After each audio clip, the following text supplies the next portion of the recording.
guys, welcome to Red Corner Boxing. You with Jam and Mr. Neutral as always, and we are here for the Esports World Cup from Riyadh, Saudi Arabia, headlined by Moses Itauma and Dillian Whyte. We are doing the full card from here on out, from Ray Ford against Abraham Nova, all the way to the main event. We've got Mr. Rico joining us all the way from Saudi Arabia. Before we chop little Rico, what's going on, people? We're just going to say we're proudly sponsored by Easy Storage and our official merch supplier, Boxing Fight Zone. Right, how are we, Rico? What's it looking like over there, brother? Saudi Arabia in the house. My brothers. Hopefully you guys can hear me and see me. Well, you'll see me a lot clearer now. Just getting into a little bit of a quiet area over here in the things. Hold on one second. Yeah. How are we doing, gents? We're absolutely fine and dandy, mate. Absolutely incredible to see you there in Riyadh. As media, fantastic job. Your interviews, your content, absolutely. The Boxing Voice must be absolutely proud of you, as I am and does here at Red Corner Boxing. So give us an insight to the atmosphere there now that it's been labelled the capital of boxing. I can do you one better. I'm gonna mute my mic and I'm gonna go and walk around, yeah? And you lot can just commentate and stuff like that. But I just want to say, Padre and Jams, if it wasn't for these two gentlemen here, I mean it. I would not be here right now in the flesh, because both of these men have done so much for me, man, behind the scenes and just for support for a long time. So I love you lot, and I just want to say, please, everybody, these are the two most genuine, loving people that you will ever see within the industry, man. And this industry is crazy, and that's why I've taken it upon myself to try and change it in other ways and stuff. But just really quickly to answer your question, the atmosphere is incredible. We have a lot of our fellow Britons over here coming through. Just spoke to a couple of them now. The atmosphere is incredible, man. Like what I'm going to do is I'm going to mute my mic and I'm going to go around. But the people here are beautiful. They are lovely, kind-hearted. Everybody just offers you stuff. Like when I walk on the street, I'm like, fuck it, let me have one. They'll take it. But I'm gonna mute my mic and I'm gonna show you guys around. Yeah, 1 second. God bless you, Rico. Thank you, brother. Thank you for stopping by, man. This is nothing. What I'm gonna do is after the show, if you guys are still live and stuff like that, I'm gonna go on. Tro has asked me to go on his channel to fix. So anybody who's got your channel and you're watching, shout me, message me. I'll come on your channel and I'll show you, you know what I mean, show you guys about and stuff. Free content on me. And yeah, man, we are live, we are lit, we are here, man. So I'm gonna mute my mic and I'm gonna show you guys around. Cheers, Rico. God bless you. Thank you, Rico. We got to get back to the action here because Ray Ford has been knocked down, I believe. I'm just reading. Didn't quite see it as we were talking to Rico ourselves. Just to big up everyone in the chat. We got Lee Mack, we got Joshua Heath, and we got DG Pat all the way from Sweden. Thanks very much, guys, for joining us. It's absolute madness here in the first round against Ford and Nova. So until we get confirmation of that knockdown, it looks like Raymond Ford is already under a lot of pressure. Abraham doesn't look right, does he? Raymond Ford in his orange shorts. Abraham Nova with his trademark blonde beard. He came out to a caricature of him as well in the ring walk. Just looking at the scenes there from Rico Boxing, he has got his mic on there. He's just walking around the Riyadh season fan zone there. It's absolutely tremendous, the facilities and the action there. But getting to the action here, and it's they're throwing with intentful spite. Now I've got 15 seconds left on the clock. Don't know what you got, Jams, but a great start to round one. A great start to round one. Joshua Heath says, unpopular take, do you think Bakram should be stripped for not taking the Lubin fight as he's the #1 contender? I don't know, mate. Well, Lubin's fighting Virgil Ortiz Jr. now, isn't he? I don't think Lubin wants to fight. We have to see. Håkan Ringside Live says, my friend Mika Hook is a referee for the SC games tonight. Well, that's fantastic, Håkan. Hopefully he can give us an inside fact. Who's he going to give the fight to? No, that's a joke. I'm only joking. Yeah, looking at those fantastic scenes. That's the end of round one. I don't know who if you give that round to, Jams. What do you think? What was there a knockdown? If there was a knockdown, it's got to be a 10-8 for Nova, but I didn't see Be a it. 10-8. I was talking to Rico, so we'll put it down as a 10-8 for Nova, but we can always change it up if anything comes to light. But yeah, just before we get to round two here, we've got Ray Ford, who's 17-1-1. His only loss came against Nick Ball, of course, which was a contentious decision. A lot of people think that Ray Ford maybe should have got the nod. I'm not one of them. I think Ball done enough. We've also got Abraham Nova, 24-3-1. He's only lost to Cortez, he lost to Shock, Oshaki Foster, and he lost to Rabisi Ramirez, of course. So he's been in there with some elite characters. He's not going to underestimate Ford, but he's not going to be overawed either.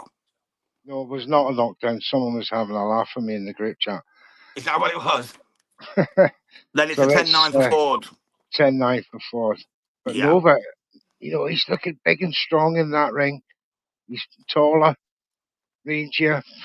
Ford is slightly stockier, but Ford's throwing a couple of spiteful 1-2 combinations. Joshua Heath says, yeah, bro, Levin shouldn't be fighting Virgil, and Virgil should be getting his mandatory shot for the full version of the WBC belt against Fundora. Unfortunately, Fundora's looked elsewhere. Keith Thurman. He's fighting Keith Thurman. Yes. DG Patsy says Ford need to level up his speed on them jabs. No, work more on the inside and not let Nova rule the middle of the ring. That is very true indeed, DG Pat. And he's been backed up against the ropes as Nova unleashes a combination, but he's tied up by Ford. Hawkan Ringside Live says I tried to convince and make a hook out in Doncaster to judge for Terry Harper with a big smiley face. No corruption. We don't need that kind of corruption. Get corrupted in them judges, brother. As we look for the pictures of that, as Rico is still moving about that fan zone there. Looks tremendous, doesn't it, Nooch? It looks absolutely tremendous. And I'd love to do that. Maybe I'm going to say we've got to get over there, mate. It's Red Corner. We're going to get media there one day for a Riyadh show and get over there. Me, you, your wife, my wife, and let's make a weekend of it. We'll make a week of it. Definitely, I would love that. We'll run Red Corner boxing from Riyadh. That wouldn't be so bad. Joshua he says Ford's defense is underrated. Is he trying to fill his shell up against the ropes? Is it a rope-a-dope situation? But maybe he's being outpowered now in the moving stakes by Abraham Nova. As I said, he's a big, strong boy, and even Ford he's got a battle on his hands here. Oh, he got rocked by a little right hook there from Ford. Took it from Nova. Just took him off his feet for a split second. And watch the fights, yeah. So I'm going to log out. Yes, Rico. Thank you very much. Love you, brother. Come back later, okay? Thank you so much. Anytime. Well done, Rico. Absolutely done a tremendous job. And if you don't already know, he's working for the Boxing Voice now over in the United States. So go and give them a subscribe with Ness and with Rico. They put some tremendous content. Obviously, they're not as good as Red Corner Boxing, but who is? But check them out nevertheless. Yes. DG Pat says Nova's trying to make it rough for Ray Ford. He certainly is. He's trying to bury him a wee bit in the middle of that ring with the holding, putting him up against the ropes. He's learned a little bit from Nicky Ball. He certainly has. But Raymond Ford, though, to his credit, showing some nice, snappy, explosive stuff when he does unleash his combinations. But for me, he's having to reach up to try and get to Nova instead of trying to entice him, let Nova drop his head, bang, let's have it, son, have some of that. But we'll see what happens in round 3. I give the round again to Ford, though, to be honest. Even though Nova was putting the pressure on, I still give it to Ford. I give it the other way. I've got it 1-1. 1-1 after 2. Fair play, matey, fair play. Can't believe we're nice MOT. They're showing a nice 2-piece chicken combo there from Ford, but they're also showing Nova's good work as well. Nova knows how to make it scruffy, doesn't he? He knows how to survive, Abraham Nova. Joshua says, cannot believe we're a month away from Canelo and Crawford. September 13th is almost upon us, ladies and gentlemen. And what a day of boxing. It's going to be a special day here on Red Corner Boxing, bro, isn't it? Oh, for many, many reasons. Yeah, some that we can't say online, but it's going to be a big day. We've just hit 5K, by the way, guys, so thank you to every single one of you. We've been going, me and Mr. Neutral, for 4 months and 3 weeks nearly. It's 4 months and 3 weeks on Monday. And we've already hit 5,000 subscribers. So God bless every single one of you. Keep sticking with us, mate. We'll keep bringing you the best content possible here on Red Corner Boxing. And we Absolutely. will We be got giving away new a free shows. T-shirt as well later on in the show. For anyone who sticks with us for the whole show, get your comments in now. And we might be sending you a free Red Corner Boxing tee at the end of the show. All comments get a free entry into that draw We for need a to know Red you're here for Corner. the first fight, though, which is this one. So you've got to get your comment in now to have any chance of winning. Come on. Might even send a ticket as well for the Dave Allen fight against Makhmudov. We'll see. Look at you. Look at you spoiling them, man. You got to do What that are you when you doing? meet her. They're loyal with us, we'll be loyal back. You know what I mean? Trying to make money here and you're giving it away. I'm only That's joking. all right, mate. You got to speculate to accumulate and all that. Rico had some great interviews out in Riyadh for the Boxing Voice. He certainly did all kind of absolutely tremendous stuff.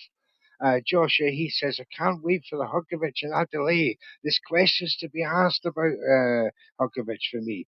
Is he on the decline? Is Adelaide just a big puncher? Has he actually got some boxing skill? We're going to find out tonight, and that is a great fight. A little bit later on, but after this, Yeah, but to be honest, Nova. Neutral, I've took Adelaide, mate, on my accumulator, but only because I took it on the Fight League prediction and on a bet I've put on, because the only way to get any good odds was to go Adelaide round 9 knockout. Well, I've got him for knockout as well, mate, in the prediction league. So that's There two we of go. us. Because I believe in the Brit tonight. I think the Brits are going to have a good showing. And going to show a next new up, level. After this fight is Kez Ashfaq against Susumi of Japan. And that's going to be another tremendous fight, but let's keep our fingers crossed. I think Hrgovic Adelaide's next. Oh, is that next? Sorry. Well, yeah, we've got Hrgovic Adelaide next, then it's Satsumi against Ashfaq, and then it's Nick Ball against Sam Goodman, and then it's Moses Itauma, Dillian Whyte. Oh, well, there you go. Yeah, Satsumi got moved to third in the pecking order, even though there's no title on the line, which was very strange to me, above a 10-round heavyweight between Hrgovic and Adelaide. Found that very strange. But that's what DAZN put out as their running order earlier on tonight. Oh, I think Nova's having a good round in round 3. I've seen a couple of good spots from him.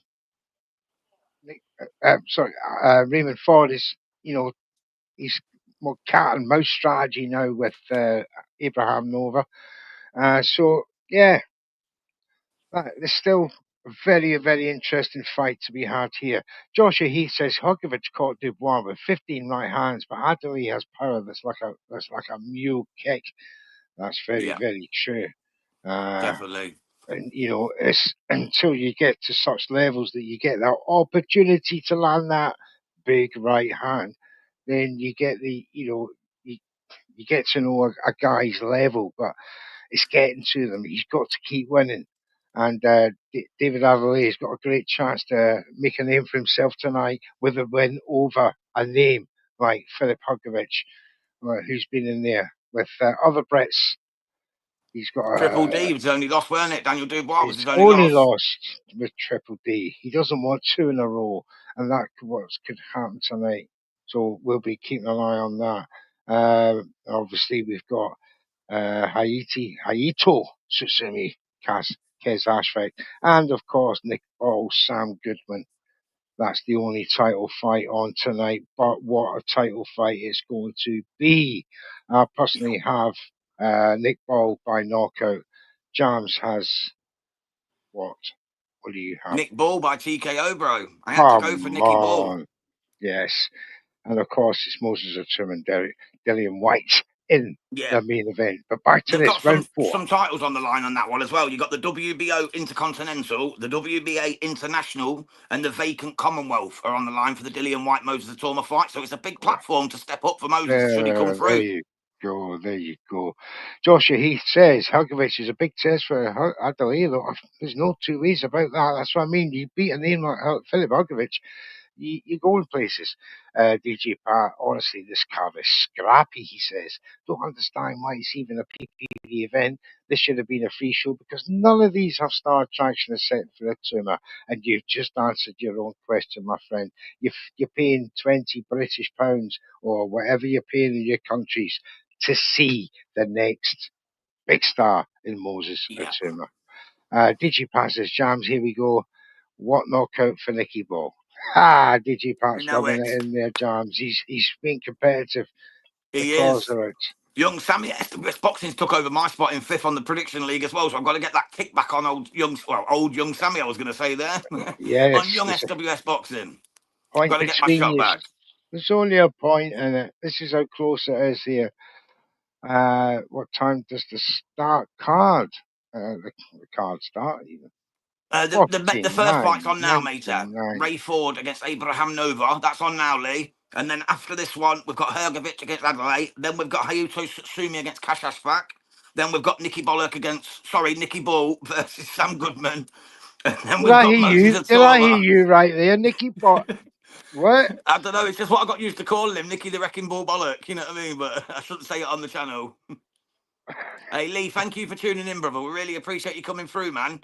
This guy's always in the comments on the chat neutral, in the channel. He's always Yes, there, Lee is. He's a Lee great Mac. fella. Thank you so Thank much for you, tuning Lee. in, bro. Appreciate you, pal. Appreciate you all. Nicky I Ballock. didn't mean to say it, man. I'm sorry. I'm sorry. Please forgive me, Nicky Nicky Ball. Ballock. I like it. Anyway, back to this one. Ray Ford in round 4. There's 10 seconds to go. Nova's still putting the pressure on, but Ray Nova Ford is is. definitely in control. I know it's definitely winning the power in the clinch stakes for me. He's got Ford not quite backed up, but he's stepping back one step at a time against the powerful Nova as the round comes to an end. And I've got DJ Pat says, how about the baby snatcher then? Yeah, the baby snatcher's coming up in the main event, Pat. Make sure you stick with us for that, mate. It's going to be fun. In boxing terms, Moses Itauma is a baby, though. The He name is. is correct. Baby Snatcher, if he wins, and it will stick if he beats Moses Itauma. It will stick because of Thomas Driver. Well done, Thomas. We love you on Red Corner Boxing, one of our friends. Been on a couple of times. What a great man. And what a moment he had. It What was a a bit of a moment. doppelganger, wasn't it? A bit of a busted He's one there. created a meme out of Dillian Whyte in the baby snatcher moniker. But listen, Moses Itauma, as we know, is no baby in that ring. He's a lethal, dirty, horrible savage of a boxer in that ring. Joshua Heath said White's going to fight like a drunk man at the pub. White sounds like a drunk man at the pub right now, and he's not even in the ring. He's punch drunk, isn't he? He's got a little bit of punch drunk about him, mate. It's not this. Oh, here we go. He's right. It's Michael Buffer who's doing the main event. So, under no circumstances will there be any baby snatcher mistakes tonight unless Michael Buffer has caught the bug. You never know. You never know, but that would be something else. I'll Imagine tell if you Michael that. Buffer calls him the baby snatcher. That would be so funny. Incredible. But Raymond Ford is now unleashing hell on Abraham Nova on the ropes in round 5.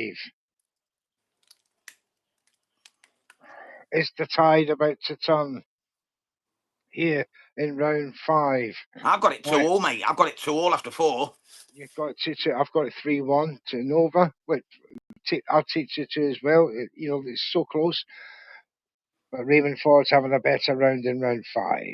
Yeah, he's starting to let that left hand go a bit more. It's his southpaw style. Being the shorter man at southpaw is such a disadvantage over an orthodox because you're punching up. But he's dropping his left hand is Nova, enabling Ford to just jab over the top of it. Yeah. It's definitely been a better round. Nova still looks cool, calm and calculated as always, though. Supernova, he's nobody's fool. He's been in with some of the best, like we've said. He's only lost to some real decent ones. I know Rabisa Ramirez got found out to not be one of the best, but he looked good in his time when he beat Nova. But Nova is a big 130-pound boxer, very big. And he looks like he's 140 easily. And that, for me, is why he probably winning this power, in the clinch stakes. Welcome, Treddy, to the show, mate. If you want to drop through, the link is. DJ Pat says, Ray Ford has them better punches than Nova. For me, 4-1 to Ray Ford. Oh, very. Wait a minute. Wait a minute. Digipat, have you gone for unanimous decision in this fight by any chance? I think he has. Yeah, I think he has as well. I have as well. I've got Rayford as well. Yes, that would explain that outrageous comment from Pat. Joshua Heath says Foster's petrified to fight Ford. Pat's gone for the knockout. Oh, well. Ooh. Foster's petrified to fight Ford, says Joshua Heath. I like O'Shaquie Foster, I do. I like Shock. I do. I'm not a fan. I like his character, man. He takes no BS. I like him for that. I just like the way he handles himself. That's definitely a Ray Ford round, though, matey, in the 5th. That was a solid round from Raymond Ford. Round from Ford. I've got it 3-2. Yep, same as me, matey. I got it 3-2 to Ray Ford. You got it 3-2 to Abraham Nova, though, haven't you? Yes, I have. So it's close, man. It shows how close this fight's been, guys. It's by no means been a Ray Ford masterclass, and Eddie Hearn looks a little bit worried. Sat there next to Frank Warren. They're not giving too much away. 20 Boxing's got it the same way as me. He's got it 3-2 to Ray Ford. Yeah, I'm with you, mate. Absolutely. Joshua Heath said, I would love to see Ford versus Sugar Nunes after this. Sugar Nunes fights today, doesn't he? Or am I imagining that? Hasn't he got a fight lined up? Yeah. Was it this morning or was it tomorrow morning? I might have been dreaming about him, mate, somehow. I don't know. I can't remember now. No, I heard his name got banded about yesterday, but I can't even remember. Yeah, I thought he was fighting this morning, Sugar Nunes. Yeah. But he did only not fight not too long back because we done the watch-along, didn't we? From Japan. Yeah, and Foster got badly hurt by Hernandez, and he did indeed. It was a brutal knockout. Yeah, definitely. I just like the way Shock handles himself, you know what I mean? He chats to me on social media as well. I get on with him. Work. I like his team as well. Some of his team are real good characters in boxing. That was better from Ford, countering Nova there. But it's still... Hey, look, Nova looks pretty sharp still, though, doesn't he? He's not lost a step. He still looks good. It's just handbags at 10 paces at the minute. He's 31 now, he's Nova, isn't he? 31 years old. Boxing's very subjective, absolutely. What the judges see ringside, the feeling is that Nova hits, but much more in Ford's defensive and clean. Good points, very good points. Why do they keep seeing Ball as the only British world champion? I think they meant to say British male world champion. We obviously he's the only male world champion, yeah. And he's trying to preserve a 37-year ongoing streak, you know, without Britain having one male world champ. Yeah, because if you remember in 2014, we had 16, didn't we? 15 or 16 champions at that point. That was the highlight of British superiority in the world at that time. But now, it's what about Jazza Dickens? Jazza Dickens just beat Batagassiev. Nobody, and who's recognising the IBO champion at the minute? Yeah, true. But it is still a world champion, though. It still is. It still is, but it's not one of the... But they're talking about the mainstream, WBC, WBO, WBA, IBF, and we know Jazza. I mean, if you want to be technical, you got Chrissy Eubank. He's multiple time IBO champ. Who's the other one? I'm sure we got another IBO champ somewhere. Yeah, there's a few. Who won it recently? Unfortunately, they're just not recognised by the other four until they do, which I would imagine, you know, it'd be a a bit like an IBF, a WBO situation with it. You're just about for years, and then all of a sudden you get recognised. Read that one out, James. Yeah, Joshua says, by the way, the criticism for Boots fighting Ulysses Lima is stupid. The guy's ranked number 10, which is true, mate. Yeah, and also, Serhii Boachuk, Israel Madrimov, and another top-level contender turned down the fight at 154. So what was Boots meant to do, mate? At the end of the day, it was either fight Lima or don't fight at all. And then people will be saying, oh, he's wasting his career, he's not doing this, that, t'other. Well, he's got to fight. And Lima's tough, man. Yeah, he was stopped in that one fight, but other than that, the guy hangs tough in there. And I think he'll give him a nice little test. Boots will win, of course, handsomely. But it's a fight. You know what I mean? It's a fight. And that's it. It's his first fight at 154. Give the man a chance, you know. Why didn't they contact Mick Hennessy and get Aaron McKeown, the guy who schooled Lima? Aaron McKenna, yeah. Aaron McKenna, the guy who schooled Lima, 97-93. Yeah, but And remember though, Lima was moving up in weight, and it was only doesn't like what matter. 10 days notice. So Lima's had what 2 fights since then, and all of a sudden he's a contender, or he's picked to be a contender. Make it Well, make sense. like I say, he only lost to McKenna though because it was at 10 days notice Then why and didn't moving they up in ask weight. McKenna? They should have asked McKenna. He's one of the top men at 154 in this country. He is good. Bruce will actually beat Boachuk more convincingly than Virgil. Just kept throwing sloppy hooks and getting caught and getting floored twice. See, Boots for me, he's hot and cold. You can have one great fight, one good, and then one ordinary fight. He's not Yeah, he consistent. struggled with Karen, didn't he? Chukadzian twice. Yes, he certainly did. There's Nova. Take some punishment from Ray Ford. Getting back to this fight. Yeah, I get Ford the last round, by the way, so I've got it 4-2 now to Ray Ford after it's 6. It's not a great fight, but it's not a bad fight, if you understand. Abraham Nova just talking to Ford there. Lee MC is looking forward to Nick Ball. Same here, mate. Yeah, me Absolutely too, loves the Nick. Wrecking Ball. The pride of Liverpool and Mr. the Neutral's got a UK. picture with him on our intro if you check it out. He's literally a great guy. Like the first thing you see is Neutral with Nick Ball. It's one of his favourites, isn't it, Neutral? You love the Certainly little is. man. You love the little man. Yeah, he's great.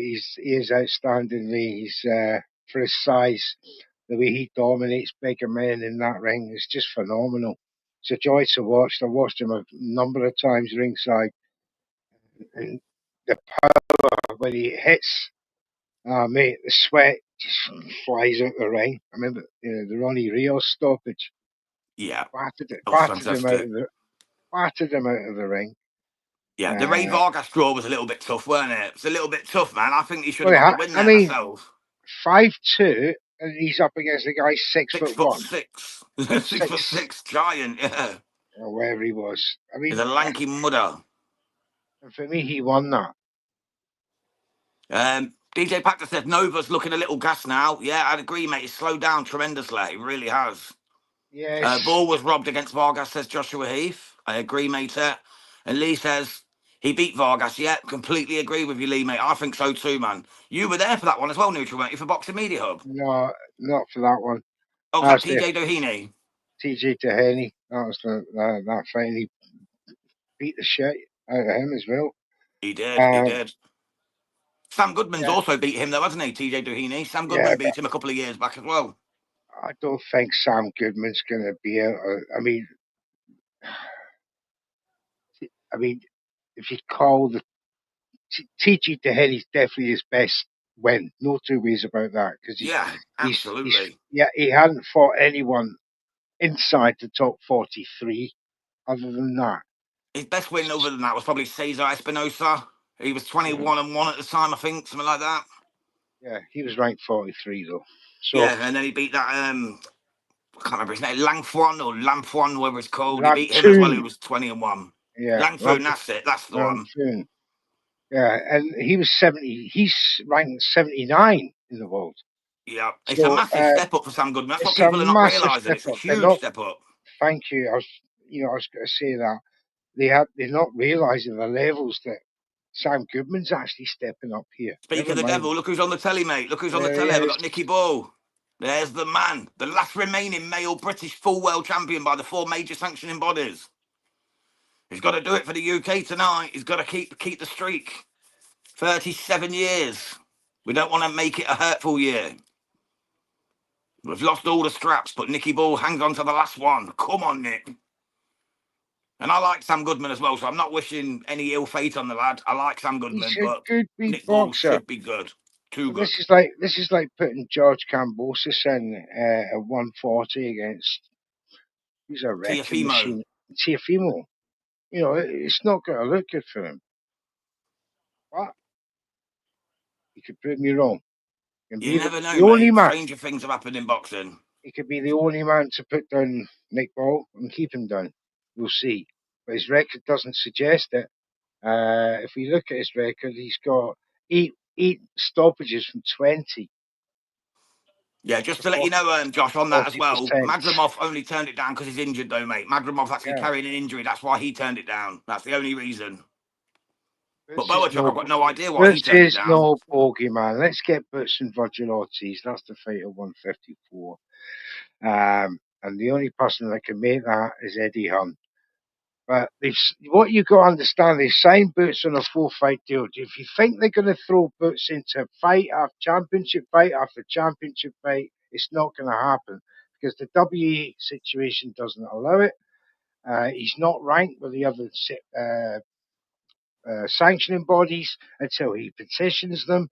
That's not happening. He's going to sit on this vacant interim belt when he's fighting his next opponent, Lima, and then he's going to be waiting for either Crawford to come back to 154 or he relinquishes the belt, so he gets elevated. There's no more other fights, okay? So don't think that he's going to be fighting anybody else.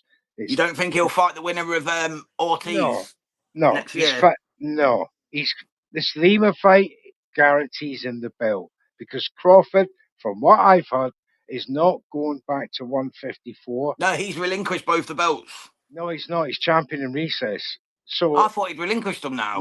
no, he's okay. I champion thought in he was staying recess. at 160 after. No. You see, this is what they do, Jams. Yeah, I heard that from that WBA guy, Lorenzo Di They Oliveri, pull whatever his name is. these champion in recess stunts. So if they lose going up, fight another guy, they can come back down, guarantee the belts. That's how it was. Josh Heath says Lima fought like piss against McKenna. Excuse our language. He was terrible. Yeah, but Severely again, though, he was outgunned. moving up in weight and at 10 days' notice for that That's no fight. Let's be excuse, mate. truthful. It's no excuse. Yeah, but he wasn't even in camp for a fight, and he came in at 10 days. That's quite a step in, and moving up in the weight division as well. If you say so, but for me, it's not an excuse. But It's not an excuse, but it's a reason. That's what I'd say. Poor performance, right? Okay then. It was shoddy. It was a shoddy performance. He got absolutely destroyed. But Aaron McKenna, though, people forget what a special talent that young man is. Yeah, the thing is, Lima's shown nothing in the 3 fights since losing to McKenna. No, he doesn't look great. Other than he was back to what he was pre-McKenna. You know, but very limited. Oh, Ford's letting his hands go now, but Nova is too. They're starting to wail away a bit. Oh, he's just caught Ford with a left-right combo as they nice retreat shot. Blows. Was that enough to nick the round for you, bro? What do you reckon? No, for Nova? I don't know. I've not been paying enough attention to honestly score it, James. I'm going to edge it to Nova. I'm going to edge it to him just to keep it interesting. Yeah. I've given Nova 3 rounds now, so 5-3 after 8. 5-3, okay then. He's comfortably ahead. Yeah, I think Nova needs his last 2 rounds to have any hope of a draw, but certainly not going to get a victory, I don't believe. That was a good shot, though. That right cross caught him right on the temple. Then he followed up with a nice left. There's that. There's the 1-2. And then there's another one. And then there's a right over the top that's clubbed the top of the head. Scrambled Ray Ford a wee bit, didn't it? Yeah, so they're actually showing this fairly Nova's dominance in that round. Yeah, they're actually showing it fairly. Normally they go with the favourite and just show what his good work was, and they don't show the other lad's work. But this time they're actually showing it as it is, which is good to see. Which is what Turkey did promise, excuse me, Riyadh Season would do. That they're no longer going to fan towards the favourite, if you get what I mean. They're not just going to show the highlights of each favourite fighter for the fight. They're going to show it levels as they see it, which is what they're doing so far, and I'm actually really happy to see it. That was a good round, that round. It was. Reford 6-2, something like that. Nova started feeding more and more, says DJ Pat. I've got it 5-3, Pat, but yeah, it could easily be that, mate. It could be that. What a round, says Lee. Yes, definitely, mate. It was fun. Definitely a fun one to watch. Yeah. Josh says, Nova tried knocking out Ford early and paid for it, same way Hrgovic tried to knock out Dubois early and gassed himself out. Yeah, similar sort of scenario, mate. Although Nova's having a bit of a second wind here, so maybe not as bad as what Hrgovic did against Triple D. But it's been a good fight, though. It's been a good start to the evening. I know Alakel fought earlier, Mohamed Alakel, and he knocked out Singh in the very first round to get his first ever knockout as a professional. Yeah, that was good to see. But we That's was never good. going to cover that one, guys, because this is going to be a long night for me and Neutral anyway. So we stalled that one out. Hope you forgive us. But we're bringing you the 5 major fights from the card. Because Alakel, let's be truthful, he's only on there because he's Saudi Arabian. That's the only reason he's even on the card. He's one of their hot prospects, so why not? He is. And he looks good as well. Especially now he's starting to let the power go. Oh, good shot from Nova there. Just staggered forward back a wee bit. Nova's going after him here, Neutral, in this 9th round. He wants to change the narrative. Yeah, Ford's just ducking out of these attacks quite nicely. He's dropped his right hand. He switched to a southpaw stance as well. Interesting tactics by Ford here. And now he's allowed Nova. And Nova's gone to an orthodox. Now, this is very interesting. Gets clipped there by a left hook from Ford as he came in. Got countered there. Nice jab from Ford. Straight down the pike. No defence. Nova just trying to bob and weave here. Picked his moment lovely there for a right-left combo. Did Ford there. Still Nova tries to edge him back. And he's getting countered lovely now by Ree Ford. So Ford playing the defensive counter punching strategy at the minute seems to be working quite well. And as Nova closes the distance, he just ties him up. Yes, hug party by the way. Also, it's all dependent now. It's what kicks into these fights at this point now, especially in Nova's case. There'd be a certain amount of adrenaline because of he'll be thinking now. He'll be thinking, I'm down, and I need to hit this boy. I need to hurt him to either impress the judges enough or get a knockdown, take a point off, wins a 10-8 round. You'll get this surge of energy, but then it's very brief, Jams. Yeah, Because definitely, mate. Carl Widow's just joined us. He just said, good evening from Carl at Last Bell Boxing. Ready to split good the evening, Swedish boys Carl. up in the prediction league. Come on! That's what we Well love said, to Carl. You've got hear. to get between them, mate. You're our only hope now. You're our only hope to get You're, between the 2 Swedes that are dominating our you're prediction league. Britain's only hope. You're pulling away from the rest, Carl. It's just you and the Swedes, although Orkan is miles ahead. Yeah, But Håkan's won it already. I've already bought his T-shirt, mate. His winner's T-shirt. Håkan's nailed on. Got to send it to Sweden sometime soon. we So he'll will have to get send that me his to address on the you. DMs. Get your address there, mate. We will get that to you pronto. DJ Pat says, that Carl. Good try, though. Good try, good try. Pat's having none of it, mate. Pat's having none of it, Carl. He's having none of it. Right, here we go, guys. Final stanza between Raymond Ford and Abraham Supernova, live from Riyadh on the Esports World Cup card. Let's see what happens here. Nova needs a knockout, in my opinion. I've got Ray Ford handsomely ahead, 6 rounds to 3. Let's see what happens in this final stanza. Here we go. Nova staying in the centre of the ring, just suckling from right to left. Ford trying to flick out a southpaw jab, comes in with a 1-2 combination, misses. Nova steps back. Oh! Nova caught him there, staggered forward, but I think he was off balance.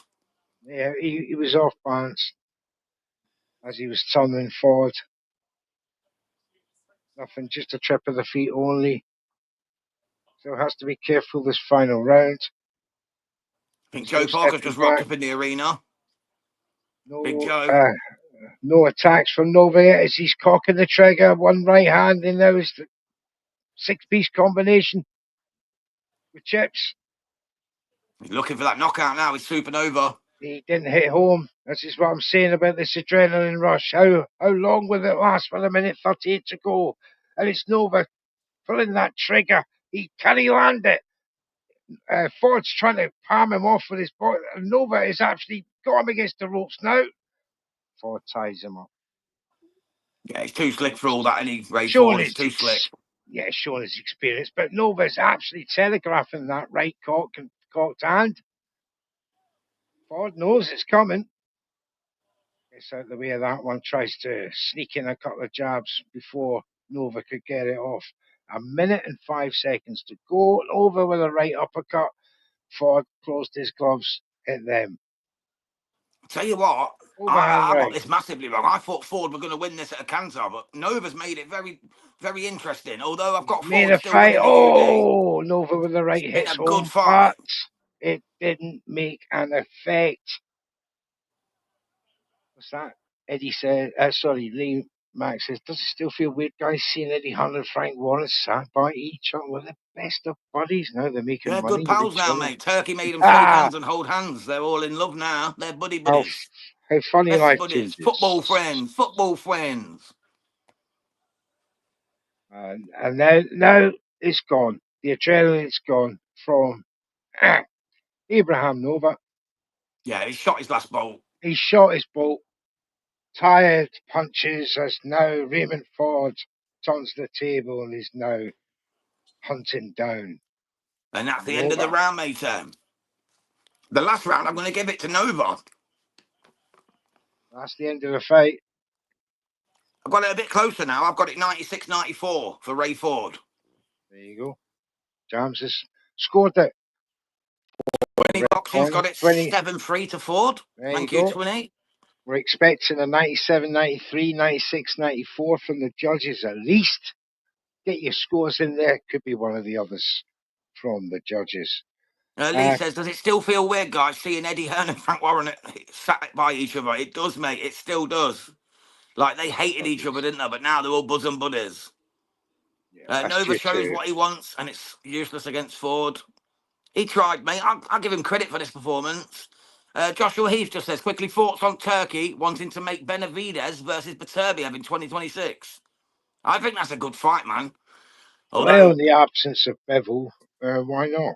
Bevel's I injured. still think Benavidez might get stopped in that myself.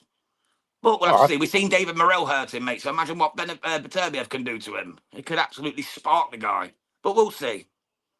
DJ Pat agrees with 20. Yeah. So he's got it 7-3. I've got it Yeah. 6-4, a little bit closer. Lee MC has also got it 7-3 to Ford. So that's the I've got common it. denominator.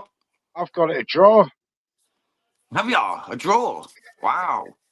I got the UD, mate, 96-94 to Raymond Ford. I'll go in between. I think it's a majority decision for Raymond Ford. He I hope wasn't that. not. He I need the was points. over the 10 rounds. He wasn't great enough to warrant a UD for me. But however, we Hawkeye shall says see. Carl should be getting 2 extra points in the bonus point round for this one. This is a UD win for Ray Ford, says DJ Pat. Yes, agree with you, lads. I'll MD. get the scorecard in a moment. Jams will duck out. I reckon it's a sneaky MD. I'm hoping it's just the UD, and then I get the nice 12-pointer. What did I go for? I went for UD. Haha, for Raymond Ford. You did. I think most of us did, to be fair. 3 went for a knockout in League 1. League 2, 1, 2, 3, 4 went for a knockout. So 4 of them were wrong.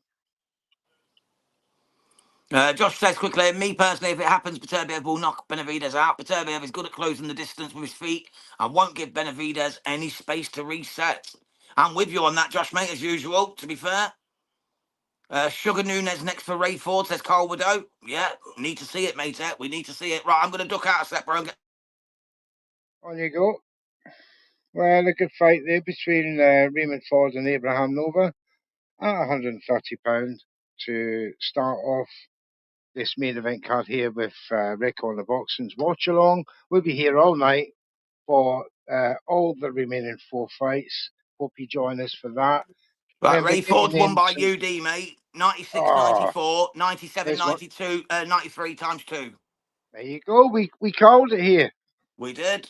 Between us, we all You, got the exact same scores. we did Between the indeed. lads in the comments. So 12-point Loonies for myself, Rick, and Leah in League 1.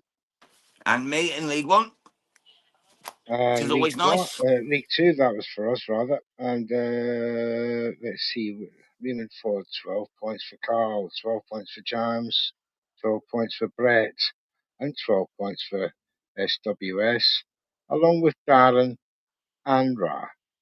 10 points for Chance, Hawkeye, and DG Pat. Yeah, Pat's just said me too. UD. What did Hawkeye have? Knockout for Ford? Knockout and Pat had knockout. Hawkeye and DG Pat had knockout. Oh, Pat says he had UD. Oh, does he now? We'll have to check that on playback because I've We'll got it have down as to. knockout. What have you got it down, Jams, as? I haven't got mine with me, mate. Sorry, I can't even check All at the right. minute. My Rolodex is in another room. But I will check it later and let you know. Check it later. We got a Stu's inquiry. Gonna have to check, Pat, man. It's not that we don't trust you, but you know, you Swedes are getting away with too much at the minute. We're gonna have to Yeah, check you. and I think he just follows Hawkeye just by instinct now and doesn't remember if he's actually gone against him. You'll laugh at that. I do kind of remember Pat saying, I'm going against Hawkeye this time. So I think he might have had the UD, you know. But let me check it before I confirm It's it. on. Listen, this is a good thing about Recon Prediction League. It's on record. It's on video. That's it. It's easy to go back and have a look. And if I've written it down wrong, I make one We will mistake at apologise least and a credit week. the points accordingly.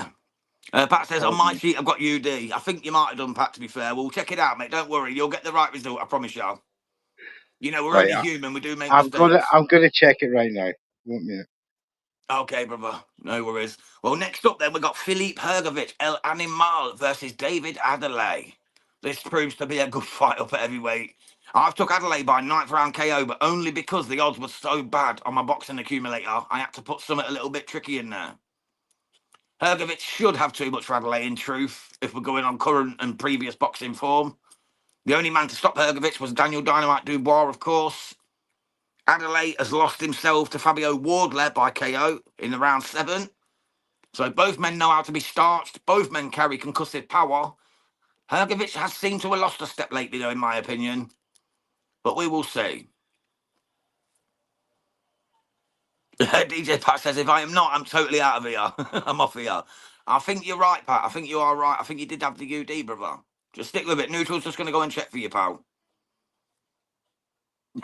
Neutral's made me unsure here. Don't worry, bro. Don't worry. I've got it wrote down in my Rolodex. I just haven't got it with me at the moment. I'm in the old front room watching the boxing. But yeah, next fight shouldn't be too long, guys. So stick with us here. And anyone that's with us for the whole show, we're going to be giving away some merchandise at the end of the show. Anyone who's been here for the whole show will be entered into that prize. So stick with us here on Red Corner Boxing. And remember to hit that subscribe button if you're new to the channel. We really appreciate everyone. We've just reached 5K. It's a massive achievement for us in just over 4.5 months. Of course, we want to get to 10K now, start getting monetized. And then we'll share the wealth. There'll be giveaways every week once we can. We're going to be doing big stuff like that. So stick with us. Liam C has got Hergovich to win this. Yeah, to be honest, mate, my head says Hergovich. But I had to go with Adelaide just because it was the only way to get the money up on the bet. It was ridiculous, honestly. An accumulator on all the favourites, there was hardly anything.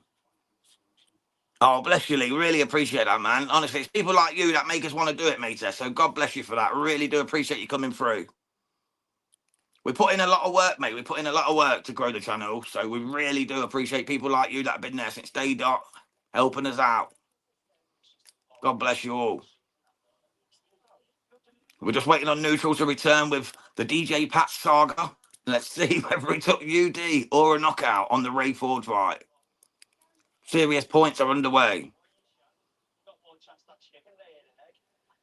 Thank you, Lee. Appreciate it, brother. But yeah, let us know in the chat which fight you're looking forward to most tonight. We've still got, of course, Hergovich Adelaide coming up next. We've got Hayato Satsumi versus Cash Ashfaq, should I say. That's coming up after. Then we've got Nicky Ball, the last remaining male British world champion. Well, of the 4 major sanctioning bodies. And he's facing off against Sam Goodman of Australia. And then, of course, the main event, we've got Moses Itauma, the young, hungry lion at 20 years old, the Slovakian-born British heavyweight. And he goes up against the wily old body snatcher, or baby snatcher as he's now known, Dillian Whyte. Right, Neutral, what did you find out, mate, in your detective deducing of DJ Pat's prediction? Well, I was like Inspector Clouseau. I stumbled, I tripped up, but I did get there in the end. DJ Pat, I am sorry to say that you went. Your exact words were Ford late stoppage, and then you said TKO. Ooh, So yes, you did say knockout, my man. unlucky So Patrick. just 10. That's a shame right there. That is. Made him convinced. He was convinced he got it right, but unfortunately he It got it wrong. happens. It happens, and it's always good to question. Just check that for me. Right. So, what's the next fight coming up, Jams? Yeah, we've got Philippe El Animal Hergovich versus Oh, Big David Adelaide. there we go. Big David Ali steps in to prove that he is up there with the best ones. Let's see if he can does it. Joshua Heath says, "Imagine if Itauma knocks out White in one round." I think Wouldn't it's surprise, possible. Matt. Wouldn't surprise me either. Uh, Got the power. got the movement. He's got the left hand. He's got the youth and exuberance. He's got the Most height. definitely. Both weigh exactly the same. Dillian Whyte has lost 20 pounds since his last fight, and Moses Itauma has lost 10 pounds since his last fight. So they've both lost a little bit of weight, hoping both to be faster than they were last time out with their respective opponents. So very, very intriguing for the main event. But we're back to David Adelaide and Filip Hrgovic. Obviously, we know a little bit more about Filip Hrgovic on the world stage. Last time out in April with that UD win over 10 rounds versus Joe Joyce. Many people were expecting him to finish Joe Joyce. It didn't happen. I saw a decline for me in that fight for Hrgovic. Maybe Daniel Dubois in his previous fight took a lot more out of him than we realised. Of course, he did break his jaw, as we know that, hence why he couldn't come out for that round off his stool. Got stopped. Yes, a lot of noise was made about Hrgovic a couple of years ago, pre Daniel Dubois. Hasn't sort of lived up to expectations, rather much like the Makhmedovs of this world and the Jalalovs. They've not lived up to the hype that was given to them, bestowed upon them until a couple of years ago. So this is a great opportunity for David Adelaide here to show the power stakes that he has the power to knock out Hrgovic. And with his record of 13 knockouts and 14 wins, suggests that Hrgovic has a lot on his plate in this fight, as much as he has with Hrgovic. So for me, it's a battle to the knockout. It's a battle to see who knocks who each other out first. I don't see this fight going the distance. Maybe you do. I think gas tank issues will hit both of them by round 6. Should it go on that long? With the intensity of loading up and knockout punches, it will take a lot out of them whether they hit or miss. So expect very slow mid rounds until they can pick it back up again for the second wind, or if someone's in trouble. But we'll see. DigiPat says that was the fight I went off more than the rest. Thanks for checking it out. No problem at all, my man. Back soon. We oldies need our medicine. It's just true, my good sir. But don't tell the younglings that. They'll take the Michael. So You know it's true. You know it's true. Sorry, mate. I had to let my dog out. He was giving me that no, little you're dance. very well. You're okay, mate.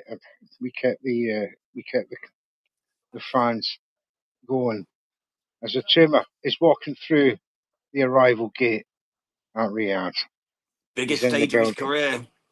He's headlining a massive PPV event in Riyadh. It couldn't go any better for him at his age. He's still on course to break Mike Tyson's record. He still has some time to get that World Championship I belt think he's under got his. till September, hasn't he? Yes, something like that. £241 for Hrgovic, £240 for David Adelaide, 6'6". They get 6'4.5". So an inch and a half between them is not a lot in height. So there's no advantage there. Reach, I think Hrgovic has a couple of inches advantage on the reach. Whether There's he, Thomas Tribot about to announce him into the ring, brother. yeah, but for me, the Hrgovic jab is the key to victory here for him to enable the overhand right, which David Adelaide has had problems in the past seeing before.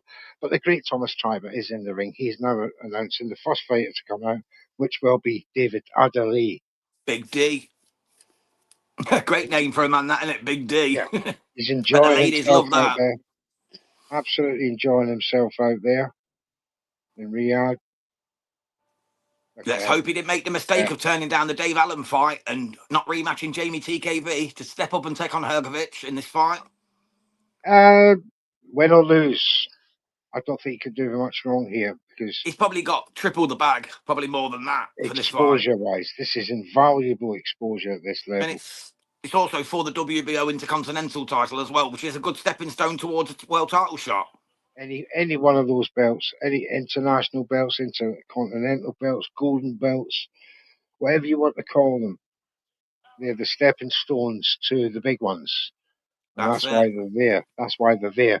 Xander Zayas got the vacant shot for the WBO super welterweight title because he held the WBO North American Boxing Association belt. That's it. That's how it happens. Xander Zayas has good talent as well. He's in a tough He's one, good. isn't he? He's good, but he's not holding that belt for more than one defense. Yeah, I'd agree. Not good enough. Very, very poor against his opponent there, the other. He was ranked 25, 30 and struggled with him. So that's not good. Definitely. Back to this. Adelaide and with his Adam white robe. Booth. Adam Booth, his new trainer.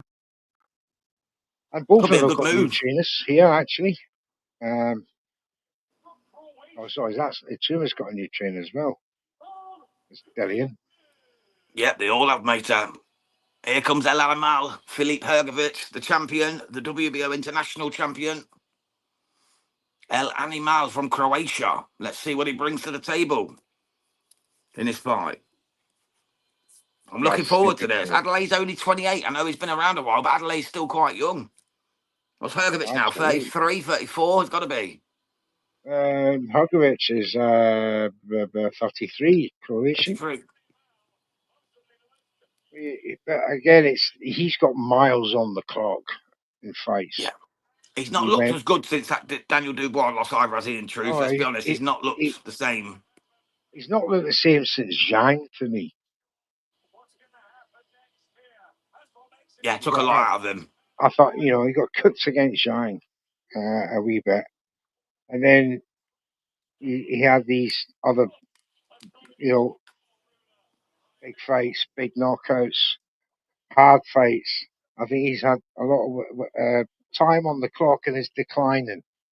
Although 88% of the audience think that Filip Hrgovic is going to win. Well, he has But fought at a massively higher level, bro, hasn't he, in truth? 68%. Yeah. But in his last fight, Joe Joyce, 39 years of age. Joyce came close in that. Joyce came close. So I think he's got a problem with big punches like Daniel Dubois, Joe Joyce. Adelaide is certainly a big puncher as well, bro. There you go. Let the punk talk. Thank you. Welcome for joining the show, my man. I've watched him 3 times now and never thought much of him. Me the same, my man. That's Jack the Punk Kid Hughes, mate. That's Jack. our Sorry, mate. legendary part of Red Corner Boxing. Absolutely. Special shout out to Jack Hughes there. Make sure you support him in all his future endeavours. Absolutely. Can't wait to see him out next. Come on, my son. No mercy. No mercy. The disrobing now. Pause, as they say. I'll give it. Can't wait. I'm actually, excuse me, I'm really looking forward to this. This could be over very quick, or this could go the distance. We do not know.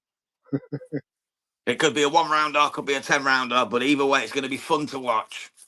I just Absolutely. hope Adelaide really puts it on Hergovich and really tries to take him out.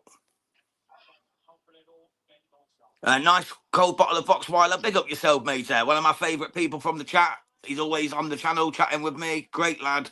He said it couldn't be more of a mismatch. So he's thinking Hergovich is going to absolutely whitewash David Adelaide. Just Joshua Heath said, I've never been more happy to have Wow! Adam Smith back on commentary. Oh, Adam Smith is a legend, mate. The voice of boxing, Adam I knew Smith, it. Mr. Adam Smith. I interviewed him when I was with another channel. At the moment I asked the question, what's it like being on the other side of the ring, on the other side, if you know what I mean, because he was in the background with GMB, sorry. And No, GBM. It is sorry, GBM. I was right, yeah. And he said, I'm going to miss it. I miss it already so much. And then, 6 months later, he's back with his own absolutely tremendous stuff. I just knew it. He wasn't finished with the commentary side of things. Well, Loved it. everyone started saying about betting problems today. It wasn't. He had cancer. You know what I mean? Yeah, He no, had yeah, cancer. cancer, yeah. He had to overcome that, and now he's back. He's an absolute legend. Box says absolutely beeped with the deal with the BBC. Yeah, well, I thought that, I in thought a that sense, they neutral. are. I thought that as well, and I've said it as well multiple times. But I'm telling you, the more I look into it, it's actually a great move. They're going to be shown on BBC Two live, so boxing live on terrestrial television in the UK Yeah, again. That can only be a good thing. It's going to be live on BBC Three every weekend, yeah. or every weekend there's a card, and also the But, iPlayer. So even if you're out and about on a Saturday, you can watch it back at any time. For me, it's a great move. This could be huge for but British boxing. here's the sticky point. It's only for UK viewers.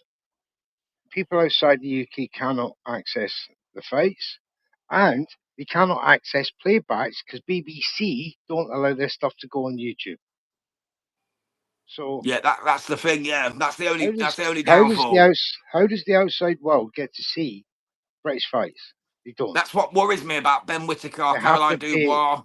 Yeah, Callum Simpson. Are they going to jump ship because they're going to want they have worldwide to. recognition? They want to be They world have champions. to. They don't want to just be British boxers. They Yeah. want to be world champions. So, See, well, Caroline Dubois already is. now you get a sense of how they're going to be categorized within the game because they can only do British shows. When their boxers get to world level, they have to move on, Yeah, they're going to have to jump ship. I or can see they have, MVP taking Caroline Dubois. I can see or the, MVP taking her away, or they have and to maybe take Ben Whittaker as well. yeah, but they have to take every champion outside of Britain to fight. That's how they have to do it. Right, back to this. It Yeah, started. here we go. We don't let them miss anything. Hugovic standing tall, covering up, tries to jab to the body. Adelaide, orthodox, rather rigid, tries Nice a stiff jab. left jab from Adelaide, though. I like that stiff Yep, left jab. this is battle of the jabs for me tonight. Hugovic tries to find his range early. Just one punch can Adelaide, change this in an instance. yeah, Adelaide just covering up on the ropes. Good head movement there to avoid that one. Back with a nice jab though, Adelaide. That's where he doesn't want to be as well, Adelaide. The one thing I worry about is him putting himself on the ropes like he did against Jamie Yeah, TKB, because that's when he'll get slept. I don't want to using see that. I want him to be the come forward fighter that we've seen later on in that fight with TKB. yeah. You want him to be the pressure fighter, the come forward, putting it. Look at the size of the man. He's a big boy. Show that power. Insert yourself into the fight. Don't just Oh, wait and counter, because that's when you'll get caught with something and go to sleep. yeah. Well, he's just walked into 5 jabs, and all the time you were talking there. Oh, back of the head shot there from Hergovich. See that? He actually punched Yeah. him down on the back of the head. Naughty from Al Animal. Well, he tried that with Daniel Dubois. Dubois got nasty back. He got dirty back with him, and that's how he ended up losing that. And this is what David Adelaide's got to do. He's got to fight back when Hugovic is on the attack, and he's doing a good job so far. Yeah, Joshua Heath just said Adelaide's an orthodox, but for me, he fights like a southpaw. Sometimes like he did in the TKB fight. Yeah, that is so true, mate. He does. He switches it up. He's got massive power in both hands, Josh, hasn't he? So he could destroy people if he just had that confidence and just came forward. It's whether he's got that chin to take the heavyweight shots as he's doing so. That's my worry. But when he does, he's formidable. Good thing what David's doing here. He's played it clever. When Hugovic gets too close, he just wraps him up, showing a bit of experience there. That's good stuff. Hugovic is very slow in trying to pull the trigger on Adelaide. He used his elbow there, his left elbow, then a right punch to the back of the head. Referee's definitely got to keep an eye on this. Yeah, definitely, Adelaide mate. showing good defensive skills so far. Joshua P says Adelaide was winning the Wardley fight on points until Wardley caught him. There you go. Which, you know, Fabio Wardley's got the power to do that, mate, as we've seen. He certainly With his has. fight last time out against Justice Hooney. Absolutely, just absolutely detonated that shot, didn't he? Yeah. And finished Justice Hooney, even though Hooney was massively ahead in that fight. He starched him, and that's what Fabio Wardley can do. But Adelaide can do the same. But so can El Animal, Filip Hrgovic. He's got him against the ropes again. Adelaide doesn't want to be doing that. Nice jab to get out of it at the end of the round. I'm going to edge that to Hrgovic. I think he done the better work. Did you? Yeah, Even though he was slow and cumbersome, I still think he done the better work. I don't think Adelaide let his hands go enough, in my opinion. All right. I thought Adelaide's jab was the difference in that round. So I'll put you down for an Adelaide first round. Absolutely. Oh, okie dokie, mate. So we've already got a difference of opinion on this round, on the first round of Filip Hrgovic, David Adelaide for the WBO Intercontinental title. International title. Orkan says he's watching the card. It's got it 1-0 to Hrgovic. Josh says, once Wardley's in with a good boxer that he has lateral movement, he'll get exposed again like he did against Hooney. But he has the power to win from being outboxed. That he does, mate. That he does. That's what he showed against Justice Hooney. Joshua Heath has got it 1-0 to Hrgovic. And here we go, round 2 is underway. Let's see what happens here, guys. It's an intriguing fight. Both men look up for it. Neither one's given an inch yet. It only takes that one shot. Oh, big left hook from Adelaide, but just misses the whiskers there of Filip Hrgovic. Goes for it again. He's definitely been told to work for that left hook. Nice right hand there from Adelaide. That was nice. This is better, but Hrgovic comes back with a nice left to the body. Adelaide with some nice movement there, just ducks underneath the left hook of Hrgovic. Let's see if he can continue on this good trajectory that he started the second round in. David Adelaide here. He's telegraphing everything here, Hrgovic. He's that slow. Yeah, that's true. Hawkins Ringside Live says 1-0 to El Animal. Yeah, I'm with you on that one, mate. 20 boxing, 1-0 to Adelaide. So he's with you, Mr. Neutral. He gave that first round to David Adelaide. Nice cold bottle of Boxweiler says David can win. Philip looks real slow. Nice job to win the round for David. Oh, absolutely, lovely job. Rock the head of Filip Hrgovic there. There's another one. This is that jab I'm talking about. Sorry, bro. Joshua Heath just said, I'm surprised Hrgovic ain't trying to land the right hands on Adelaide straight away like he did with Dubois. He's caught him. Hrgovic is caught. Left eye. Right eye, rather. The jab has opened him up. That was a good shot. Oh, big shot from Hrgovic, though. Just staggered Adelaide. Right big hand. Right hand no, there. Just took it pushed him back. Went for an uppercut. Missed. Adelaide steps back. Is he shook?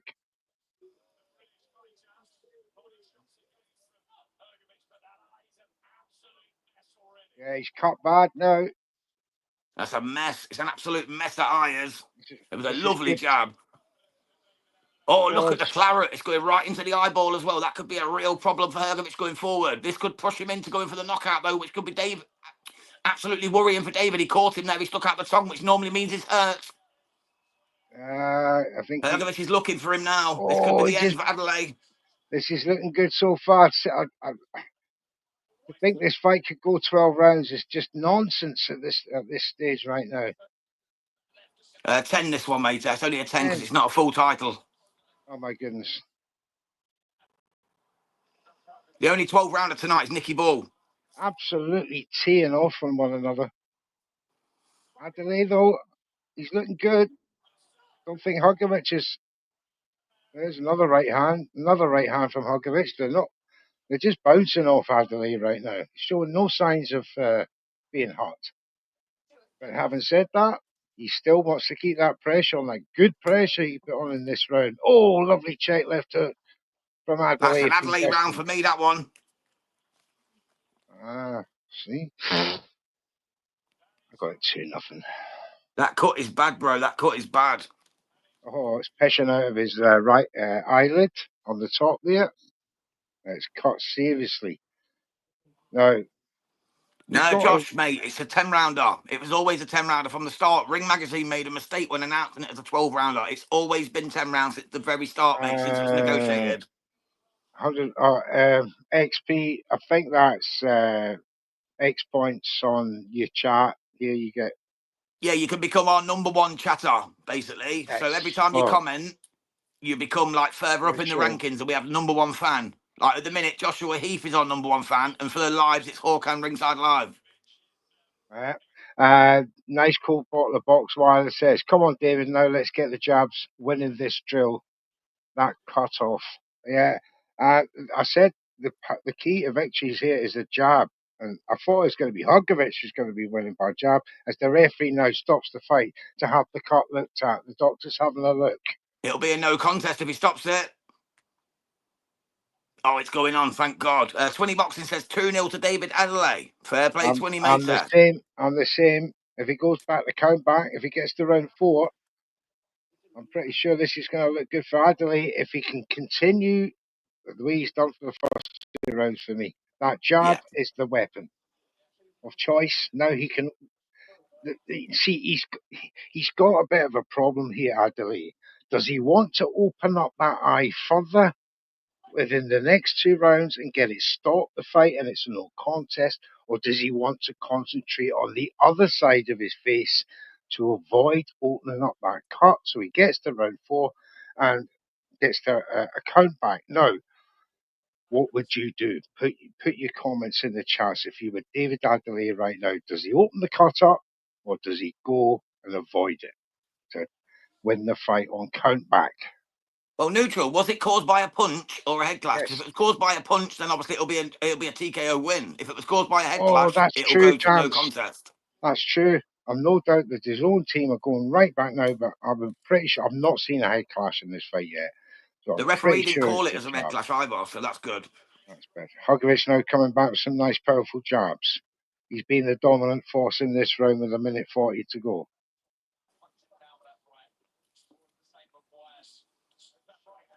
Yes. Oh, good shot from Hrgović there. Yeah. The right hand hit him flush. Adelaide shakes it off. Adelaide needs to stop waiting to counter when Hrgović is coming in and needs to put it on Hrgović. I completely agree, Josh, man. 100%. Yeah, he's throwing left hooks. He's going for the eye. Hrgović needs to keep that shot going.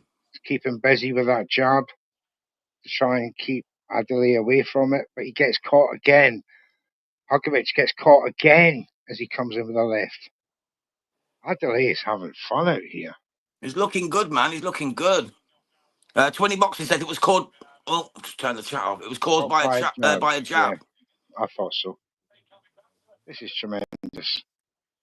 David Adelaide fighting a lot better than people give him credit for. Filip Hrgović doing everything that he knows. Hrgović caught him there. Sorry to interrupt you, neutral. He caught him there, bro. Little left. Caught him swinging. I think Adelaide's hurt, you know. He's backing up and now he's holding. I think he might have been hurt by that shot from LML Filip Hrgović. Nah, Hrgović knows it. There's a cheeky right off the clinch.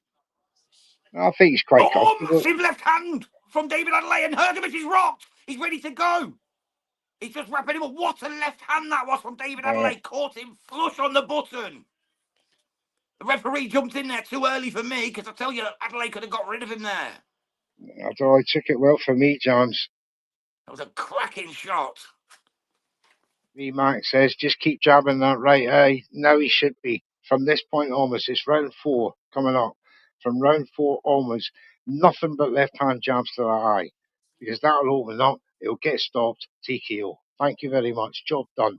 The team must know this, and they must tell David Adelaide, open that eye up now.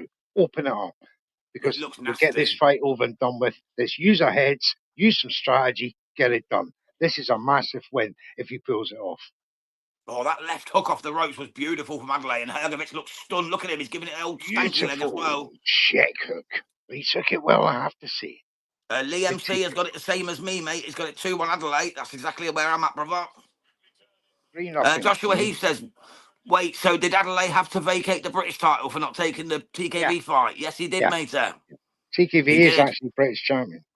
Yeah, TKV's the champion now, and he's fighting Fraser Clark. What's the lad's name who he's fighting neutral? I can't remember myself at the moment. Fraser Clark. Fraser Clark. He's fighting Big Fraser. That's the one. 20 Boxing's got it 3-0 to David. Same as me. Same as Mr. Neutral. They've got it 2-1, sorry, to Hrgovic after 3. On DAZN. That was Andy Lee's scorecard. What do you want? He wants Hrgovic to win. I like Andy Lee, but he don't always get it right, does he? A bit like Cole Frampton, mate. They do mess it up a little bit on the old comms. Here comes Andy Lee now. Just because they're in the game doesn't mean to say they're right. No. It's just an opinion. You actually find a lot of boxers tend to get it wrong. Just look at the prediction league. Very much so. Adelaide versus Itauma is intriguing. I'd mess with it. Playing a bit of rope-a-dope here, David Adelaide on Hrgovic. And just steps forward with a jab. That's better. He's not letting Hrgovic dominate him by any means. And Hrgovic, to be... He doesn't look like his punches are landing clean and with 100% power. It's like he's only putting 50% into them. He does look very ponderous. Or is that his full power now? Nice cold bottle of Boxweiler says, how did he take that? Yeah, definitely, mate. That left hook was brutal. Took it well. But he needs more of that, Adelaide. He needs 2 or 3 of them to stop this guy. Yeah, it's got to be a continuation, isn't it? Yeah, a one-punch scenario, for me, is not possible either way. Oh, you went for a big left lunge there, did Adelaide, but Hrgovic just snapped his neck back. Now it's Hrgovic finding success with the jab. I don't like Adelaide keep putting himself back on the ropes, though, because that's where Hrgovic is most dangerous. Right. Remember what I said before the fight started. By round 6, these 2 guys were slowed down. They've exerted all their energy trying to knock each other out. And it'll become a bit messy and a bit, huggy for a couple of rounds until they get the second wind by about round 7. Then it'll open up again. Oh, big shot from Hrgovic. Adelaide's hurt again. He's staggering back. El Animal's starting to open him up a bit. This is a bit of a worry for David Adelaide there. He definitely seems to be feeling the pressure, the pace of the fight. Is he gassing out Hrgovic? That could be the strategy. Could be. So hope he don't gas himself out in the meantime. Just want to see Adelaide stop pinging that eye with that jab, man. He's not done it in this round at all. That's what's disappointing, James. And his team, really, if they've not identified that, then that's pretty poor from their point of view. I'll give that Hrgovic that round, by the way. Oh, that was a big Hrgovic round for me. I've got it 2 apiece. 1 and 4 for Hrgovic, 2 and 3 for Adelaide. Let us know in the chat, guys, how you're scoring this fight. And remember, if you've been with us since the first fight and you're with us till the end, we're going to be giving away a little bit of merch at the end of the show. So anyone who's here for the duration, you could be rewarded for your efforts, mate, and we really appreciate you. Just make sure you subscribe to Red Corner Boxing. And if you're on X, follow Mr. Neutral. It's at Neutral's Corner. And follow myself at Jam's Boxing Chat on there. So you can see all the links for the shows we do, new stuff that's dropping, our boxing supplier, Boxing Fight Zone, our other supplier, Easy Storage. We are here for you guys, but we've also got to lend a little hand to our suppliers and our official sponsors. So here we go. Round 5 is underway. It's starting to get really interesting, Mr. Neutral. Well, yes, this is the moment where, the last of the adrenaline, for the first early rounds of the fight is going to wear off for these 2. They've got it 3-1 to Hrgovic there. Lee's got it same as me, 2-2. We've got it slightly different here, on the chat. and us at Red Corner, I've got a 3-1 to Adelaide. I think 20 has the same. So it's all very varied opinions right now, which is testament to how good the fight is so far. But for me, it's going exactly the way I pictured it. Both guys trying to big punches, big overhand rights. Oh, big shot from Adelaide. Oh, he's got him again. DJ Right Patch just hand, said quickly, then a Anto backhand. Kakashi started going at Ray Ford once again now. Now we Oh, see how come on. Come underwhelming Ray on. Ford was. No, you had your chance, Anthony. You had your chance. It was all lined up. He was meant to be here tonight. You meant to Unfortunately, be he here. didn't make it. You didn't make And the he didn't want fight. the You Sugar didn't. Nunes smoke, did he? No. So not believing it. Sorry, Anthony. Same. Oh, big shot again, this time from Hergovic, and Adelaide's hurt. Oh no, he caught him off the hurt. He just smiled at him. He Yeah, but caught him normally off that's the a French. kidology, man, that, for me. When they That's smile or smirk or stick their tongue out, not that's all when the they're hurt. time. Not all the time. Just a lot of the time. Oh, David is going for trading blows. Now this is where it's going to get interesting. Now they're both blowing. It's round 5. Trying to load up on their punches, standing on their feet. Left-right combinations from Hugovic. Adelaide tries to punch him on the ropes. Hugovic ties him up. This is great stuff. Anto needs to start back up. He's talking rubbish, says DJ Pat. He's got to back up the rubbish he's talking, should I say. He's Thank you, got Pat, my to. brother. Now Hugovic getting some success for that jab. Adelaide threw a spiteful one, but Hugovic seen it coming, throwing little uppercuts and little left hooks. The elbow's not gone back beyond his shoulder. He's not loading up. It's just short punches for me from Hugovic. Well, David Adelaide is throwing haymakers, but he's not connecting. He's missing quite a lot in this round. I'm getting a bit worried about his gas tank here, Neutral, to be honest, brother. I did say this. The gas tank for both fighters will be an issue in round 6 onwards. Oh, he's going for it now, though, Adelaide. Caught Hergovic on the ropes just as the bell went. Oh, big left as well to finish the proceedings, but it was still a Hugovic round for me. Same, matey, same. I've got 3-2 now after 5. Philippe Alamo Hergovic. I've got 3-2 to Adelaide. It's great stuff so far. It's an intriguing fight, bro. I'm enjoying it. You know what I mean? It's I'm literally like I enjoying say, it. intriguing. That's the key word. It's intriguing because we just don't know who's going to win this. They look the same level. Both men are Yes, gassed. Both men have hurt each other. Let's see who can land the fire and make it count. that's the key words. Same level. They are. Because not one of them's dominating the other when they're getting success, which shows that they're not able to carry through the strategy once they find a success or they haven't got the gas tank. All this comes into the package of levels. It's not about how you Definitely. skill, it's about how you feel in the day, your stamina, your energy, your positive mental attitude. All that goes into the package of being a boxer. It's not just about your skill, because if it was as easy as that on paper, we'd know who was the winner every time. It's not. Exactly, mate. You couldn't have said it better, Neutral. DJ Patch just said when someone starts swinging haymakers, it's a very good sign their tank is starting to run out of gas. They're starting to run out of ideas. Absolutely. They've got Hergovic 3 rounds ahead on Andy Yeah. Lee's scorecard on the zone. Again, it's just Andy Lee's opinion. It's not official. It's definitely not. 3-2 Adelaide, says 20 bucks in, but Adelaide looks spent here now. Yeah, he has gas majorly, 20 man. He has. Yeah. Remember, 20, I sent you the link, bro. If you want to jump in at any point, you're more than welcome, brother. We're here for the whole card. Yeah, 20. Step in Come at through, any man. point. You're more than welcome, bro. I'll give it. 4-1 to Hergovic, says Hawkins Ringside Live, so he's got it the same as Mr. Andy Lee. Fair play, brother, fair play. I've got it a little bit different. I've got it 3-2 to Philippe El Animal. There's a massive difference in the punching stats. Adelaide's only 274 thrown for Hergovic to 111 for Adelaide. That don't seem right. they've made them figures up. I swear they've got that under the ring buzzer thing again, you know, where it makes a buzz every time someone moves, but that can be triggered by stepping, by moving. Yeah, that's a load of rubbish. We've got Grey JD joining us. Grey JD was literally watching Great on your Jedi. shorts. Great How about that? Jedi. Thanks, Thank you mate. so much for Welcome tuning in, through. brother. He's Really unmistakable, appreciate you Jams. coming through. Drop us a sub if you've not already, mate. We really appreciate you coming through to Red Corner Boxing.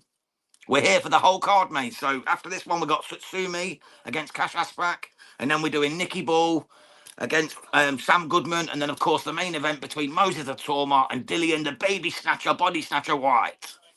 So stick with us for that one, too. Hokovic looks knackered now as well. How he's not targeted that right eye, I'll never know from David. I just don't get it. He's barely touched it since the cut, mate, since the third round, when we said he should be attacking it with that jab. He's barely threw a punch at it. He's literally going for just right-handers, left hooks, but he needs more than that. He needs the jab. That jab was working so well in round 1 and 2. And he's just abandoned that strategy now. I think he's gassed out, Neutral. I think he's gassed out, Adelaide. Yeah, what it was, he got too confident by round 3 and 4 that he could hurt Hokovic. He's just hit him with a nice right there, to be fair. But, and the fact that he could take the Hokovic power, he was getting too comfortable. And then he's gassed himself out trading. Now that's the end of round 6. He's Hergovich again for me. He's now getting to the point where, right, well, the remaining rounds are not going to be enough for me to get back in the fight. I'm going to have to either drop this guy twice or I'm going to have to knock him out. What's Adam Booth doing? Not telling his man to concentrate on that right eye, says Lee MC. Thank you, Lee. I agree. Thank you, Lee. Exactly what I was thinking too, to be fair. That should have been the pinnacle of his attack after that. From that very third round, he should have been all on that every time, swatting him on that eye, making sure to pay dividends on the work he'd already done. And he's just let it slip. It's crazy. Well, maybe he is. And David's just not listening to him. Yeah, Lee's got it the same as made 4-2 to Philippe Elanimo Hergovich. Because I want that to be, his excuse when, if David loses this fight, because I want Adam Booth to come turn around and say, I told him from round 2, jab, jab, jab. That eye, but I don't know. Derek Chisora's just been giving some words to David Adelaide. Go for that effing eye. That's what he's just said from the crowd. He's just shouting at him, go for that effing eye. So he's saying exactly what we're saying here, guys. He needs to target that bloody right eye of Philippe Hergovich. Hergovich must have heard him because he's keeping his guard up now. Well, Del Boy's a big part of his team, isn't he? That's better. Good start to the round. Jab, jab, overhand right. He's got two attempts to open up the eye. That's better. Left hook round the side. And then allows Hergovich to tee lovely off. check left hook. And a right hand from Adelaide. Oh, that's the punches. He needs more of that. It's not enough for 1 and 2. Hergovich still comes back and outlands him to nullify those 2 good punches. I think he's spent no Adelaide. I don't think he's got the power to knock out Hergovich at this point. I don't think Hergovich has got the power to knock out Adelaide. It's just a case of Adelaide, can he still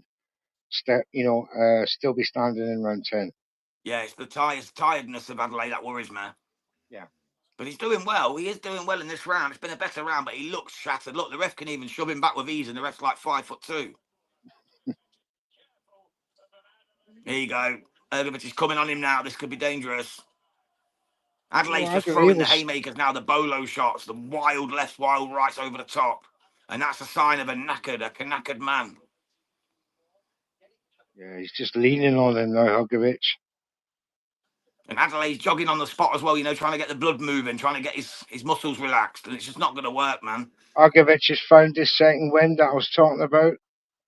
After getting gassed in rounds 5 and 6 a little bit, he's slowing down, but now he's in round 7. He's going hell for leather on Adelaide, but Adelaide's tied him up on the ropes.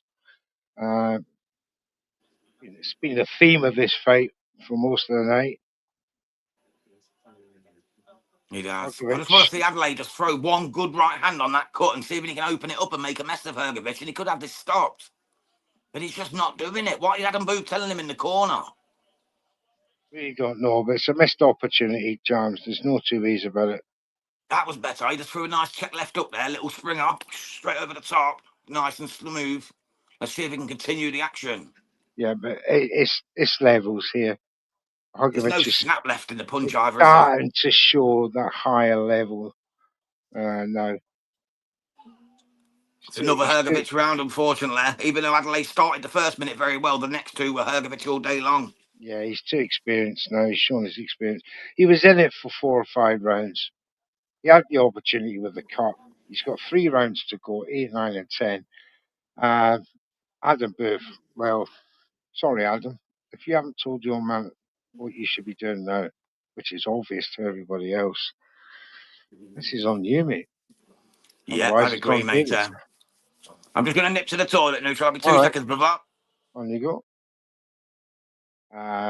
So, according to the schedule, we will be having Kiss Ass Fight versus Susumi next. Do you know, I've only watched this Susumi's highlights. Actually, did I? It was on the card. Was it? No, I can't. Was it the New York card? Can't remember. But I've only watched very briefly highlights of Susumi. So I'm hearing Inoue Nakatani is as good as them. And you have to let me know. I don't know. Is this boy really good? Is he going to blitz young Kiss Ashrak? We'll find out soon enough. But it's round 8 now. It's just started. Andy Lee's got his 7-1. What was it, 6-1? Yeah, 6-1 to Hrgović. I've got it slightly less than that, but I wouldn't be against it. As I said, Adelaide gassed out between rounds 1 and 8. He's just stumbled there from a right hand as Hrgović goes to work, but Adelaide sticks the tongue out with a big smile. Oh, but there's the inevitable. What happens after that when you smile at your opponent in that manner? Like, nah. Adelaide has been took down. Big right hand comes. Get down, son. 10-8 round. Bollocks. He's going to stop him now. It's going to be a stoppage now, James. Adelaide's cooked. Hrgović is just teeing off now. It's going to be inevitably soon. There's too much of the round to go. Can he survive? It doesn't look like it. Oh, back comes Adelaide's landed some Adelaide. leather. Oh, he's come back. Rubbing the Come glove on, in the David. eye. Oh, Hrgović is doing the stanky leg. Did you see that? His legs were going. His legs are his legs have buckled. gone. Can he do it, David Adelaide? It was a Oh, left hook come that on, done the David. business. My goodness. Just when he looked, he was out for the count. He comes back and rocks the big Croatian. Incredible stuff. Here comes Hrgović, back on the ropes. He's got Adelaide. Adelaide swings and misses. Another right hand comes in from the Croatian. Adelaide explodes off with the left right but misses. Blowing hard now, the pair of them. It's round 8. Oh, big left hook from Adelaide. He's got Hrgović hurt. He's got him again. He's smacking Oh, him. He's got him here. gee. Oh, there's 3 of them. Go on, Dave. He's got him. He's got him going. Oh, This could be over. Adelaide's oh, piecing him up. oh, Hrgović is ready to go. He's absolutely battering him. Oh, he just missed with the left hook. That would have been the end. oh That my would have been the goodness. end. How is he Hrgović is still dusted. standing? Come on, David. One last push. This is He had him gone incredible there. from Adelaide. Oh my goodness. What a win, lose or draw. What a performance from David Adelaide here. He must have hit with 8, 9 clean punches on Hrgović, and he still stood up. He's still coming forward. Has he just taken that last bit of Come on, he's the got 10 life seconds to finish force this. from David Adelaide? Has he just took the soul? Oh, he's hurt. Adelaide's Swing and a hurt again miss. here. Saved by the bell because he was about to go down. Big right. Well, that's Just a a wee 10-8 round. Would you stumble. give it a 10-9 with the way Adelaide pieced him up? No, it's 10-9. Oh, what a round. Well, I'm just going to go and switch my light on, mate, because it's getting dark in here, bro. Wait me a sec. Go on. He's got to recover quick because That was an incredible round. As he bust his nuts trying to knock out Hugovic. He stumbled first from the left hand. He then mimicked, stuck his tongue out. Yeah, it's a 10-8 round. Sorry, Jams, for Hugovic. Although Yeah, I get it a 10-8, but I just thought because of that 9-piece chicken combo, would they give it a 10-9? Because obviously he closed the round. But no, it's a 10-8 still with a knockdown, isn't it? you can't take a point off and give it back. It'd be a 9-9. In other words, Yeah, I don't even think they'll give that. I think it's a 10-8. it's an But here we go, incredible guys. Round 9. incredible barrage of punches. Can't believe that's a nice cold bottle of Boxweiler. I can't believe it either. Adelaide had him cooked there, man. If he'd just had a bit more gas in the tank, he would have finished Ergovic there, in my opinion. Andy Lee's got it 79-72. I think that's a bit harsh on Adelaide, but I suppose with a 10-8, it makes sense. Did he get 8? No, he was a 10-8, yeah. He only gave Adelaide a 1 round, round 2. I'm surprised at that. Oof, it's warm in here. I gave him the second and third, to be fair. Oh, big shot from Hergovic. Just a matter of time now. This is the round I've got on my bet, though, for Adelaide to knock out Hergovic. TKO, round 9. So with Sky Bet, this is where my money's on. Let's hope and pray you get it. Definitely, because from my prediction league as well. Hawkan says, I'll have to turn the chat off again. Bloody hell, they're so close together. Hergovic 78-73. Yeah, that sounds about fair, to be fair, Hawkan. Yeah, it sounds about right to me as well. Yeah, Adelaide's definitely gassed now. He's not even trying to land anything now. I think he's just trying to survive now. And to be honest, he's done really well to do that over 10 rounds. It was a massive step up for David Adelaide, to be fair. From Jamie TKB to this kind of level, it's a huge step up. Yeah, absolutely. And he's proved he belongs at this level, maybe just not past this level, Yeah. Top European level, shall we say.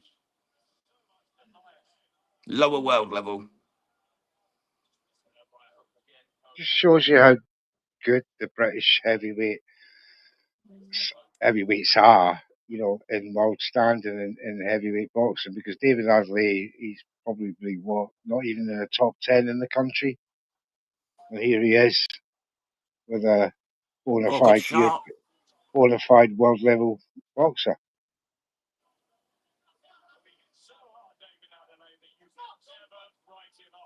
You never know if he's going to land that one big punch. He went with the wrong lead hand. There should be. Yeah, he's looking too scrappy now, isn't he, Adelaide? He's missing like the right hand over the top, just going over the shoulder every time now. Yeah, because what he's doing, he's trying to throw a jab first instead of just going for the overhand right. That was better. See, that's where he gets success. Don't go for the jab first when you're that close. Just go for the right hand, because he's dropped his left hand already. We're coming up on the final round now, guys. David Adelaide needs a knockout for everyone, I assume.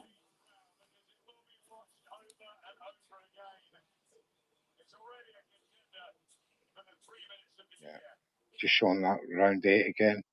Cracker. Lee says Adelaide's European level at best. Yeah, I agree, mate. That's pretty much where I'm at. Lower world level. European level, definitely. Yeah, and I think that's where Hugovic has had, to be fair.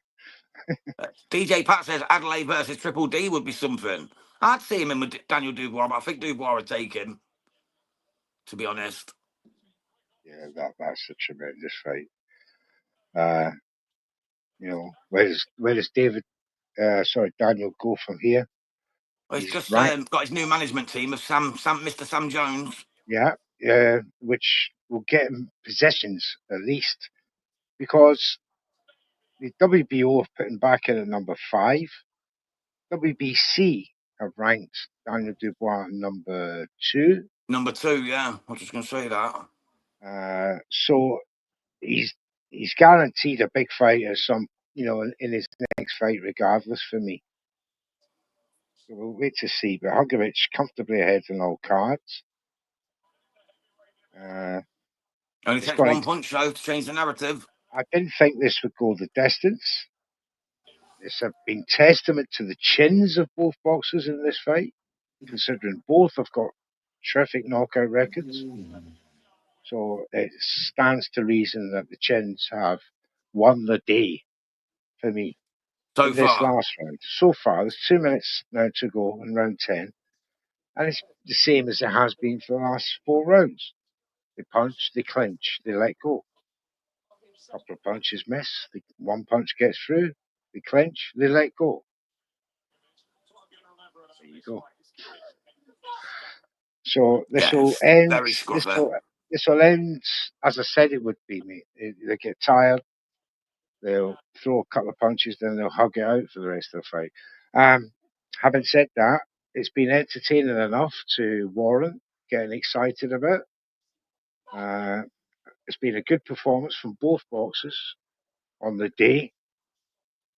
I wouldn't call it outstanding work by any means by the two of them, but it's been a showcase. It's been a good fight.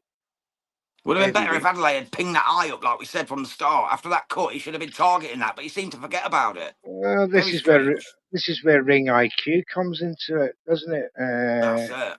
And generalship. If you're aware of your surroundings, your opponent, and the round by round, caveats, their obstacles that they're having, you should be adjusting your strategy round by round, but nothing. That's down to trainers and the boxer alike, because that was an opportunity. His eye actually looks now as if it's never been opened. It does. Good shot from Adelaide there, though. Just caught him with one, but I think it's too little too late. It's no power. Power's gone. Hrgovic just wraps him up nice and easy. 20 seconds to go. Oh, big left hand from Adelaide again. Stunner. 10 seconds to go. We're going to get a final end to this last stanza. Easy wide. Hrgovic just wraps him up nice and easy. Yeah, it's a Hrgovic win, guys. We've not got the official announcement yet, but Hrgovic has got the win. It was looking rocky in round 8, but he come through. 20 says, I've got Adelaide winning this by a split. Anything else is a robbery. That's the typical boxing world, mate. If it was tank fighting, you'd know they'd be crying that Adelaide should have won if it was tank, you know what I mean? Even though he got beat up like against Lamont Roach. We know that. That's boxing X talk, that is, Twinny, mate. I'll give it showing respect. DigiPat says the problem is these fights are usually decided in the first 1 to 5 rounds. I thought Hrgovic would make a statement, but no. Quite agree. So, who had UD for Filip Hrgovic in League One, Mr. Neutral? Let's have a look, James. Filip Hrgovic by UD was SWS Boxing. Congratulations. And to Brett the Boxing Man. Everyone else took Hrgovic apart from me, didn't they? So I fell further behind. Darren had UD and Ra had UD. Split decision for Chance. He gets 10 points. Poor Jams. You went Adelaide. Oh, sorry, mate. 0 points. 10 for Carl, 10 for Pat, 10 for Håkan. Pat had TKO. Håkan had majority decision for Hrgovic. For El Animal. El Animal, MD. They're just showing on the screen at the minute. Joshua Buatsi against Zach Parker. What a fight that is coming up November 1st. That's going to be big. Yeah. Adelaide is, he's that according to Joshua. Tell you what, I fancy Buatsi to win that one, Mr. Neutral. What say you, mate, on that one quickly? Well, hopefully I'll be there, mate, but I think Buatsi will stop him. Yeah, I think late stoppage or maybe wide UD. Joshua, he said Adelaide's fucked. Yeah, he was knackered, mate. Twinny says I'd split on my prediction, laugh out loud. So did Håkan, mate. You're in good company. Oh, no, sorry. Håkan had MD, didn't he, majority? No, right, I'll just go out and get the car.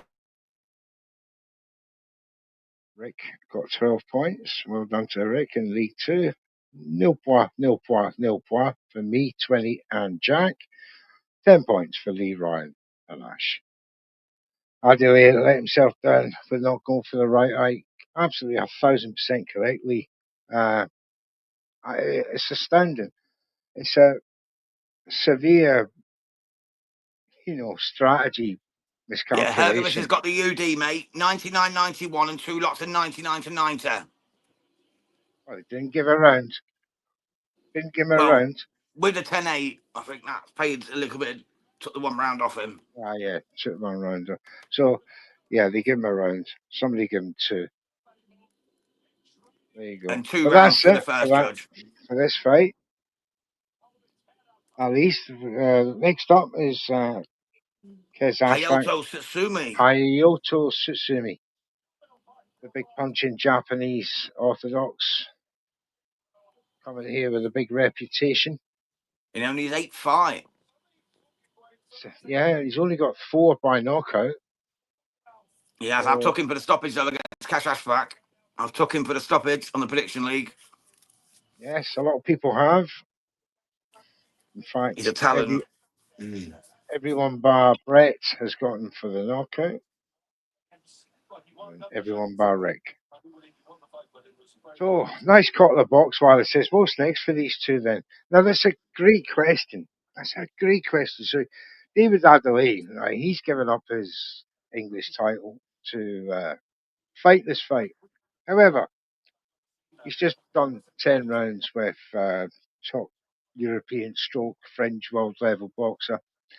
The question is, will he get another opportunity to become a gatekeeper, basically? Because does he have another tilt at the British title? And when's he going to be given the opportunity, considering that all the hubbubaloo over TKV? I think he'll fight the winner Um, out of TKV and that's a Fraser good. Clark. It's a good thing, but then again, will he need another confidence booster fight on the way up from that? So, who else at British level or stroke European level that David Adelaide can have a crack at? And I do believe there's a couple out there for him. The As winner far of as Dave Allen against Makhmedov. there you go. As far as Philip Hugovich is concerned, he'll be looking for some lick back on Daniel Dubois, I think. And so maybe Queensbury, with this card, seeing that Hugovich has done one of theirs, they'll want revenge. And maybe Daniel Dubois could be the man to do that again, to make it 2 wins over Philip Hugovich. So he's going to be in line for another big shot at somebody big. It's going to be What on a about reaction AJ? What if card. AJ doesn't end up No, fighting Tony no, Yoka? no, You don't think AJ Hergovich would make sense? no. There's too many. There's too many It's meant to be names. Yoka in Ghana anyway. There's too many names being thrown at AG right now. His options are boundless, being Britain's only PPV star left. Such as in Ring magazine cards, not Riyadh season cards running from September to February, March. Be from April to September, you might see a PPV next year with Anthony Joshua and somebody else. I think it's going to be Deontay Wilder myself. I've got a sneaky feeling. It could Um, be, yeah. Could yeah. be. Right, But I'm just he's going to go supposed to be for. fighting Tony Yoka, isn't he, next? In Africa, in Ghana. Supposed They're to be. looking for a venue at the minute, according to Frank I'm Smith. looking ahead of 2026. Maybe that's a scenario. I'm just going for a break. All right, mate. See you in a moment. So at the minute, they've got Ali Adalipo and Andy Lee on stage talking about the Hergovich fight. It was a good, fun fight to watch, to be fair. Adelaide showed his heart, showed his mettle. He done all right, man. Proud of David Adelaide's performance there. I think if he'd have pushed on a bit earlier, he could have even got Hergovich out of there. Once that cut opened up in the 3rd round, he should have been targeting that with them right hands constantly. He just seemed to forget about it. Why wasn't Adam Boob in the corner telling David Adelaide, right, get after that cut, get your head in there, mess it up, get the elbow in there, rub it up, do anything, old man him, dirty trick him, whatever you have to do to win on a fight of this magnitude. But he didn't. We've got a guest joining us. Big up, Bobby Sampson. How are you, brother? I think you're on mute, mate. You're on mute. If you look on your screen at the bottom, bro, on the left-hand side, the little microphone. There we go. That's the one, brother. How are we? Good, man. Just recovering, getting back into the flow of things. Been off for about a week and a half. And when I say been off, I've been off, man. I literally... Off the grid. In essence, I mean, outside of chatting with you lads in the chat group and whatnot and sharing a bit of my travels, I haven't really watched or seen anything. I've kind of taken the last day and a bit on the flight, catching up with everything. So, yeah, man, I'll do the best I possibly can. But looking forward to these next two fights, man. That last fight that we just had, that 8th round, was something special. It was. That was, man. I don't know much about David Adelaide, but, man, I am going to follow this kid now. Like, what heart, what resolve. Loved it. Loved it all. He's a tough man. He's a tough man. He's only 28 as well, so he's still got a few years in him. Yeah, He'll come again. Absolutely. But I don't know, man. Honestly, I just feel like Hrgovic still looks real sluggish to me. I mean, he got the job done, but, I mean, what a chin on that guy. I'll give him that. Yeah. Definitely. Well, what do you think about the next fight? We've got Hayato Satsumi versus Cash Aspak. Do you think much to this one?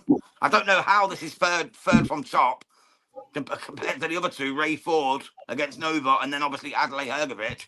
How this one's jumped the queue is beyond my notion. I you know what? I'm basically going to come into this fight as a fan and kind of dissect it as it goes along here, man. And you take nothing away from the Japanese guys. They got that power. They got that something like je ne sais quoi. You know, I don't think they get enough credit over there in Japan. So, you know, it should be an interesting bout, man. It should be interesting. I mean, let's see where we go with it and what happens here, man. But yeah, no, it's been good so far, man. And mad respect to you guys. You guys are just fucking killing it. Just killing it. Love it. Just watching it from afar, you know, and just seeing what you guys are doing. I love it. And let that be motivation to everyone. You know, this is what I talk about on my show. I'm sorry, I'm going off on a bit of a tangent, but no, you crack on, mate. You're all good, brother. When I see you guys do what you're doing, this is the epitome of what working hard is all about. You know, hey Jam, how are you, sir? Yes, my brother. How are you, sir? How you doing? I'm talking about how amazed I am by how hard you guys are working, and God bless, man. Like, this is what the model of life should be for everyone. Work hard. Nothing comes without hard work, right? I mean, hands down. I mean, this is you guys are doing beautiful work, and I love it, and I'm glad to be a part of it. I'm glad to be a part of this family, and yeah, phenomenal. Absolutely phenomenal. I appreciate you, brother. Appreciate you. That's very, very kind words. No, they are kind words, man. They're true words. They're real words, you know? We appreciate you, my man, very much so. You know that. Ryan and yourself, absolutely true friends of ours, and Rick on the box, and we really, truly appreciate you as well. And support you as well in your ventures. As I say to any day, I mean, I started this late. Anybody can do it. If you've got the knowledge, you've got the passion, and you've got delivery, and you've got a real about you for boxing, get and do it. Get out there, get your voice heard. Hey, 100%. I mean, it's the same with us. I mean, you know, you guys are lucky you're just doing boxing. We do professional wrestling as well.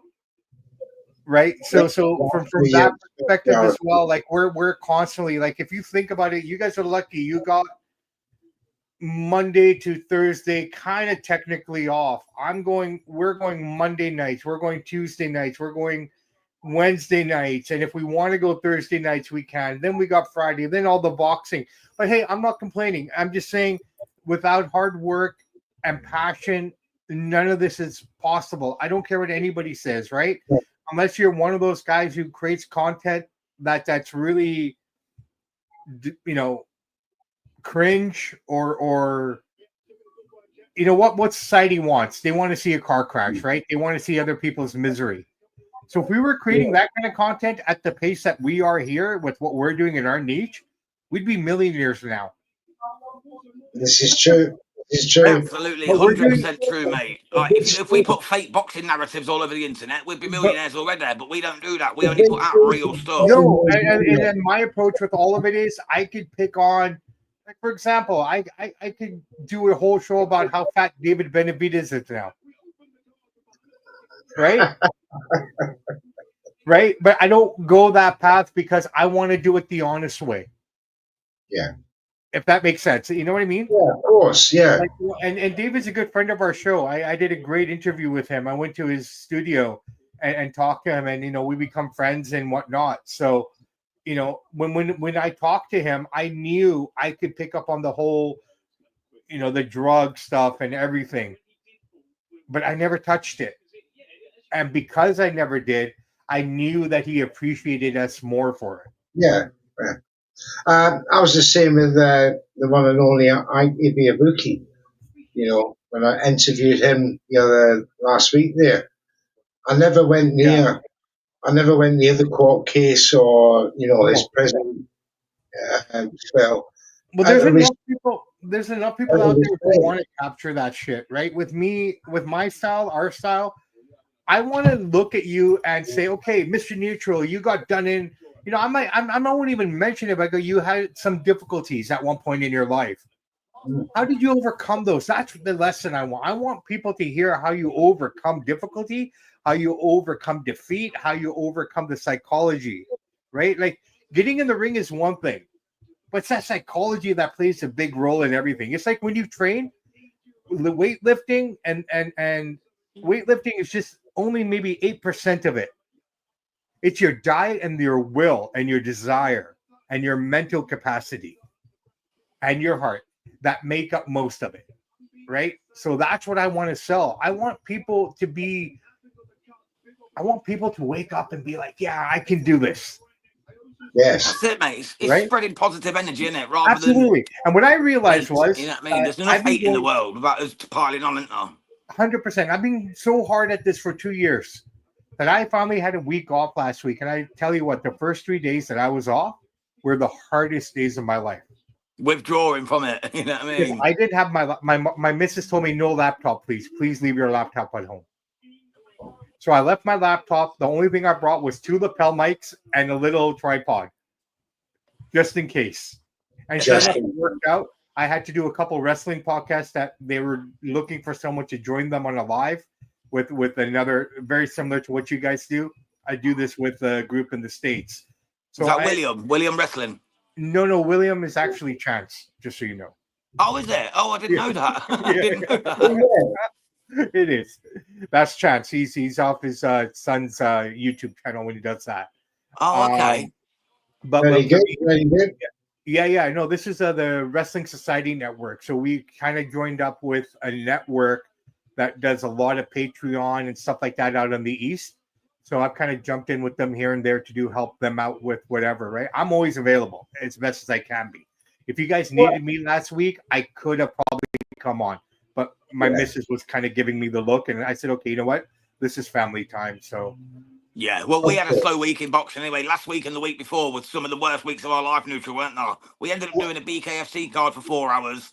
And I smiled at her same. on the flight home when we were flying home a couple of days ago. I said to her, do you realize this was probably the slowest week in wrestling and boxing that I chose to take off? So it kind of worked out in my favor. Yes. That's when you got to plan your holidays around the boxing schedules. You know what? I would though. That's just how horrible I am. Sometimes I plan, right? I plan it all around what's going on and try to ensure that I get everything done. So if a card's coming on at 1:00 in the afternoon here, I'll get up at 7 and wash the windows, cut the grass, do everything, so I'm free by 11. That's what you call dedication, bro. But you got to support it all, right? Look, at the end of the day, without my missus, I don't think I'd be able to do this anyways. You can't function. I'm the same. If I was single, I'd have no problem. But having the missus and the little one involved, they allow me to do this. That's where I look at it. They allow me. They allow me to do this. That's beautiful. There we go. Here we go, man. So Sumi's going out. Yeah, I'm coming out right now. It makes me wonder how hard these Japanese guys hit, man. We had a couple of deaths last week in Japan, didn't we? We did indeed. Very sad state of affairs. Yes, 2 on the one card. Yeah, the back-to-back, like a few days apart, right? That's a phenomenon in itself. Being 1, Yeah, but that 2 was on on the the August 2nd card, Shigetoshi. There was something in the region of 350 boxing matches on, and for 2 to happen on the same card on the same night, it's just tragic. And the hearts go out to the family and friends. Who was the card a few weeks ago, guys? The American. He was in the main event, and he knocked the tar out of the Japanese fighter that he was fighting. Brian Norman Jr. Sorry? Brian Norman Jr. Yes, Norman Jr. Against Jin Sasaki. Yeah, how is he? Any word on Yeah, him? he's fine now. He's fine. Okay. Yeah, he Thank can, God. he can now remember what happened to him. Yeah. Okay. He couldn't remember Brian 2, Norman 3 weeks Jr. before. Thank you. But yeah, it's I noticed you guys were trying to find anything to cover last week. I'm like, oh man, It was a tough week, bro. It was a tough week. We didn't know what to do with ourselves at the weekend, did we, Neutral? We're so used to being live all night. It made my week and weekend really, really easy. So I nearly had to get my 2 mics myself, Bobby, and my phone on the stick, and see and go out in the streets and just see what I could film for the channel, you know. Yeah. A walk around Liverpool, mate. You're bound to find plenty. Because of the local weathers, you're going to see a few dust-ups. There's the local hotspots for violence in every city. If you know where they are, then there's a good chance something's going to happen. So, you know what you guys should check out? I don't know if you've seen it or not. Is check out that Dirty Boxing. It's actually pretty good. Dirty Boxing. The Dirty Boxing, yeah, the Mike Perry promotion. It's actually not bad. I actually enjoyed it. Is that where they got the small ring? No. It's kind of, I guess so, kind of. But it's if you basically break up MMA, it's just a striking. That's all it is with elbows and whatnot. I've been watching a bit of that online. I'll be honest, it's not bad. Check it out. I would highly recommend it. I will do. It's better than that BKF. I mean, the bare knuckle boxing's okay, but it kind of makes me, I don't know. It's too much. There's not much skill involved, is there? It's more just brutal. It's just brutalizing each other. Yeah. But with the Dirty Boxing, you get that element of MMA still, where with the elbows and stuff. So, all right, here we go. How does Cash Asphalt deal with this young man? I don't think he does. Do you not think that draw with Levi Giles back in December was not a good fight for Asphalt? It was a good fight, mate. It was a good fight, but he's also lost to Lesotho Massad. He's lost to Abdullah as well. He lost to Liam Dillon.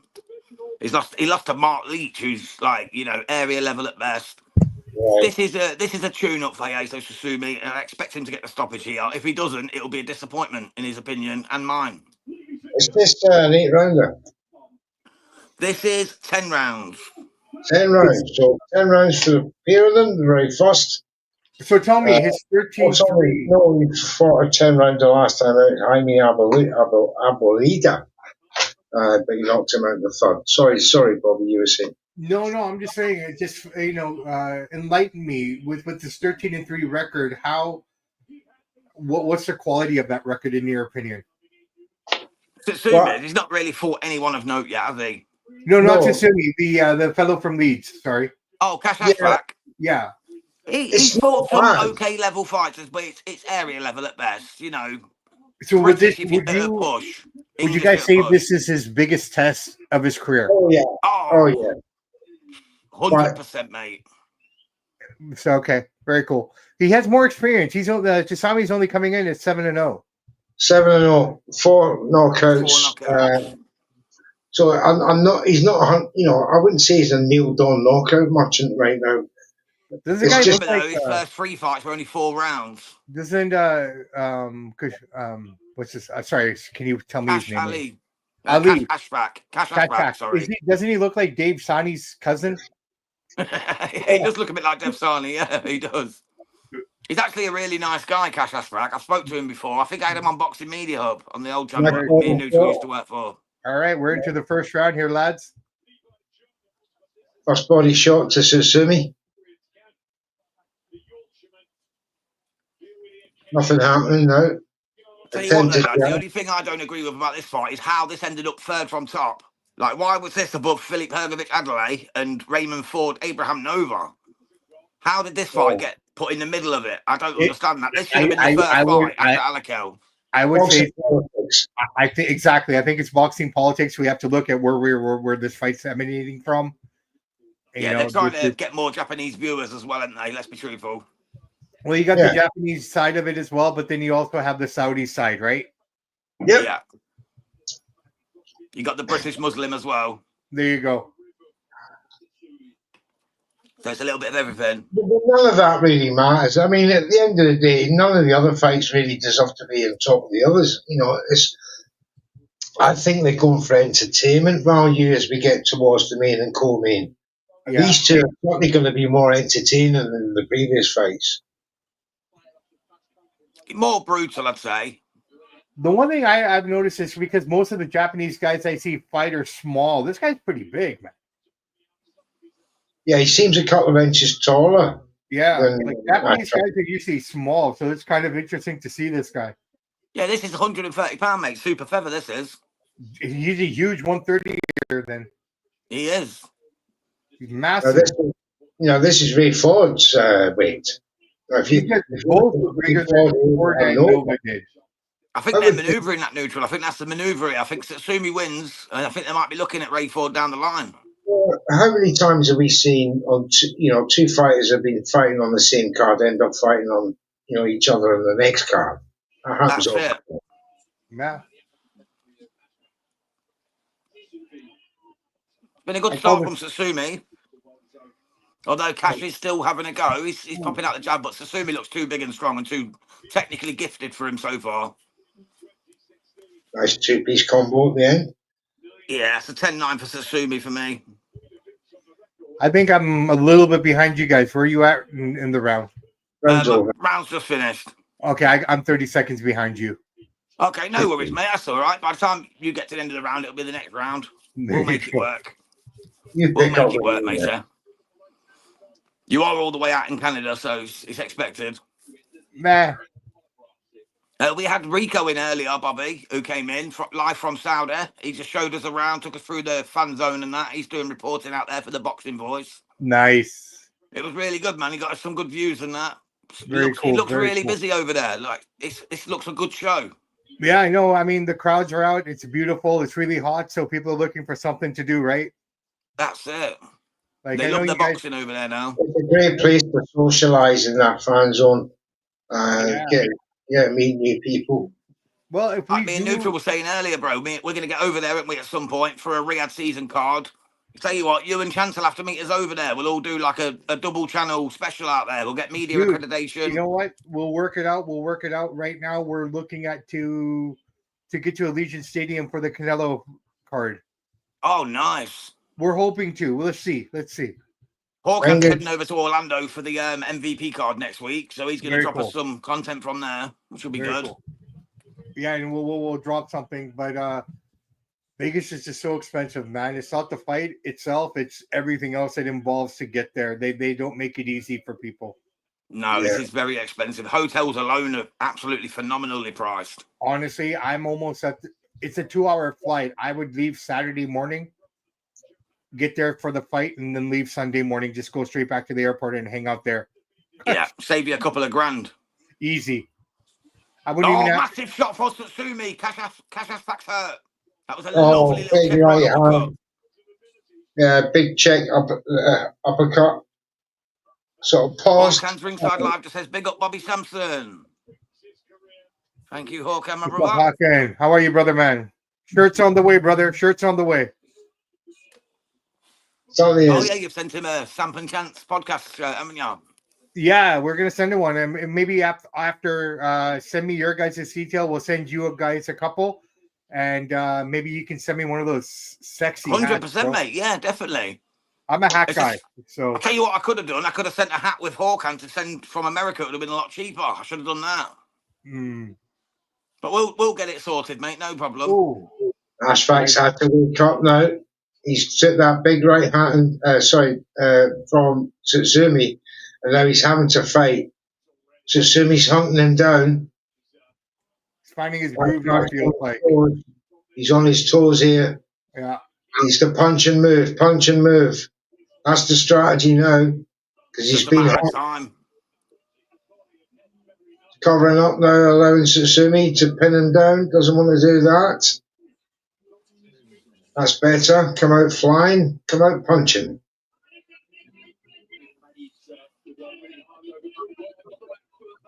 He's looking good, man. He's finally finding his groove, and he's got the Inoue hairstyle going. So, I mean, I think everything's good in his world.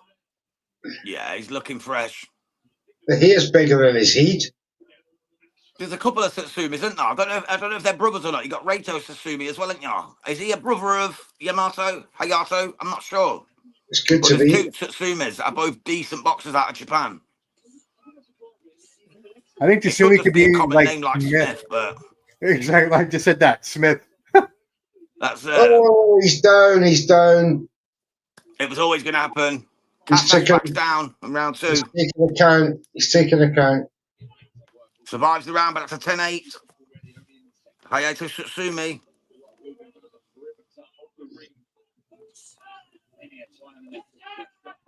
I think this will be over soon. What I like about from what I've seen from Tsunumi, he's going up and down, like he's just working. Another body shot here. Downstairs. It's good work. Yeah, he's got that Japanese style, mate. That pop and move. Just looks hungry, aggressive, and he's got the strong hands as well, the fast hands, the powerful hands. Yeah, he just turned into that right hand, and then Suzuki turned him round with the left. Bang, there's the right. Didn't even land flush. Body punch with the left. Over he goes. I think he was more off balance than anything there with that left hand. Here we go. What can Ashfaq do now? He's 3 rounds down. It's round 3.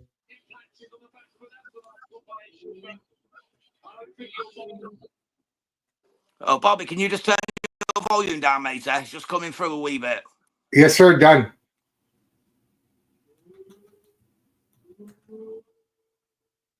Susumi still. Yeah, he's still stalking him. Ashfaq's trying to jab his way out of trouble, but he's getting pinned in the corner. There's a big body shot. Referee's calling the low blow. Look good to me. But that's essentially what he's been doing here, working that body of Ashfaq. And it's just a case of pinning it down. Ashfaq tries to move out the way, but catches a left body out to the body. And Suzumi's now, he's very economical, Bobby, with his punching. Yeah, he's just sort of the sweet science is called the sweet science. That's correct. He's got him up against the ropes. 2 right hands come in, the left hand. Ashfaq's had to move once again. He's now backed off to the other ropes. Suzumi now right, left to the body. He's down again. Now he's calling the back to the head shot. Yeah, the end's nigh here, bro. Lads, this is nearly it. He's taking another count. That's another 10-8 round for Suzumi. 1 minute 20 to go in the round. He's down again. Yeah. That's the end. That's over, surely. Fell flat on his face. This time he's struggling to get up. He's up on his knees. He's taking another count. 10-7 round so far. It's going to be over in his last minute. Satsumi's got him cooked. I think one more attack and it's all over.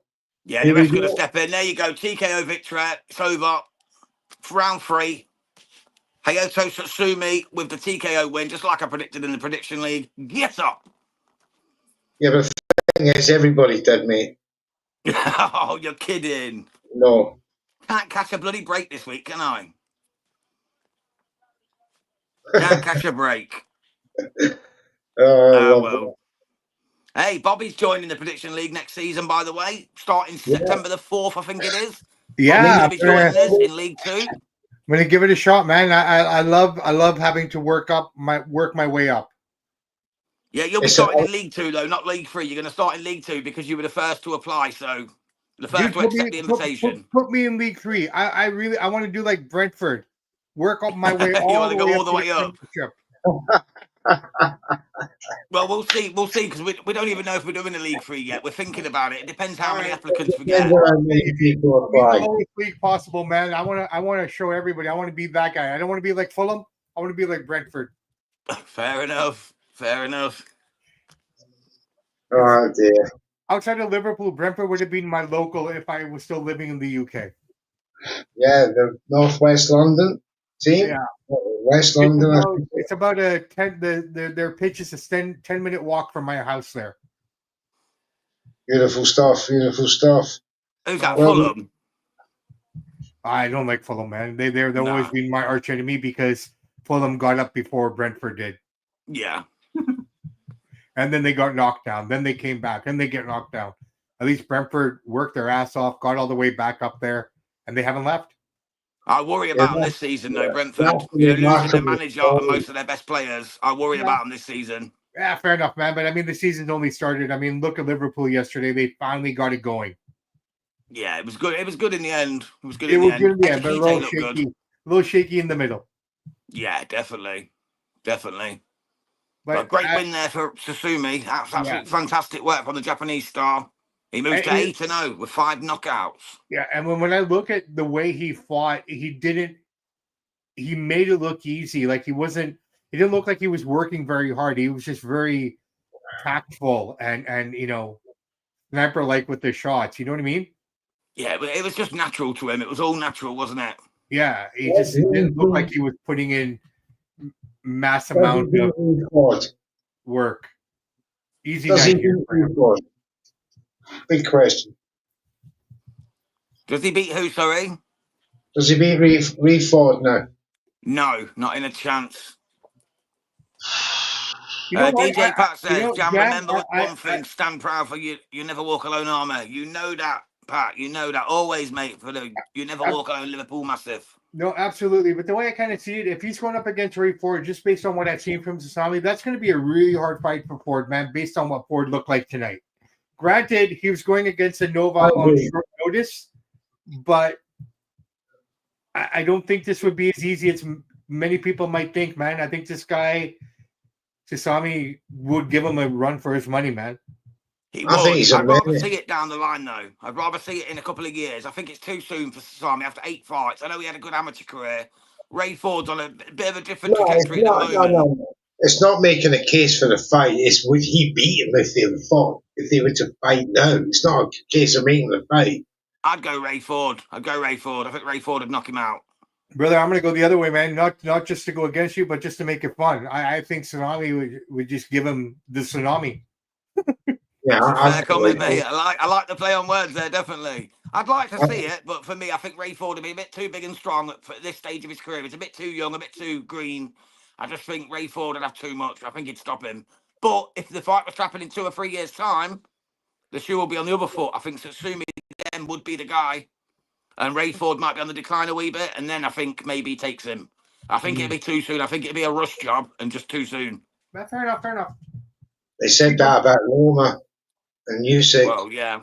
Well, Loma came in second fight, world title fight, didn't he, and lost. Yeah. You know what I mean? So it was too soon for him. He was the better boxer, but got just outmanned because he wasn't ready for that level. We live in a boxing world of fast tracking. We live in that. You know, it's not done the traditional way of fighting 40 fights against, journeymen, and then you get your shot as you work up your way up the rankings. This is done by personality, stroke character, stroke skills, stroke marketability, stroke ambition. Yeah, well, look at tonight. We've got Moses Itauma, Slovakian-born British heavyweight, stepping in against one of the greatest in Britain, Dillian Whyte. Yes, he might have had his failed drugs test. Yes, he's been knocked out 3 times, but only by the best. Tyson Fury, AJ. And yet, Moses Itauma has had 2 real actual fights against Mike Balagan, who was 21-0, and Dempsey McKean, who turned out to be an absolute hype job, and he's in there with Dillian Whyte tonight. Could say the same thing about Moses. Yeah. You know, he's been rushed, massively rushed. He's 20 years old. He shouldn't really be in that ring with Dillian, but he is. Doesn't mean he's not going to knock him out, though. But at the same time, Dillian could upset the apple cart and send him back a couple more years. Well, I mean, we just have to go back to Jared Anderson and Miller, or Bacoli, sorry. You know, Yeah. I mean, Big baby steps up too quick. We're kind of looking at the North American version of that fight in this fight with Dillian and Itauma. I mean, I look at Dillian and, like you said, he's been knocked out 3 times, and yes, by the best. But this kid's got power like the best. And he also avenged one of them defeats as well, didn't he? Against Alexander Povetkin. He lost, got knocked out, but then he went and beat him in the rematch. That fight is also going to be nullified because Povetkin has failed a PEDS test for that fight since.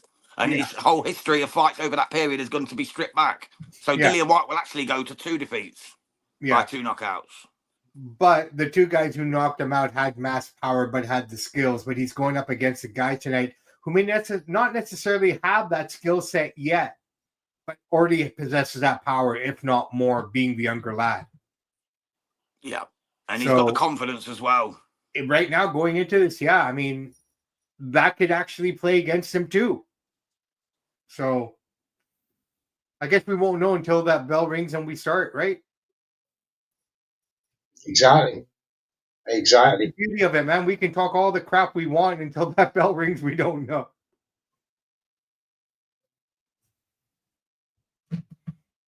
So we got the co-main event coming up. It's Nicky Ball. He's back. He's the champ. Currently the only Brit to hold the world title. The only British male. British male. My apologies. Hold the title belt at this time in a streak. With the 4 major sanctioning bodies. 37-year streak with the 4 major sanctioning bodies. If Nick Ball was to lose this, it would break that streak. We've still got IBO champions in Chris Eubank Jr. We've still got a couple of others. But real world champions, the IBF, WBA, WBC, WBO. Nick Ball's our last remaining man. It's a sad state of affairs for British boxing at the moment. And just shows what Eddie Hearn's been doing, manoeuvring everyone over to Saudi, manoeuvring like Jaron Boot Ennis over here. He's caring more about the American fighters now than he is about British because he knows there's more quid to be made over there. Can you blame him, though? Well, no, it's about capital. So, yeah, I don't blame him, but I do blame him for wrecking British boxing to an extent. But how much does Frank play a role in this, though, too? Well, Frank's still trying. You know, he's still got Daniel Dubois. He's still got the major light heavyweights. He's got the major heavyweights. Yeah. He's still trying to put on the big shows, but unfortunately, they're coming up a wee bit short. Whereas Eddie seems to just be cashing out and going with anyone and anything he can to make money with Turkey. But do you think this is a Turkey directive? I was going to bring that up. Like, okay, Frank, you focus on UK. I want you to focus on this now. I believe so. Right? Like, where does Ben Shalom fit in any of this?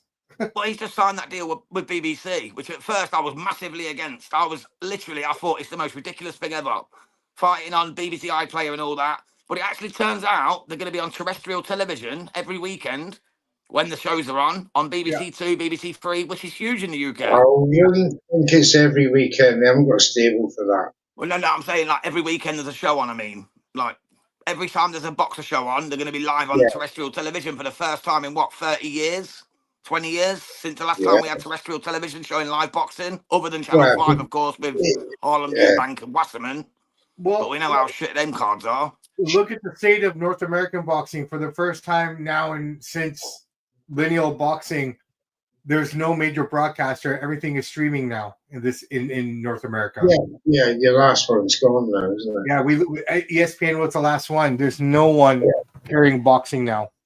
Well, MMA just signed, UFC just signed a massive deal, didn't they? $7.8 billion deal with Paramount Plus. Yeah, with Paramount, yeah. They're in for talks now as well to take TKO boxing from Netflix. It was all rumoured to be going to Netflix, but now Paramount Plus have rivaled it with a higher bid and looking to take that as well. True. Well, ESPN's taking over all of the WWE stuff now. So don't be surprised. In my opinion, I think that ESPN will probably take the TKO. I think it's all kind of, catering into one another, right? Yeah, So, could be. Either way, it's going to be fascinating to see. But yeah, American boxing is definitely in a transitional period. it is, and I'm not excited for it because if they're using the UFC model for that TKO promotion, I'm not interested. I really am not. Well, I think the maximum they're allowed to pay their fighters, what I've seen in the breakdown from TKO, is 500 grand. None of the world champions like Boots and that, none of these types are going to be wanting fighting for 500k. No. So they're not going to get anywhere like what Turkey Al Sheikh and Riyadh Season and Ring Magazine shows are doing, because they're getting paid 20, 30 million. The problem is when Turkey pulls that bag out, what's going to be left of boxing? It's going to be destroyed. Because you're going to have all these hyped up fighters thinking they're worth 2, 3, 4 million their first couple of fights, and then they have to go back down to 20, 30k. They're not going to be doing that. So boxers are just going to say, nah, fuck that, I'm not going to bother. But see, here's the question: where does Turkey Apologies go? for my language, by the way. Yeah, hey man, that's all cool. Well, where does Turkey go? Because he's got his hands in the TKO business as well. Yeah, he's just basically a sponsor, a power broker, type of thing. He'll have his own cut of TKO in the sense of, he wants to have as many fingers in pies as he can without monopolizing anything right now. Yeah. So he's he's kind of monopolized everything for his favor, though, hasn't he? Well, he's got 25% in DAZN. He's bought BoxRec. He's bought the Ring Magazine. He's got TKO. But only the Ring Magazine and the BoxRec, he's actually a full shareholder.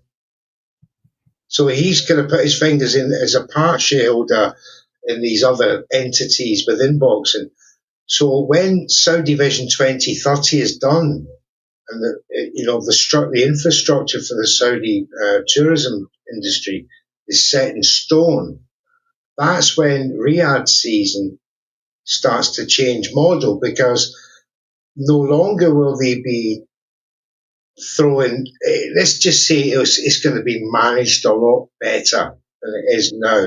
They're just throwing money here, there, everywhere, trying to get all of boxing interested and eyes and hearts and minds on Saudi Arabia and the vision that they're doing right now.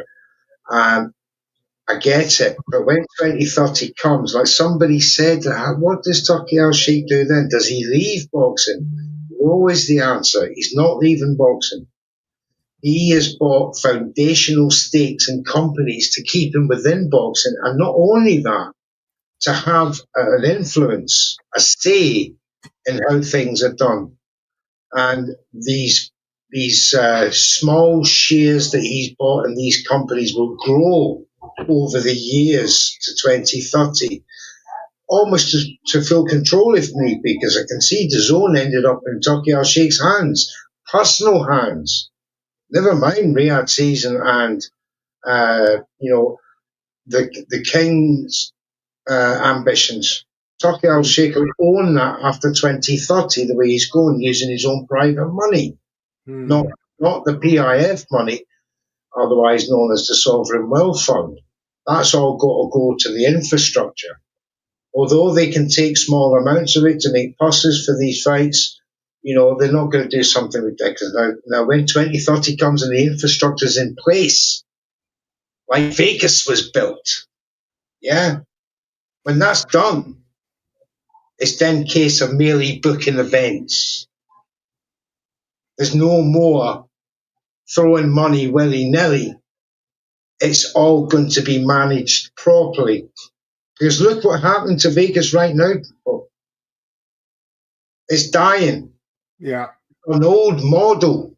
Yeah. The young are no longer just glamorized by the bright lights and flashy, promo events. You've got to give them real entertainment. I mean, if you see that Saudi 2030 vision, you've got to understand, they'll make Vegas. They got one place the size of Vegas, and it's just entertainment. No, 100%. I agree with you. I mean, I think we were just an easier generation to appease. DJ Pat is convinced Tucker will not stay in boxing as long as everyone wants to believe. It's not a case of wanting to believe, man. It's a case of what's inevitable. This is not an old man. This man is 41 years of age. You know, he's not going to be done in 2 or 3 years. Not when you own 20% of DAZN, BoxRec, Ring Magazine outright. 41. Man, he's going to sell up in 2 or 3 years. 41 with unlimited funds. And do you know what's remarkable about him? I'm not bigging up Turkey Al-Sheikh, by the way. He is the chairman of GEA. Yeah. General Entertainment Authority. Yeah. That's not exclusive to boxing. No, that's 13 major projects within Saudi Arabia itself he is responsible for. Well, yeah, I know we're talking boxing, but his effect with the WWE as well is WWE, golf, tennis. Yeah, you know, golf. They were putting out things about the tennis tournament over there. Turkey Al-Sheikh he's spoiled boxing with his time and effort because he's responsible for all these other efforts within the country. It seems like all his time and energy is on boxing. Yeah. Which is a tiny part of it. And look what they're doing with cricket out there now too. It's got the Formula One now as well, isn't it? The Saudi Grand Prix. Yeah, he's got the Formula One. He's got the cricket going as well here. So yeah, the Live Tour. He's got the Live Tour. Yeah. Right. He's got the tennis. He's got the cricket. Yeah. It's literally his corner in the market of sport up until the World Cup of Football in 2031, 2032, whatever it is. I've just answered that, Pat. Pat says, the question is, how long will Saudi let him play with the money he has? 2030. That's when it stops. But the thing is, if you look at what the Ring Magazine are doing now, without the Saudi, not in Riyadh season, which is where the money's going in, the purses are a lot lower with Ring Magazine cards because that's his money. That's more what he's now saying, right? When I do ring cards, the money's not stupid like Riyadh season cards that's backed by the Sovereign Wealth Fund. I can pay Usyk 200 million or 130 million. I can pay Canelo 350 million. I can't do that at Ring Magazine. No, it'd be literally 10 mil tops. Speaking of Usyk, I'm not sure if you guys have talked. I'm sure you probably have, but I just love to get your guys' opinion on it. How do you guys feel about him wanting to take more time? Is that fair to Joseph? Is Joseph going to have to take another fight in between? Well, Usyk's got the back injury. That's why. The only reason he's asked for an extra month extension is because he's got a back injury. In the heavyweight division. WBO have given him a signal, right? Yeah.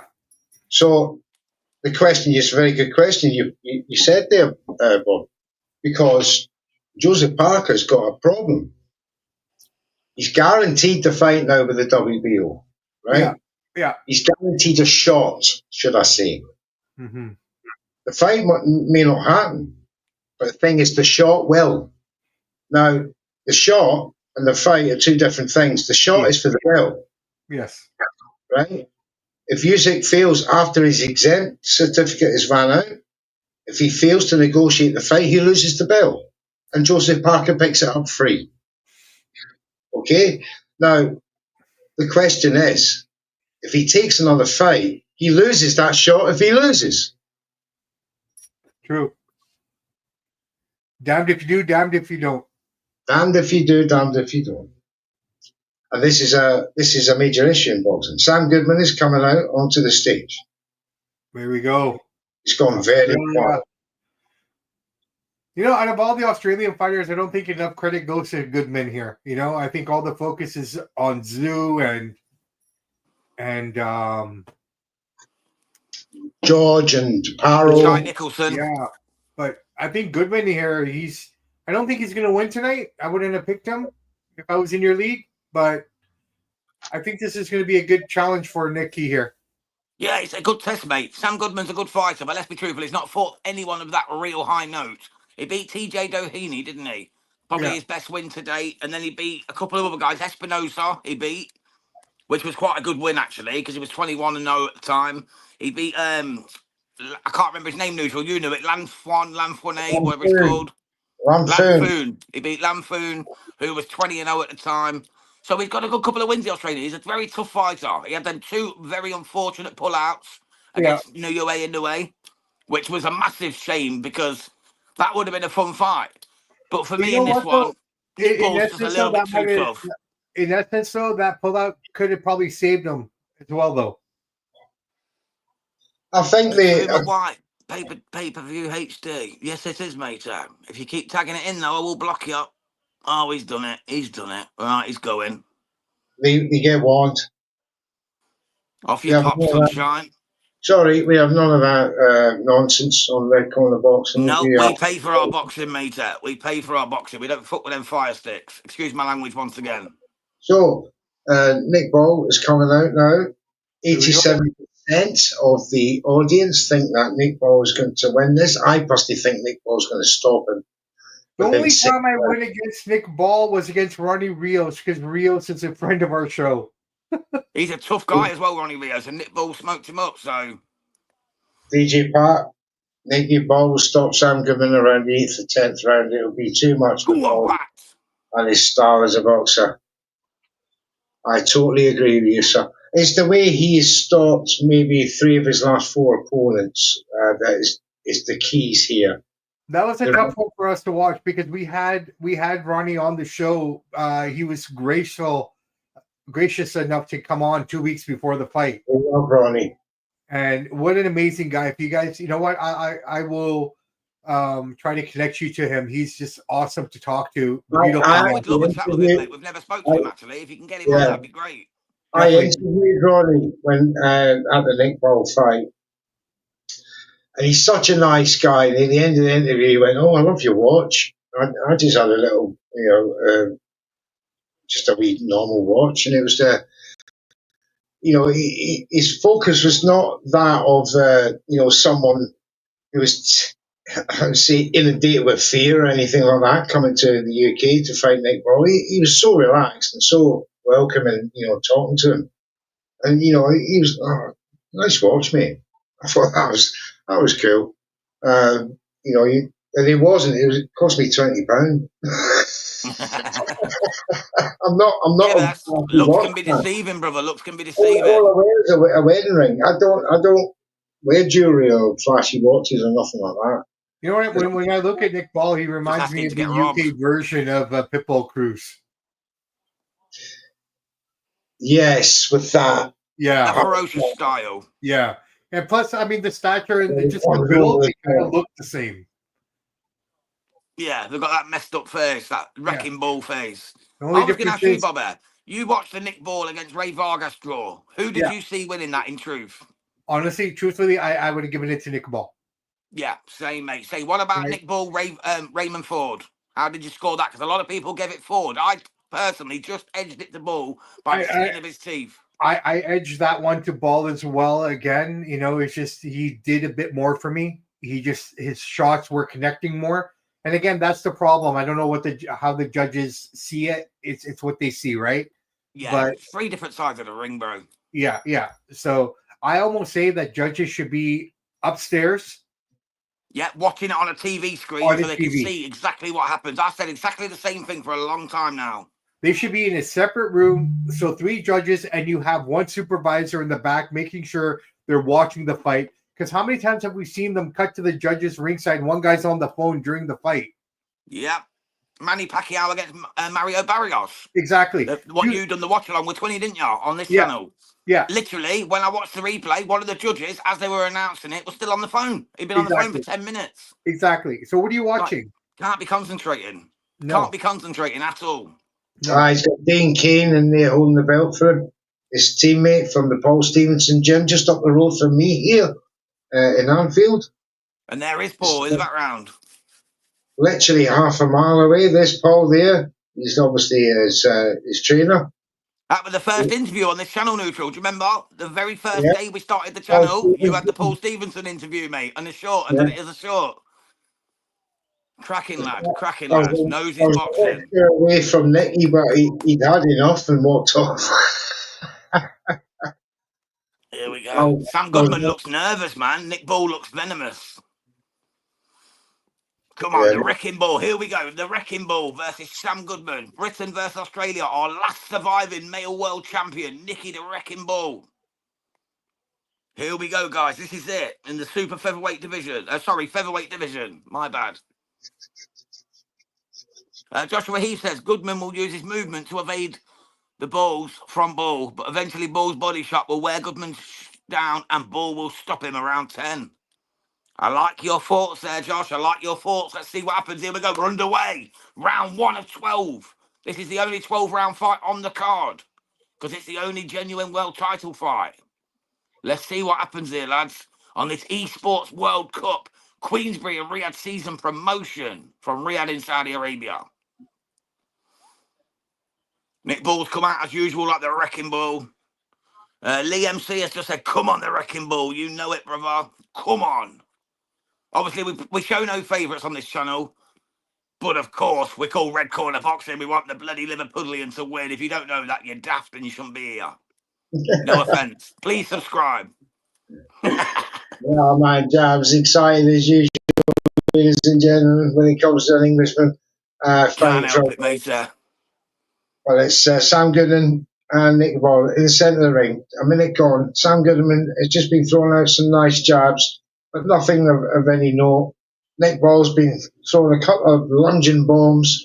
Only one has hit home so far. That was just a few seconds ago. But some nice jab movement from Sam Goodman so far. Minute 45 to go. Bobby, what are you saying? I'm not seeing much right now, man. Just basically, I'm having bad connection issues here right now. So, All right, we'll keep you informed, mate. Don't worry about that. I apologize. He just counted Goodman there.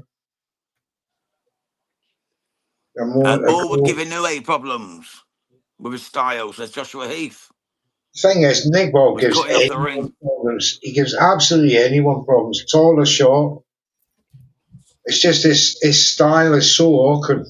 He's the opposite of Sebastian Fundora being awkward at 6'6". He's awkward at 5'2" to hit because you got to hit down, and that's a power loss straight away when you're hitting down.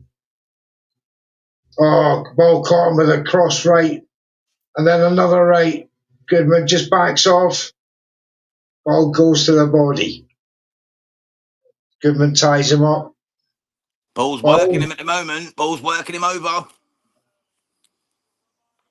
It's exactly what I expected to see from Nick the Wrecking Ball. Look how teak and tough he looks, man. Little warrior, man. he's like a wee like cannonball. Oh, That should be his new name, Nick the Wrecking Cannonball. he just turned his back on Goodman there. Goodman gave him a clout to the back of the head and then a jab in the Give him a face. snidey one to the body as well. See the reddening around Ball's ribs. Give him a snidey one to the body as well.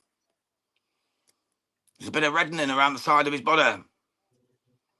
Won't bother him. Nah, he don't give one, mate. He's used to breaking his nose every fight. He gives no 2 quarters he never have. Yeah, DJ Pat says MJ versus Ball would be a 6 power fight. Yes, sir. Yeah. I think MJ's going to put Inoue down, and then Inoue's going to stop him late. So MJ might be stepping down the pecking order, mate. But I don't you never know. know. I think MG is going to stop me myself. I think he'll put him down early, but I think Inoue will rise like the Undertaker once again. Just like Tyson Fury did against Deontay Wilder in that first fight. He'll rise from the dead and take out his food. 3 fights running, Jams. 3 fights running. He's run into hands. He's gone down twice.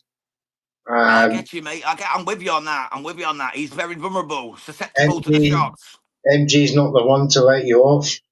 But at the same time, Inoue's not the one to let him off. He's the one to come and make sure that he pays for his own food. That's what he does. That's why I love Inoue. He's a monster. It's going to be a tremendous fight when it happens. Here we go. Lee MC says 1-0 to Nicky Ball. Yes, sir. Indeed. I've got exactly the same. I'm assuming you lads agree on that one. We all concur. It's a Nick Ball round. Yes. Yes, sir. There we go then. So straight round for Nick Ball. Round 2's underway here. Sam Here we Goodman, go. Nick Ball. Okay, I'm back, lads. I think I found a feed that's working for me. He needs to do Good man. He needs to do a lot of movement. Does Sam Goodman? He needs to use that super bantamweight movement up at featherweight, because there's a bit of bruising around the right eye of Nicky Ball. Is that cut? I think it's just a bit of swelling, bro, but he's switch hitting well, isn't he? He's switching his stance well, is Nick Ball. Just done the little alley shuffle as he done the little switch there. That was nice to see. He's got Taking ideas above his station. He's taking a lot of jabs. Now, DJ Pat says MJ will stop in the way. There is too much power in them Uzbeki hands. So Pat's on the side of Mr. Neutral. Well, can't wait for prediction week on that one, my fella. It's going to be a cracking week. I'll be collecting some extra points from you guys. Season 2. And Bobby will be joining us by then, so Bobby can have his own say on that on fight week. Absolutely. Good, but I'll say this. I'm, getting into this fight now with my finally catching it here. Goodman's not afraid. I'll give him that. He's come to fight. He's challenging. He's really a busy boxer. He's very busy. He's jab, jab, jab. Yeah. He's like this. But that pitbull in Nicky very far. Busy fight. I call a busy fighter. Yes. Nice combo by Goodman there. Hit the gloves low. Goodman has to use that height advantage, man, and that's what he's doing right now, I feel. What he has to do, he has to deny the room for Nick Ball to get on the inside when Nick Ball does his tremendous work. Yeah, right now, he's doing a good job of keeping that distance. With his short arms, when he's on the inside, he's lethal. Mm-hmm. But Goodman's trying to do a good job keeping him away, keeping him at range with the jab. Try to go in. Energy is he expanding by doing this right now? You know what I mean? Very much so. And this is going to be testament to his stamina. Yeah. He's doing so well, round 2. I'm slightly favouring Goodman in this round. He's looking good. I would have to give this round to Goodman just by his work that he's doing. Sorry for my absence, lads. A big moth came in. I had to go and scare it off for the missus. She was terrified. I've got my double doors open with the light on. Hey, man, without the missus, none of us exist.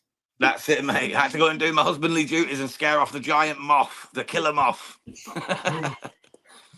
Lawrence wanted to watch the boxing too. That's it. They got the sauce. Lawrence Okoli in the house, WBC silver heavyweight champion. What's he saying about this fight? I can't hear him, but I can see him. I can see him. I can't hear him, unfortunately. Oh, we've got another one. Itauma versus Whyte live pay-per-view-hd.com. Mate, you don't need the link for that because you're already here with the only channel worth watching. Red Corner Boxing. Lee's got it 2-0 to the Wrecking Ball. Big up, Lee. Thank you, sir. I'm going to go 1-1 on this, actually. You gave it to Goodman. So did Neutral, I think, as well. I gave it to Ball. I just like the work that he was doing. His in and out. He was just more productive in that round, right? Yeah, he was good. He was a better round, much better than the first. He seems to have found his feet a wee bit. But for me, Nick Ball was still catching him with them little short shots, going underneath, making him look a little bit basic. Yeah. I think Nicky's just downloading right now. I think after this round, or if not this round, I think we see Nicky taking over. He's so good, Paul Stevenson, in analysing his opponents midway through a fight and advising Nicky on the best strategy. And he listens, Nicky Ball. That's the difference. That's why they're so successful. He does listen. If you ever look when Nicky Ball and Paul Stevenson, they're eye-to-eye contact. Gum shields out. Sorry, Neutral. Where is Turkey? I haven't seen him on this broadcast at all. Oh, he's there. I don't think he's even there. Frank and Eddie sitting next to each other. Well, there's Derek with his UK do-rag. Have they put the gum shield back in? No, I don't know why the referee's not stopped it. I'm going to say that the lull in the action was 5 seconds, 10 seconds ago. Now he stopped it. Goodman could have lost his teggy teeth there, especially against the wrecking ball. And Nick Ball knocked his gum shield out. Oh, we've got another spam happer. Tell you what, I'm going to let him keep spamming, mate. Let him keep spamming. It's all comments on the channel, bruv. Well, he finally found it, I guess. Here we go. Yeah, he stopped it. He finally stopped it and actually made him put it back in. Hey, we're kind of caught up now. Here we go. Goodman's charging ball down now. Ball's just fires with a nice left hand. Goodman with a left jab. Nice left jab again. Ooh. Bit of swelling around the nose of Nick Ball. That always goes, every fight. He breaks it every fight. That's why they call him the wrecking ball, because he keeps on moving. He goes through them. This is the thing, to get close to you. Look what he's doing. He'll go through the punches just to close that distance and then get up close, unleash his game. When you're not afraid to take a shot, it makes it easier to get inside. Exactly. He walks through. He uses his head to walk through shots if he has to. Ooh. I'll tell you what, I'm giving this round to Goodman so far. Don't know about you two. So I'm far, edging it to Goodman. I can't argue with that. No, I can't either. I'm fighting without his. The harder shots are coming from Nicky Ball. Yeah, but Goodman's placing the more shots. Ooh. For now. Hopefully it'll all change at the end of the round. Okay, with 30 Nicky seconds likes to left put in a this. stamp down on the end of the round, doesn't he? He likes to put a little stamp on the end of each round. Let's hope he does so here.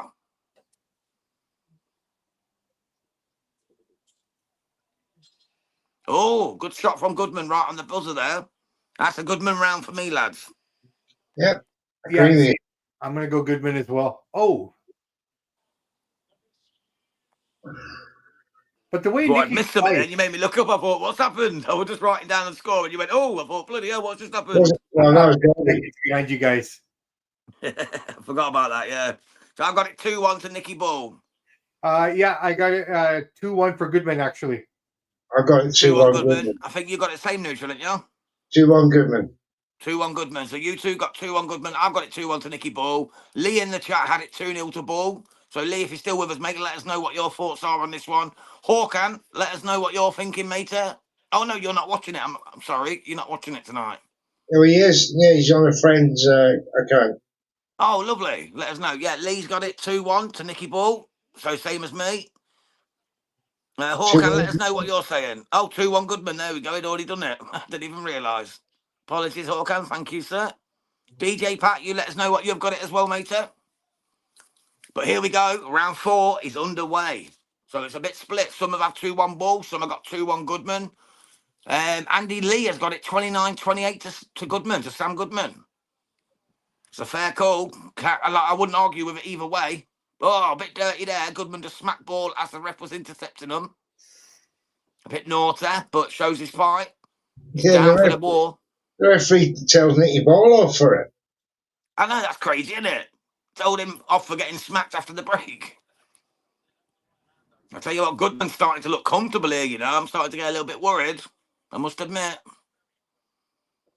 Just wait till he gets in close. He doesn't seem as fired up neutral as usual. It's the busy strategy of Goodman is proving a bit difficult to pin down right now. Joshua Heater said Goodman's doing better than most people expected, to be fair. Yeah, he is. He definitely is. Question is how long can Goodman keep this up, though? This is the good question. I mean, he's doing DJ Pat says, I've not gotten the pay-per-view card, just following you boys. It's a comfortable pace. Nick Ball's not setting a fiery pace right now, which he should be doing. He can't get in, right? He keeps having to defend. Oh, good shot there from Ball, though. Oh, nice right left from Ball. Oh, that's better. Go on, Nicky Ball. Ooh, that's better. Oh, fell to right hand. He'll get going now. These aren't light shots, lads. These shots hurt. They certainly do. I've seen them firsthand. You can hear the whip in his punches, Nicky boy. I ain't even got the sound on, but you can still hear the every time he throws a punch. You just know they've got some lizard lip on them. He knows exactly what he's doing. Nice jab through the middle there from Ball. He's got that snap in his turtle as the wrecking ball. Now I got a minute left in this round. I got to say that Goodman's starting to slow down now a little bit. Yeah, Ball's taking over the round. Second half of the round, Nick Ball's in complete control. Yeah. He's got heart though, Goodman. He's not going to give up. Mate, Australians are built tough. We all know that. The Aussies are built tough, mate. Some of my favourite fighters come from Australia. Tim Tszyu, even though I know he's lost a few, but he's still a warrior. We've got Billy Dibb, mate, one of my favourite fighters of all time. Billy Dibb, absolute gentleman. Absolutely lovely guy. I've interviewed him. He's one of the sweetest, most nice guys you'll ever meet. Fantastic. You got Sky B, Nick, showing levels now. You know, Australian fighters are built differently, mate. They're built tough. That's why I've got a lot of love for Australian boxing. Jaya Pataya. Yeah. You got Max Money. You know what I mean? Max Money at the minute. Max McIntyre, great fighter. You got Xavier Fletcher. You got Austin Ayacuso. They've got, honestly, some of the hottest talent down under that you need to keep your eye on, mate. I'm telling you, there's some absolutely fantastic boxers. And they've got some fantastic people behind them, some fantastic teams. So the round just ended for me. I'm giving it, I call this a draw. It's 2-2. Yes. I gave it to Nicky Ball myself. Yeah. So I've got it 3-1. I give it to Ball. I've got 3-2 Ball. Nice one. 3-1 Ball, sorry. Or sorry, 3-2 Ball for me as well. Sorry. Sorry, no. 2-2. Goodman 2. Yeah, we've only had the 4 guys. We've had the 4 so far. Okay, I was right then. We're getting overexcited, lads. We're getting overexcited. I told you, it's the wrecking ball. He wrecks your mind. That's what he does. So is Makes you Dillian? forget how many rounds we've seen. Is Dillian still based out of Portugal, or has he come back to the UK? He was in Ireland last time I knew. He was out in Ireland. Oh, we've got one of our favourites on the channel. We've got Origabemi Olatunwa. Thank you so much for tuning in, my brother, all the way from Nigeria. Big up yourself, mate. We've got Big Moses coming up later against Dillian Whyte. Stay tuned for that. At the moment, we're with Nick Ball against Sam Goodman. Most people have got it 38 apiece. I've got it 1 point ahead for Nick Ball. But thank you so much for tuning in, mate. A good evening to yourself. I look at this. Lee's got it 3-1 to Nicky Ball. This 5th round will determine for me what direction this fight's going to go for the rest of the night. Twins got it 2-2. Thank you, Twinny, brother. He's got it 2-2 after 4 rounds. Twinny, miss you, bro. Miss you. Yeah, I know, man. You two were co-hosts, mate. You two were the co-hosts for the Pacquiao against Barrios fight, man. We need to get 20 on 20. Jump on the link and come and see your boy, Bobby Sampson. He got him on the ropes. There we go. Work on him. There we go. Hawkan says, I'm having Goodman 4-1 after 5 rounds, even though the 5th round's not happened yet. Go on, Hawkan, go on. Well, Andy Lee agrees with me neutral, so. He does. Well, after you both got it wrong because you thought there was an extra round, but we'll allow it. We meant to. I know, matey, I know. I'm only playing. It was Hawkan sticking it to you two, not me. I just laughed along. All right, cancel that T-shirt, Bobber. You don't deserve it no more. No, he deserves it, man. He deserves it. I know. I'm only playing. He deserves it, mate. He's one of the best guys in boxing. Is Hawkan ringside live. Trust me, he's absolutely legend. One of our favourite people, neutral, isn't he, on Red Corner Boxing. He's been with us since the very start, man. He's absolute gold. He's joining us on a new show soon as well. We've got a women's fighting boxing show starting once every fortnight on a Friday. Guys, Hawkan's going to be our stat man. Let me on, man. I love to talk women's boxing. Mate, you're more than welcome. We've got Miss Beck Connolly, former pro boxer. She's just retired. She's going to be hopefully co-hosting with us. Got to link up the group chat later and actually get her to tell her what we're doing. So it's going to be fantastic. I would love to be a part of that because I'm a huge supporter of the females in all sports. It'll be 12 p.m. to you, 12 midday in Canada on a Friday once every 2 weeks. Done. I'm in. Perfect, mate. We'll sign you up. Please. We'll sign you up. I'll be there every day at 12.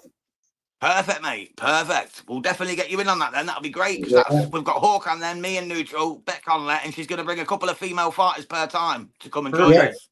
I would love to be a part of that.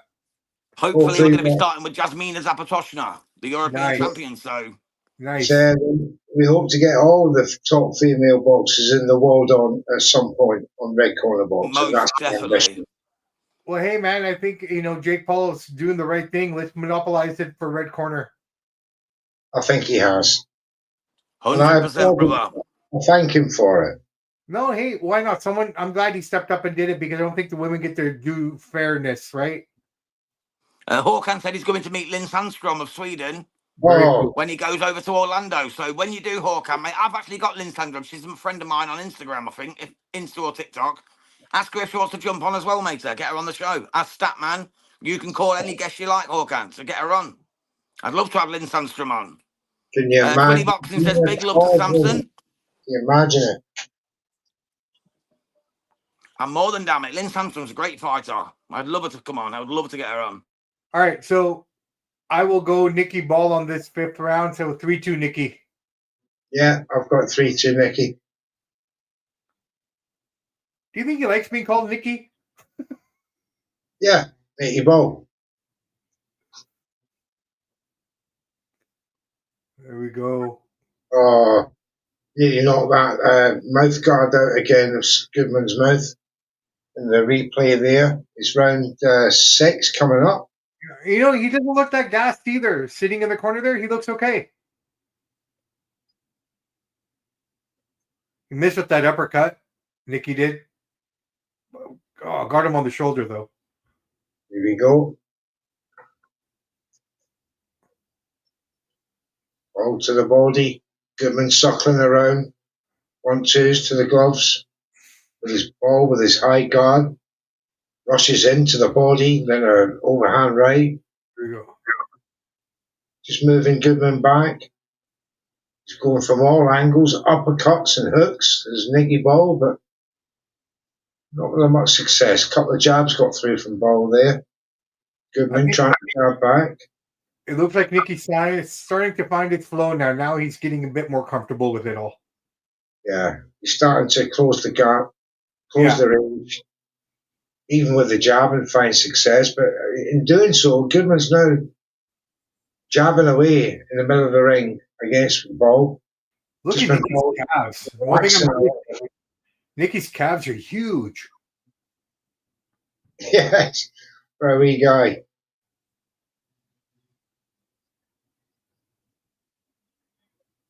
Obviously, 9 stone 7 at, no, sorry, what is it? It's just 9 stone, isn't it? Featherweight. When you're 5'2", it's when you spread that weight across your body, you tend to be big everywhere.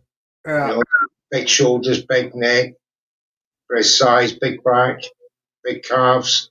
But he's evenly proportioned, though, right? Completely proportioned. He's even across the board. Yeah. His head fits his body. His head's not too short.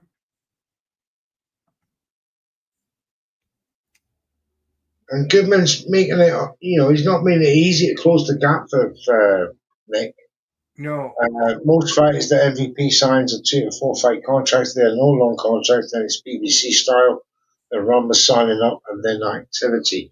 I thought the number would be bigger, but Nicky's only thrown 4 less jabs than him, 40 to 36 going in so far. Yeah, just let you know that to give Nicky Ball that last round.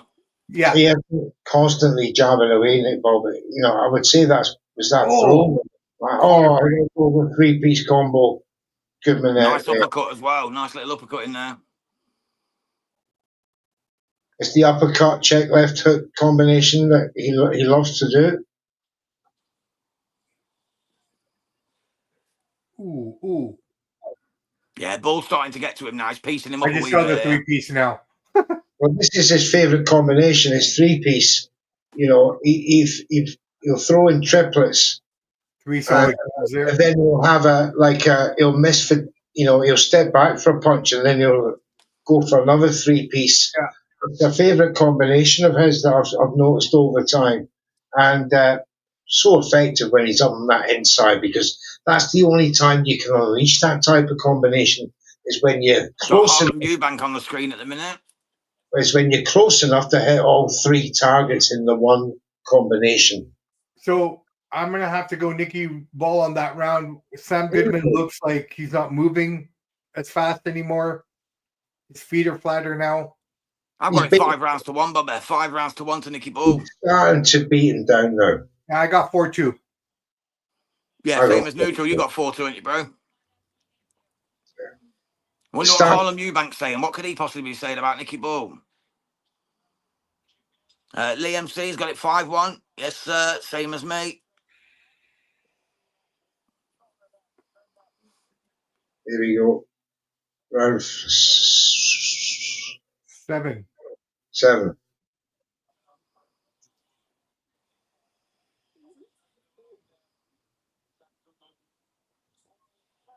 57-57, says Andy Lee. That's crazy. I'm sorry, but that's mad. That's madness. He's punch counting. Oh.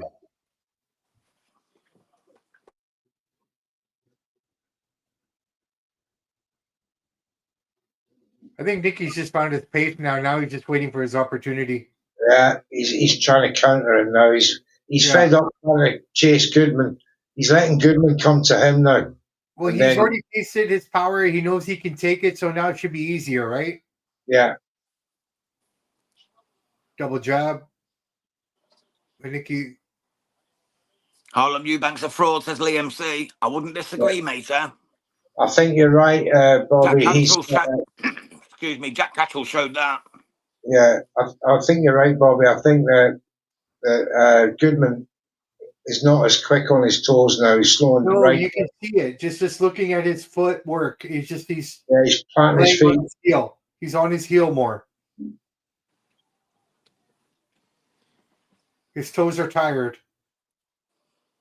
Yeah, Lee just said, what fight is Andy Lee watching? I've got no idea, brother, to be quite honest with you. I've got absolutely no idea. Well, he's watching it from the stage, right? So I don't know what his view is. But how he's got Goodman level, I do not know after 6. Right, I can understand 4-2, but 3-0 is crazy to me. Oh. But let's see what happens. Still going strong here. Yeah. Think Davis retired because he doesn't want to fight Nicky? It's a possibility. Everyone's scared of Nicky Ball. He's the wrecking ball. Hawkins got it 3. He would have to come and agree with him, wouldn't he? Hawkins comes in to agree with Andy Lee at 3-3 after 6. That's yeah. That's I've got it 5-1 myself. Yeah. But I can make a case for 4-2. 3-0 I think is a bit crazy. Just threw him into the ropes, eh? Why not? Why not? We're only in round 7 though. We've still got half his fight to go pretty much. But respect to Goodman, man. He's taking some of those shots. They're hard shots. He's hanging tough. But Ball's just stalking him now and Goodman's just on his bike. That's another Ball round. Did he get him? I get that round to Goodman myself. No, I'm going Nicky. Neutral, Mr. Neutral. I'm going to go with Nicky here now. I just think his charging down work just made it the aggressor. If nothing much happens in a round, I always go with the aggressor myself. So for me, that's a Nick Ball round. Yeah, I have to agree there. I got it 4-3, Nick Ball. I got it 5-3 now. I've got it 6-1. 6-1. 5-2, you've got it, Bob. Sorry, 5-2. Apologies. Goodman did land some good shots, actually, on the replays. To be fair, he landed some good shots. He did. But to your point, the aggressor was Nicky Ball and, throwing him into the ropes like that as well. Look at the eye contact between him and Stevenson. There we go. Let's see what happens here then in round 8 in this WBA Featherweight World Championship fight from Riyadh, Saudi Arabia. A lot of you guys had predicted Ball. Sam Goodman. From what I understand, a lot of you fellas predicted this to end in the 8th. Yeah, around the 8th or 9th, yeah. Here we go, man. Here we go. He agrees with me. 4-3 to Nick Ball. Hawkins got it 4-3 to Goodman. Summer, yeah. I can see Andy Lee is saying Goodman outboxing Ball. So Andy Lee's saying that Goodman's outboxing him. Lee MC's got it same as me, 6-1 to Nicky Ball. So I've got it, brother. Yeah. And like I say, Hawkins says 4-3 to Goodman. Andy Lee's got ball up by 1 point here, 67-66. At the end of the day, we're dealing with WBA judges, right? And what do they want to see? Do they want to see you take it off the champion, or do they want to see you win round by round?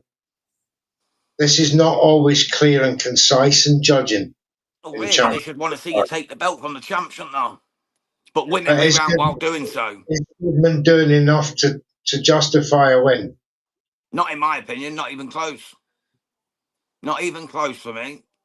Like I say, I've got it 6-1 after 7, mate, to Nick Ball. I could easily make an argument for 4-2. Sorry, 6-2, but 5-2. Fucking hell, I'll get there in the end. Excuse my language once again. Apologies, but it's past the 9 o'clock threshold. We're okay. I tried my best, Neutral. I tried my best, brother. The I've best been biting my tongue all night, mate. in the UK. The best swearing I've ever heard is UK swearing. It is the effing one. It's the best, man. I'm surprised. Like, everyone always apologizes for the bad language, but you guys got the best bad language in the world. We invented the language. You can't get no better than that, brother. Oh, nice. We share it with our Canadian and American and Australian and New Zealand and Indian brothers. Oh, great shots from Ball now.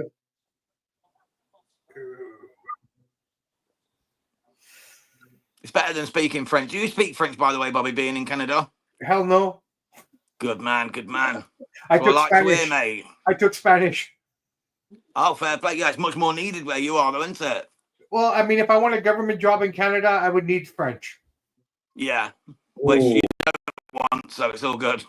No, I picked Spanish because I found that was a better way to romanticize the women. Fair play. I think it went something like that from the song. 20 Boxing says, I can see what Andy Lee is saying. Goodman's outboxing Ball. I don't know, man. I don't know. I get your point. Like he's boxing well, but I can't see it. I wouldn't say he's outboxing him, not in my opinion. Visually, it can look like that. I mean, just based on its movement and everything, I can see Twinny seeing it that way, but I just think nothing's really connecting, and Nicky's just kind of, making most of this. So I just don't think he's done enough to even come close to taking the title from Nicky Ball here. I don't think he's even done half enough. Have we got Hamza Shiraz there on the screen? Yeah. Talking to Dev Sani. I've got it 5-3, Ball. I've just gave Goodman that last round, by the way, so I've got it now.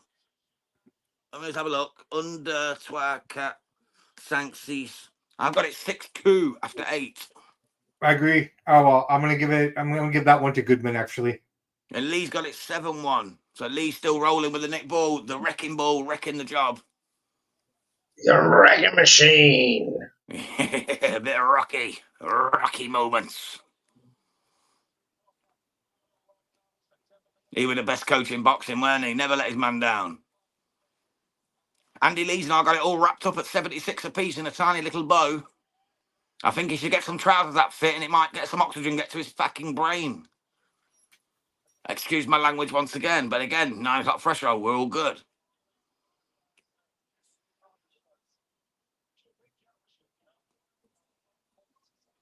Goodman is looking confident here, though. After a good last round, he is looking confident, the Australian. Nick Ball just needs to put his foot down, step on the gas a bit. Twinny's now got it wrapped up at 4 apiece. So he's scoring exactly the same as Andy Lee. Luckily, Mr. Twinny doesn't wear the same tight trousers, so his brain's actually working. The answer to that question. Did anyone have Sam Goodman in either prediction league? I don't believe they did, if I remember correctly. Not in League One. Maybe Jack Hughes. Flash Ashley and Twinny. Oh, was it Flash? Oh, now we see where Twinny's opinion's coming from. He's took Goodman in the prediction league. We get you, Twinny, brother. Liam C says Andy 76. Cracker Jack, mate. Cracker Barrel. That's a restaurant in America, I believe. Cracker Barrel? Yeah, it's an American chain. It is, yeah. Oh, a bloody hedgehog's just gone past my door. Don't see many of them out here. Oh, Goodman's A getting little old pig. Little old pig just went past my door. It's like I'm doing a wildlife show while watching boxing. Oh, Nick Ball's getting pieced up a bit here in this round. No. Oh, good shot from Goodman. Caught him flush on the chin there. Nick Ball didn't like that. He hasn't got the power to put Nick Ball down. That's not going to happen. Oh, I very much doubt it, mate. Yeah, very much doubt it. He's just Caught him busy. flush. He's having a right go now, though, Goodman. Tell you, he's starting to close the gap. Starting to close the gap now, though. He's having a good couple of rounds with Sam Goodman. As I said, Nick Ball's letting him come to him now. And then You don't want another Vargas situation, though. This kid's got a chin, I'll give him that. He's doing extremely well. He's taking his shots nicely. I think Goodman swallowed what Ball's had to offer, and he's now saying, he can't hurt me. He just ate a big right again. I'm giving that Goodman again, mate. That's second round in a row. I've got a 5-4 ball. Yeah, I'm going 5-4 ball as well here. I've got it 6-3. I'll have to check that. Oh, 20 says he had ball KO, mate. He took the ball for wait a minute. knockout. 6-3. I read the wrong thing. 6-3 No, ball. I read the wrong thing. Nobody's gone for Goodman. I read it wrong. Apologize. I thought that was the case, bro, to be fair. Ooh. Sorry, mate. Liam C says, Andy Lee, them trousers. Them trousers, bro. 7-2 says Lee. So he's gave Goodman a couple of rounds now. I've closed the gap a little bit. I've got it 5. I've got it 5-3 now. I believe I have it 6-3. 6-3, sorry. Yeah, 6-3. I've I've lost me mathematics. It's gone out the window. 5-4 to ball. It's a fair call. Nicky Baldo needs to end this well. Don't want him losing his title or getting a draw again. He needs to put these last championship. We're in the championship round now. It's time to step up. Show us what it's about. Andy Lee's got Goodman 1 round up going into the 10th. 86-85, says Andy Lee. Yeah, but he's an Irishman. He wants the Brits not to do well. Well, I just think he's the same as Carl Frampton. They always seem to get it wrong. Whatever he says, I always tend to go the opposite. Great fighters, absolutely legendary fighters, but when it comes to actually commentating and predicting fights, they are shocking. If you put bets on every time Carl Frampton or Andy Lee predict a fight score, you will win money on going the opposite. And check them stats. That's genuine facts. I think the Zone was actually publicising that a while back. 20 boxing, 5-4 to Sammy Goodman. He's got the Australian a round ahead going into the 10th. My goodness. To be fair, I've got it close now. Well, closer now. Hawkins Ringside Live is completely aligned with 20. He's got it 5-4. I think they're trying to do us here, neutral. They're trying to do us, lad. They're trying to do us out of our last world title here. Yeah. Also, more power. They've corrupted 20 to side with them. The Swedes are going to corrupt 20 and get us out. They're going to get our last world title off us. Boxing Rick is in the house. You'll be a tough for Ball. If Ball don't press on now. He's thrown more, eh? 535 punches he's thrown. If you look at those stats, he's not even in it, Goodman. The fight doesn't look like that, though. The eyes are deceiving.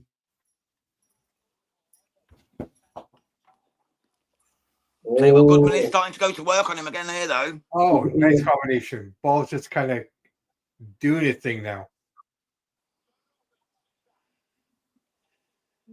He's got a good engine, Goodman. He's a tough lad, man, the Aussie. He's a tough lad. He really is. He's showing his mettle here. Showing he was no duck to Inoue. They were 2 genuine injuries. Or cuts, should I say. He didn't just duck the smoke. He's taking these shots from ball well, though. Give him that. Well, No Nick's not showing really any a color, massive concussive puncher, is he? He's more of an overwhelming fighter. Yeah, and there's no color in this so far that I can see. I just like to see Ball put his foot down now. We're in the championship rounds. It's time for him to let them hands go and start becoming the wrecking ball again, because this could slip away. If he loses all 3 rounds here, could be out, could be done. Ball's power is overrated, says Notorious Rick Boxing. Oh, we don't want to see. Come on, Nicky. Start dominating this boy. My friend, tell that to Ronnie Rios, who went through the ropes. I know Yeah, he he knocked him out of the ring, didn't he? Knocked him out of the ring. battered him through the ropes. Dillian Whyte getting wrapped up. You can see him on the screen at the moment. Dillian Whyte's locker room. He looks cool, calm, and calculated. Still a little punch drunk, but he's there nevertheless. And there's Big Moses. The Slovakian-born Brit, Moses Itauma. Oh, not again. Right, I'll be 2 seconds, guys.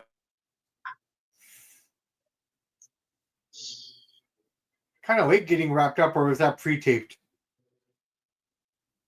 That's probably pre-taped before. Yeah, it would have to be, right?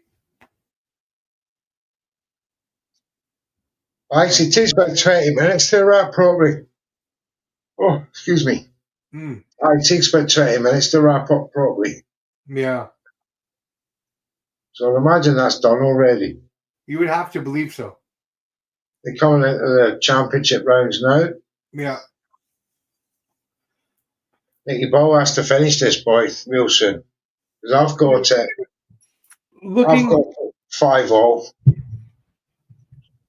5-4. Is it all 5? It's 10. Yeah, 5-all. I'm going to give that one to Goodwin, man. I think I'm going 7-4 here now. Yeah. Or sorry. Yeah, 95-95. It's a close fight. I didn't expect this. I expected a Nicky Ball to stop this, this boy, but he's great chin, great heart. This is where psychology comes into play, though. This is where that psychology I always talk about happens, right? Yeah. Who's got the stronger mind now, in my opinion? It's all about skills. Who's got the stronger mindset? But they're both unbeaten. This is the thing. Yeah. This is their biggest test, and at this point in their lives each. Mm-hmm. But this is what we want to see too, though, isn't it? These are the fights that we want. Chin checkers, mate. Testers, isn't there? Yeah. That's what we need.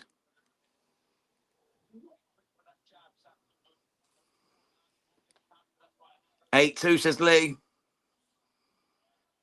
5-5, says Hawkeye. Same as me. 20 as well. 20 says 5-5.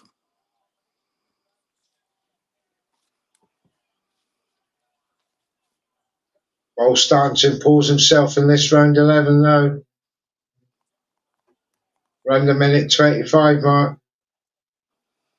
I've got Goodman the last 3 rounds myself, so he's closing the gap for sure.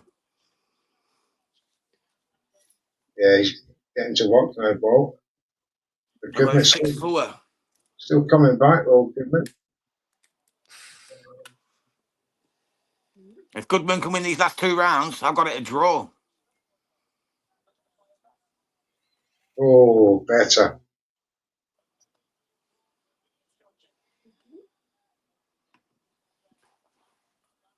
Well, it's gut check time, lads. Gut check time. It really is, mate. It really is. Squeaky bum time for Brits. As Sir Alex Ferguson would once say. All right.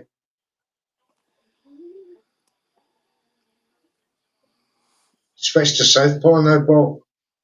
He needs to do more, man. Goodman's putting it on him. Back to I'm worried. No, he's not connecting. He's just awkward, and a lot of the shots are hitting the gloves. It's just when he needs to get him close enough and entice. Look, he's just waiting for Goodman to come in. Yeah. To the judges, though, it can be misleading. That's the problem. Well, how are you scoring that one, lads? That was tough to score. I missed a couple of seconds. Got to chase another off out. What are you saying? That was a ball round for me. Giving it Nicky Ball. What say you, Bobby? Yeah, ball round. Ball, I've got it. Well, if that's the case, mate, for me, he's won the fight then. He can't lose now. Yeah, but we're not judges, right? Well, we are. We are in our own right, mate. We're No, watching it. We've probably got a we're- better view than they have. Yeah. We got to hope they make the right call. That's it. That's the obvious one. Let's hope Nick Ball comes out and makes a statement now in this final stanza.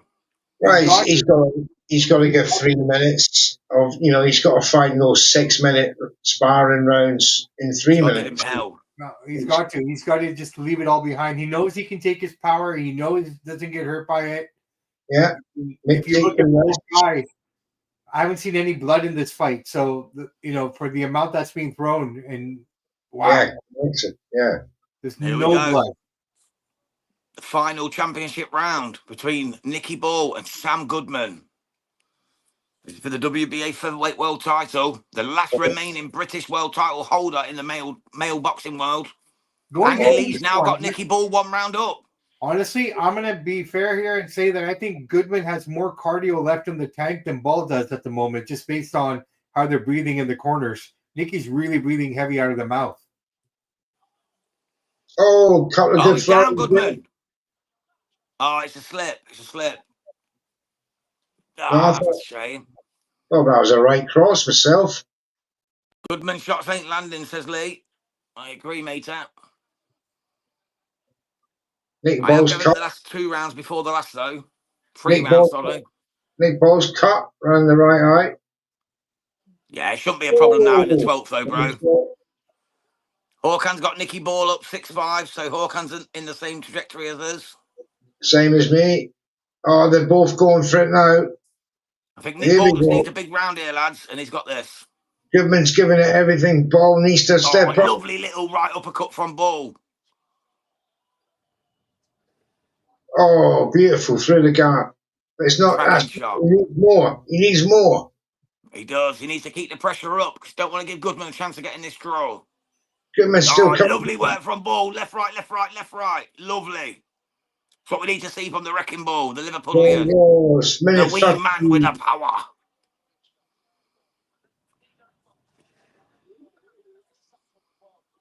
Oh, good shot again from Ball. Back comes Goodman, but Ball's piecing him up. Ducks low, does Ball. Oh, it's been a good little mix-up, man. I tell you what, I wouldn't mind seeing this again. Sam Goodman's doing himself his country awfully proud right now. He's giving it everything. I couldn't see who's winning this round so far. They're both going for it. Hell for leather. Who's connecting the most? Couldn't tell you. Definitely landed the bigger shots. But Goodman has landed better shots in this round for me. I don't know. The way this has gone so far, bro, I've got this 116, 112 to Nicky Ball. If this round ends the way it started.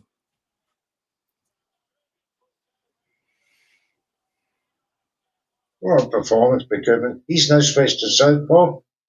Oh, eats an uppercut on the way in. It's Ball with a cheeky right on the clinch.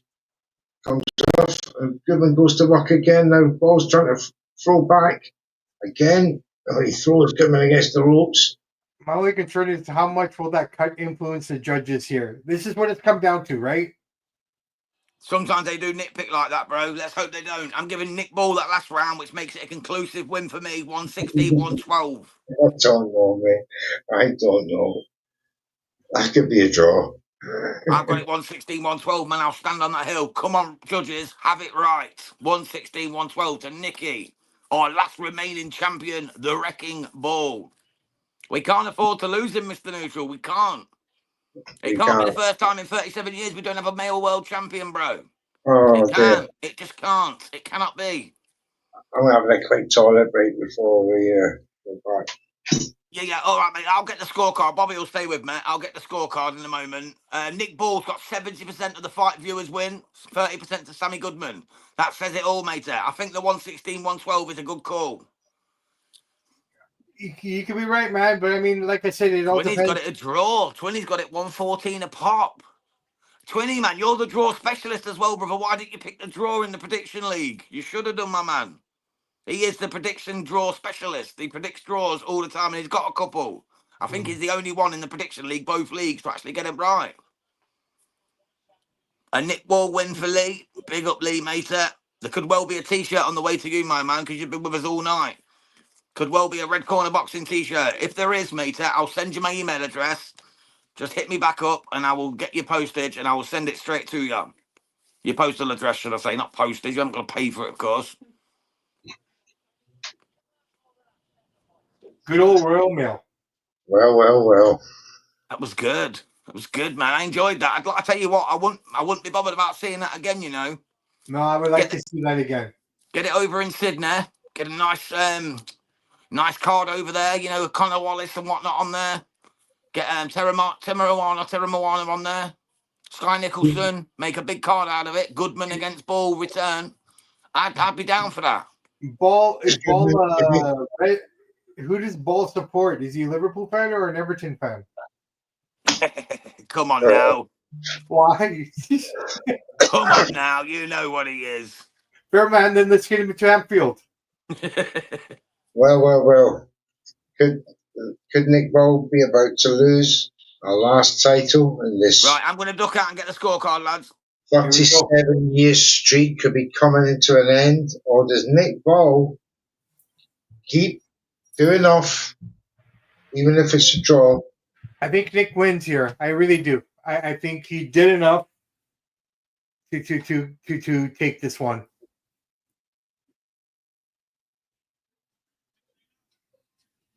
118, 110, 117, 112, 115, 113. It's a UD win for Nicky Ball. Come on! Go. Right, he got the scorecards of 117, 111, 118, 110, and 115, 113. I think 113 is more realistic. The other two are kind of too spaced out for me. Yeah, I had it 116, 112, so I'm not too fussed about any of them, to be fair. I think 118 a little bit harsh, but the right man's won. Absolutely. Phew. Nice cold bottle of Boxweiler says, yeah. Yeah. Couldn't say it better myself, my brother. Could not say it better myself. Ball just the last couple of rounds, I reckon. So he thought it was going to be a bit closer, but yeah, he picked the right winner. Lee MC said, Ball by UD. You know it, bro. You got it. We got it. Hunkovich won UD, didn't he? Mm-hmm. Yeah, it was UD in the end, yeah. Lee Mack says, thanks very much for this evening, gentlemen. It's been great. Thank you, yourself, Lee. Well, it's been a cracking night, and we've still got the main event to come. And it's all hotting up in the prediction league. And Twinny's not happy with the scorecards there. He says, wow, them scorecards were terrible. He's not happy with the Nicky Ball win. I'm not happy with the cards. Somehow the Manchester man is not happy with the Liverpoolians win. I don't know what that is. I can't put my finger on it. No, I'm only joking, Twinny, man. I know you're a fair boxing man. He's just literally seen it a little bit different.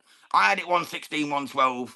I think 118's a little bit harsh, to be fair. 118, 110, that's a little bit harsh. But the other two, I can ride with that. Nick Ball was landing the better shots.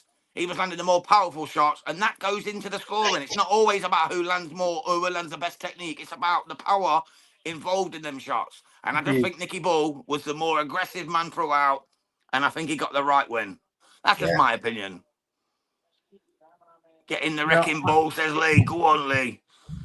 Make sure you stick with us, mate, for the final fight. Moses Itauma, Dillian Whyte. We have got the baby snatcher, formerly known as the body snatcher. Dillian Whyte versus Moses, the 20-year-old Slovakian-born British man, Moses Itauma. Can he continue that form that has got him into this position as he challenges for the WBO Intercontinental, the WBA International, and the vacant Commonwealth Heavyweight title?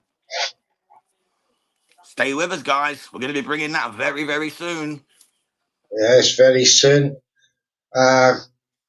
This is just like the prelude now. This is supposed to be the last PPV on the zone. Look who we've got joining us all the way from Riyadh, Saudi Arabia. We've got Mr. Rico Boxing. Big up yourself from the boxing voice, my brother. What's going on, people? How we doing? Yo. Hey, Padre, check your WhatsApp. I will do. How's things going, Rico? How's the show going, man? Show is actually incredible, guys. I'm having one of the best days of my life right now, man. I want to give a big, massive shout out to His Excellency Turkey Al Sheikh, who big up to His Excellency no Turkey wrong with Al loving Sheikh. Turkey, man. Turkey's a legend in the game for what he's doing. Well, he's taken the time to message me back, so I just have to thank the man. And yeah, man, it's a beautiful day. It's a beautiful day. Even Turkey Al Sheikh knows who Rico Boxing is now. This is tremendous. Padre, Turkey Al Sheikh followed me on X, man, and then deleted it a week later after he's seen some of my posts. You know what I mean? Nah, he unfollowed everyone. I was following, like, that was an exodus. But hopefully, this is the last pay-per-view, guys, man, because at the end of the day, boxing fans, it's expensive to be a boxing fan, and I know obviously streaming is obviously, especially if you are within boxing and like us and stuff like that. But if you're like me, who's been broke a long time, you can't really afford all of these pay-per-views like every single week, man. So I really hope that this model is completely here to stay. And yeah, man, like I said, Saudi Arabia, I believe this to be the new home of boxing, you lot, man. Just speaking to the people. Rico, if I may, Samp here from Samp Chance. How you doing, bro? Yo, how we doing, my brother, man? You good? Good, bro. But just a quick question: how we know that these stadiums are out in the desert? So, share with us. It's fucking hot. No, I know it's hot, but in terms of getting around, getting to the stadium, how easy have they made? How easy have they made it to get around? I mean, to be honest with you, gents, you can't really you need a car. Right. If you live here, especially, I think the thing is that right now it's actually like the peak of summer, so it's so hot. So from 12 o'clock to 3 o'clock, nobody works, and if you do have a shop, obviously you'll have it open and stuff like that. But if you do like construction, so if you come here, there's a lot of investment for infrastructure and everything. There's like half-built buildings and everything like that, especially here within this district, the entertainment district and stuff, and where the Kingdom Arena is. There's some of the coolest shit I've ever seen in my life. These buildings are doing absolutely mad things out here. So for a kid like me, man, from born in Zimbabwe, came to England when I was like 9 years old, and the first time I left the country since I was 19 is to come over here, and I think truly blessed, man. God is good, and it's not. It depends. Like if it was winter time, you could actually kind of walk around and cycle and things like that. But like during summer and stuff, it's just way too hot. And see, these are the best drivers I've ever seen in my life. There's like hardly any like traffic lights, but they're all Tokyo drifting. There's no crashes. All you just hear is, and then the one cab I was in, this other car almost hit us, and the guy went he pressed the brake. The other car went, and he was like, almost die. I was like, yeah. It's just so casual. But Rico, obviously you've heard me talk about the Riyadh and the Saudi Vision 2030. Delved into that mix now. Do you now see the infrastructure going up around you and all the projects that have been talked about? With GEA, do you see that now? That vision, what they want to bring? Yes, absolutely. Like Padre here at the Kingdom Arena. Like when I first landed, I think on Wednesday, I came from the airport, jet lagged to fuck, and I went like literally straight to the WBC Grand Prix tournament. And there's like so there's the whole arena, like the arena's massive, but on the other side is where they have like the secondary hall. So it's like you just see pictures of Dillian and Moses everywhere around the city, man. The people, I actually spoke to a couple. I've been trying to like embrace because the people have embraced me. So I've really been trying to go into like the different shops and speak to different people and you know, one thing they love is Turkey El Sheikh, man. And the one thing that they always say to me is that he's taking them to like the next level. And the next level, obviously, being, you know, the having more arenas, more stadiums. I think my next place that I really want to go to is the city of Jeddah. There's the beach there and stuff like that. So I think it's obviously a lot cooler. Yes, and it's I mean, just here from Riyadh, it's beautiful, man. You know, like just to see how the Saudi Arabians have like embraced boxing, because a lot of them, like, I'm not really a boxing fan, but I think Nick Ball and Sam Goodman is like my favorite and stuff. And you know, for boxing is for everybody. Boxing is the poor man's sport, and the thing is that now from the poor man's sport, you're able to change your life from not having any skills to having skills with your fists and being able to map your own destiny with your own punches, man. So at the end of the day, I feel that now with this investment from Riyadh Season and what Turkey's doing and how it's being embraced so much, and he's using it as a catalyst to catapult the people of Saudi Arabia to the next to that next level and that next stage. Because the common misconception over here, and I think it's a lot of it is due to ignorance, is, you know, that there's camels and there's this, and you know, it couldn't be, honestly, it couldn't be further from the truth, man. Like that's why I really encourage people, if you're able to actually come out here for an event,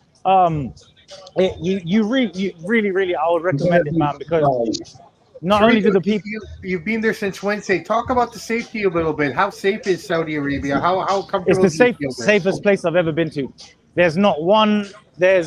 I've not seen. I've heard one siren since I've been here. One ambulance siren. One, and it's like because the people are so from what I've been told by the people themselves is that the government actually look after you. You know, you don't pay taxes here, you know, and your wage is your own wage. But the thing is that the money is obviously going back into the country and everything. So I think the loop is a lot better. But I think, you know, His Excellency King Abdulaziz and obviously His Excellency Turkey El Sheikh and the Crown Prince, I think what they're doing they love their people and they care about their people. And when you have a governmental system that actually does that, the people care for you back. And then they care about the place that they're actually in. And when you get all of those things in a domino effect, lads, it's beautiful. You see what you're seeing right around me. Like, you know, look at all of the culture. Look at all of this. Look at all of that. It looks stunning, Rico, man. You're very lucky. You're living the dream over there, bro. Oh, mate, you know what it is? I'm not even going to lie to you lot. Yeah, like, Padre, you know this. Jams, you know this. No one gave me an opportunity, bro. I want to shout out Nez in the boxing voice, who gave me my shot and my opportunity to really, you know, all I've ever wanted and asked for was for an opportunity like this to really show myself to everybody. That's all I needed, Padre, and I feel like I've not wasted any single moment of it, man. And I can only encourage everybody, if you're watching this in this amazing channel, 5,000 subscribers, Red Corner Boxing in the building, it's a dream, you know, it's a dream. And I know I've said it a lot. I've been floating between iBoxing Hub and you guys, and like I said, any other channel that wants me to come on and have a chat and talk about it, DM me on Twitter. My DMs are open. I'll come and I'll have a chat and I'll let you lot know, because the world needs to understand that it's bigger than the place that you're at, you know. And you grow more when you embrace other cultures, and and you know, if everybody's together thinking as a unit, you know, we excel to the next level, man. So yeah, I think I can't say a bad word about this place. I'll be real. Awesome. I love that, Rico. Love that, bro. Honestly, you're looking good over there as well. Putting out some great content, man. I can't wait to see your interviews on the Boxing Voice. You've had Frank Smith. You've had some great people on there. I've seen all the Eddie Hearn link up. Oh man, Eddie. Frank, I need to shout out to Frank Smith. The big man himself, Turkey El Sheikh. I mean, you're making. I'm so proud of you. I knew you had it. It was just getting that opportunity. You're there now. You're making waves, as we knew you would. Just tell me now, from your point of view, there in Riyadh, do you now see why people are starting to call it the new capital? You know what, lads? I can show you, and you can see it all for yourselves right here. You're literally watching different people of different cultures coming together for the sport of boxing coming together as one people, man. Saudi Arabia, big up my guy over there, man. We see you, my dog. We see you all the way from England and all around the world on Red Corner Boxing, you know. And this is what it's all about. Like I said, boxing was originally the poor man's sport. Watch a show on Disney. I think it's called 1,000 Blows, where it shows you how, you know, it kind of went from, you know, actual, you know, they're just fighting with their fists, and the evolution of boxing to where it's actually becoming a sport, you know, where it's, you know, and this I feel is going through that transition over here in Saudi. Like, you've got like a lot of people that you speak to, they're not even boxing fans, but watching it, they're like, oh, like they feel that first feeling that when of that first fight that first made you fall in love with the sport, you know. And like I said, you know, and every single age, every single gender, like it's truly an amazing just vibe and spirituality over here, man. They're creating something that's unprecedented, and I'm so thankful to God, my Lord and Savior Jesus Christ, that you know, it's, and me, like, I got tattoos, everything. Like, people come up to me and they're like, you know, like it, and they want to know more about you and stuff, and you know, it's hard not to get emotional, man, because the electricity in the air and the love in the air in this place is beautiful. And I just want to thank, obviously, everybody that got me here, man. I want to thank the boxer that sponsored me. Hopefully I can say his name one day. Hopefully I can say his name one day and thank him so much for the opportunity, because everything that I've had here is sponsored. Like, you guys have sponsored me, Jams and Padre, and you know, and I'll say it right now, like, a lot of the times while I was actually grinding and doing my things, you guys actually helped me a lot and even kept me fed most nights. So I just want to thank you guys, and I want to say anything that you lot ever need from me, man. And that's why I'll always do any show, anything that you lot need from me. I love you. So speaking about being fed, how's the food out there? Amazing. It actually feels like they killed the animal and I'm eating the animal. No, man. Ironically, I actually had a Chinese, and it was the best Chinese that I've actually ever had. So yeah, man. Like I said, you know, this is an experience that I would love every single fight fan to experience. And there's more shows coming here. You know, like there's a comedy show with Dave Chappelle and all different types of comics and everything like that. I'm really looking forward to the show that Canelo's gonna have with The Ring on Netflix with Canelo Alvarez. That is my next goal, to go to that fight. So hopefully, God willing, man, I actually get the opportunity to go there and do all of that. And because I'm not gonna be doing media forever, you know, and I really feel like the next chapter of my life is now. And you know, I really want to help people as well. People like us, people that, you know, they never wanted to see me through the door, bro. So I had to create my own opportunity and kick that shit down. So, and I'm never going. I'm you know. So yeah. Oh, well, we are so proud of you. The Boxing Voice should be absolutely honoured to have you, for the content that you've done, the connections you made. We love you here on the Boxing, Nico. Make sure you Thank you so much, guys. And make 100%. You are a star. Never Thank you forget. so much, Padre. I love you, Padre. I gotta go, you guys, man, because I might just fucking break down right here in front of your thing. So I gotta go inside. We're gonna smash it and take it home. I'm gonna chat to you guys a little bit later. We'll be going live. And yeah, enjoy the day, enjoy the night, and I love you guys, man. And I can't wait to see you when I get home. Love you, brother. Take care, my man. Thank you so much for coming through. Anytime you need me, anytime. God bless, brother. There you go. Wow. The great man himself. What an experience he's having out there. And you can just tell from the sheer joy in his words, just what it means to him. And yeah, for a young man like that, a magic opportunity. And, you know, I hope great things happen for him. Right, well, we got to get back to the main event. Just to go to Hawkan quickly, it's 44 out there, mate. 44 degrees. That's how hot it is in Riyadh right now. 44, mate. I'd die. I would die. I would die. Oh, Rico's prediction for the main event. We missed that. But I tell you now, he's a big Moses fan. Moses Itauma knockout within 6, he said. Oh, there you go then. He said it to me the other day. So we already know. We already know. Where is Turkey tonight? Not seen him, says 20. Yeah, we've not seen him either, mate. I don't know what's going on. We should have asked Rico that one. Maybe he's in the royal box. They're at the Riyadh Stadium. It's a handy big stadium, mate, and Antonio Tarver is there. Just having a word with Oh, him. what a legend, mate, Tarver. Final prediction on the main event, boys, says Joshua Heath. I'm going for a nice early night for Moses Itauma. Mr. Neutral is going for. Round 4. And Mr. Bobby Sampson from the Samp and Chance podcast is going for. 5. Round 5 for Moses Itauma. So it's 3, Yes, sir. 4, and 5, mate. We're going lick shot. We're going for it tonight here on Red Corner Boxing.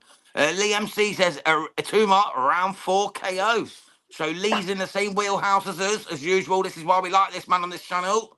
He knows exactly what's what. He said Itauma round 4 KO. So he was so confident he told us twice. I like it. And 20 Boxing says Rico prediction for main event. He did tell me the other day he was going for Moses within 6. I should have asked him while he was live. I apologise, mate. I left the comment up. Rico said, Hawkins sending love to Rico. I just left that on the screen while he was there because Rico needs a build up at the minute. He's been going through a hard time. He's finally got his shot to go on the worldwide stage as a reporter. He's one of the best in the business. He's one of the nicest guys you'll ever meet. He'd do anything for anyone given a chance. So that's why we love him on this channel. Respect. So Jack, if I may quickly, who's got the most pressure in your opinion going into this? Would it be Dillian or Moses? Who's got the, sorry, Bobby, cut out a second. I apologize. Who do you feel has some more pressure on them going into this fight? Moses or Dillian? Moses for sure. Yeah. No, I think the pressure's on Dillian for me because Moses can lose this and come back. Yeah, but Dillian's not really got hope to lose. He's already, like, we seen him against Tete. He was a blubbering mess. He barely made weight. He barely made the fight. I say make weight. There's no weight to make, but he looked a mess. We got a big boss in the house. I'm just about to send you the link, my man. I've already sent it him, bro. Sent it him.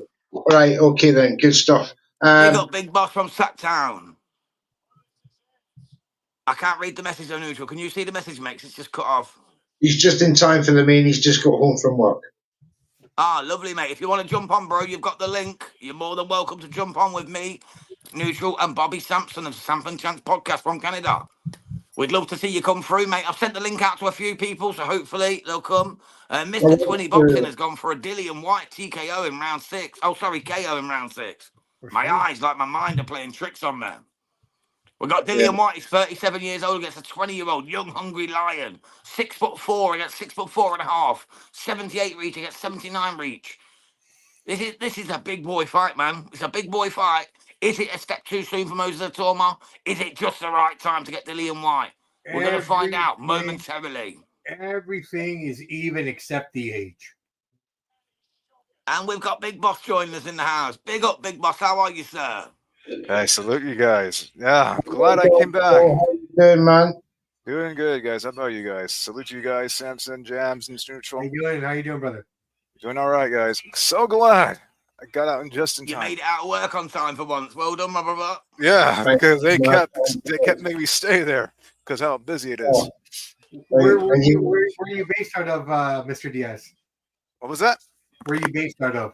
Sacramento. Ah, okay. So we're West Coast. You and I both love it. Awesome. That was awesome. How'd you see this one going, Big Boss? What do you reckon? How'd you see this one going, mate? Who you seeing? Man, I'm going for a 6-round knockout by Moses. Yeah, man, he's cool. I think, man, he's getting there. He's definitely gonna, should prove something tonight. Not obviously not against Usyk, still too soon, but he is gonna put the heavyweight on notice. Yeah, I agree. Yeah, I mean, obviously we identified Moses some time ago. Do you really feel that he's living up to this sort of hype that he's been given as as the next best thing in heavyweight boxing? I think after tonight he'll justify it. I felt it was a bit too soon, and from his previous belts, especially since Turkey, he really wants to put him in the big fights, even though I don't think he's ready for that yet. Yeah. But after tonight, though, he will justify it.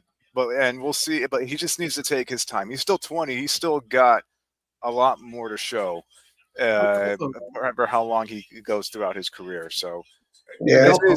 So yeah, he's got a lot of years. So Adolfo, would you agree with me when I think that Moses is kind of like America's Jared Anderson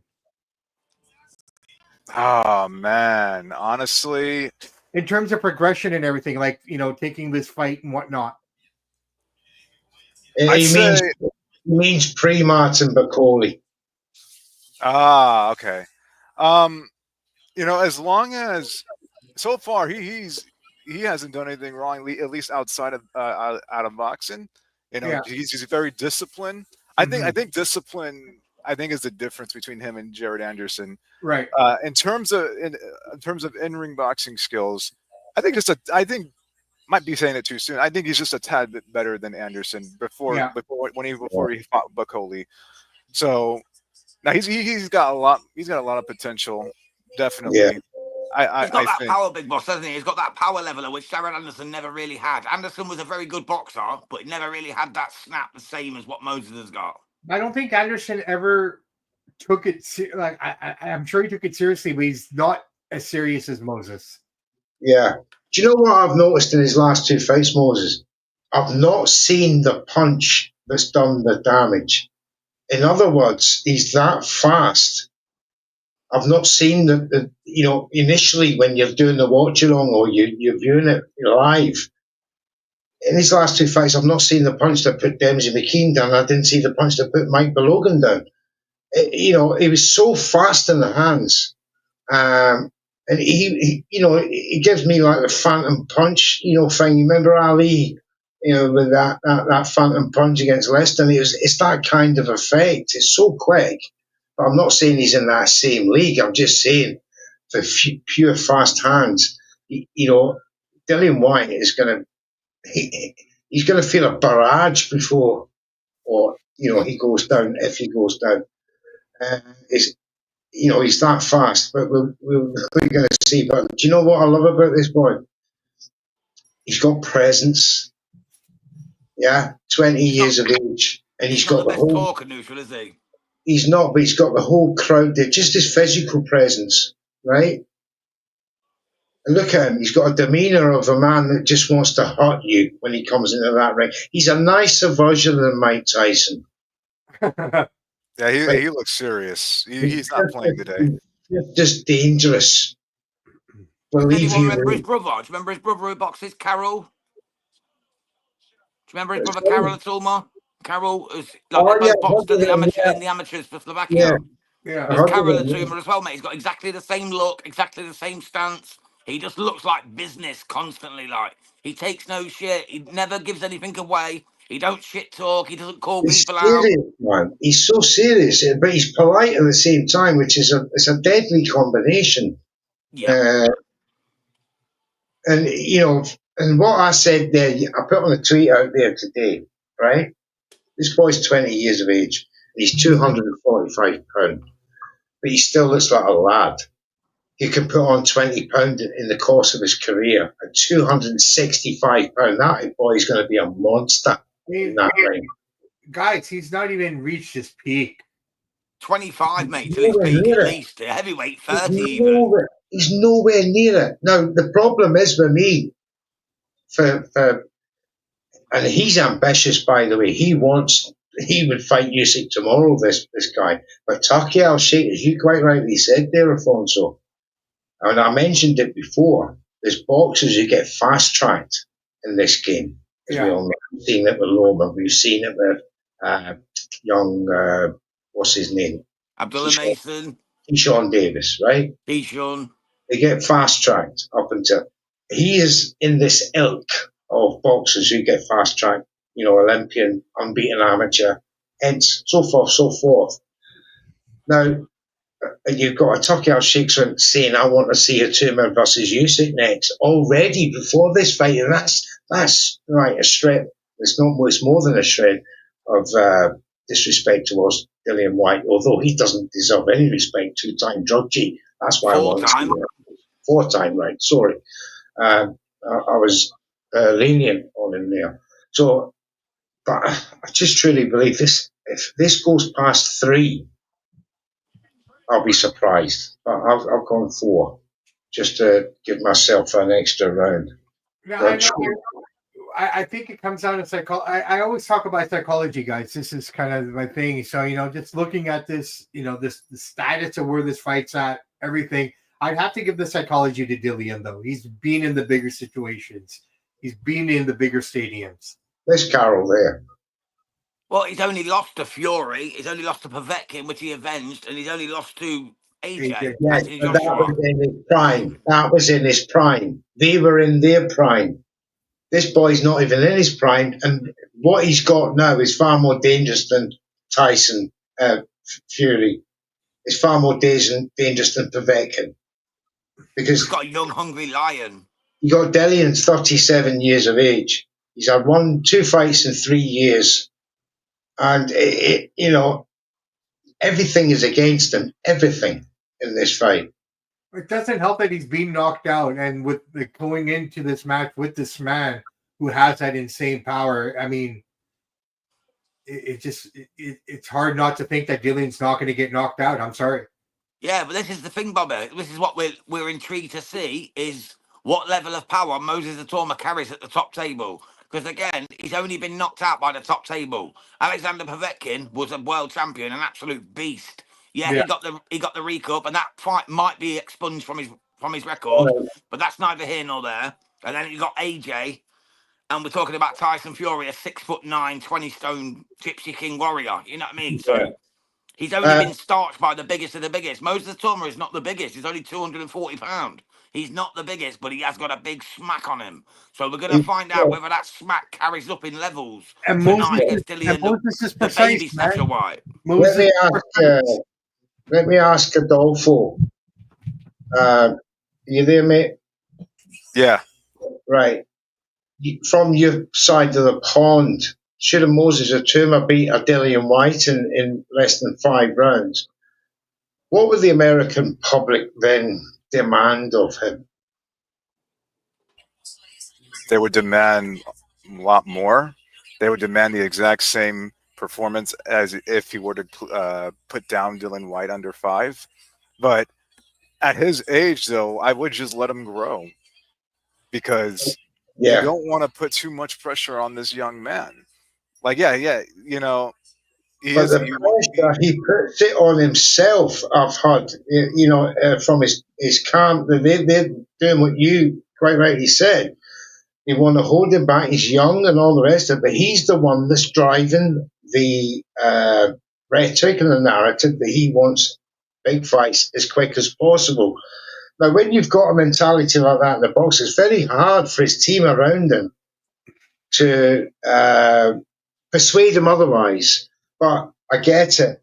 But I do think that Moses is going to be a victim of his own success here, in the sense that the powers that be will want to fast track him even further and up the levels, because, look, if he's knocking out Dillian Whyte in less than 5, how's he going to come up against a Hugovic? How's he going to come up against a Caballero?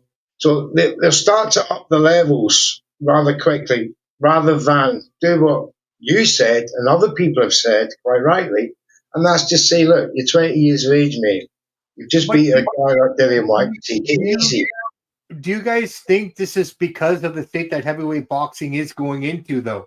We're losing a lot of the big names, right? A weak era. They're so desperate for a to new have king, a talisman, a new hope, if you like, that's going to carry the heavyweight division into the next, decade. And as you said, he could be a victim of his own success. Yeah. But all you can really do is just keep pushing further. Just work hard. Fight smart at the same time, and it's boxing at the end of the day. Anything can happen. So as long as he's got the proper support around him, Moses, as long as he trains, works hard, don't fall into that. Don't fall into what some boxers have fallen into, outside. Then he'll be fine. Yeah, Honestly, what worries me, I Big think Boss? that's more the North American boys there, Adolfo. Yeah, that's the thing about it, isn't it? I You know. know, I I know. hate to say it. I mean, Yeah. you and I, we've grown up more with Vegas and New York than we have with the UK scene. You know, for the most part, it's just a very different mentality out here in in North America. Yeah. Yeah. What Unfortunately, worries that me is though, true. lads, what As worries me is them trying to push Moses into a fight with Usyk next. Even if he wins this in spectacular fashion, he goes and fights Exactly. Usyk. Come on, we know he's going to lose. Exactly. This I'd is the rather him fight Joe one. Parker for the vacant. Because obviously Usyk can't make it. He's already asked for an extension. That's probably not going to happen. He's yeah. asked for another month because of the back injury. That's not going to happen. So then why not vacate the WBO, let Joe Parker fight Atuma? That's a fight Atuma can win. Against Usyk, he's going to get schooled. He hasn't got the boxing IQ yet. He hasn't got the experience yet. Right. He's That's I'm the he's thing. gonna reading. it's I'm gonna ruin him reading. early on, and it's gonna Yeah. downgrade his confidence. And you can say, "Oh, you can come back from a loss." Of course you can, but in the heavyweight game, just like AJ against Ruiz, once you get that first taste of defeat, you are never the same. And I always, Moses Itauma would never be the same if he loses to Usyk. So I, why not step Usyk out? Usyk don't need it. He don't need a payday. Let Atuma fight Parker for the vacant. Go from there. See what it's really about. I look at Joseph Parker as, you know, who's a USA guy, the Australian. Oh, I just had him Guy on up a my. tire. No. He'll come back to me. He'll come back to me when I remember. Yeah, I hate when that happens. Part of my language, lads. You mean an Australian heavyweight? No, Oh, David Tua. Oh no, he's New Zealand. yeah. Forget about it. When I remember, I'll let you know. No worries. No worries. Well, they're about to get. We've just got the Back Buffer man giving underway. the shout outs at the minute. Honestly, though, at the end of the day, we keep talking about this, but I think the only thing that would hold it to my back or bring him down is the people around him. I don't think it's him individually. You're not on about Dempsey McKean, are you? The Probably, one yeah. who Atuma starched. Yeah. Dempsey McKean. I've That was the adjusted. heavyweight who Atuma knocked out in the first round. Sorry. I look at Joseph Parker as a Robert Whitaker, the guy from the UFC. The same comparison. Like he comes off a bad loss, has all these wins and everything, and then he loses again. This is what I think what would happen if Moses fought Whitaker, or sorry, Parker. Right. Gotcha.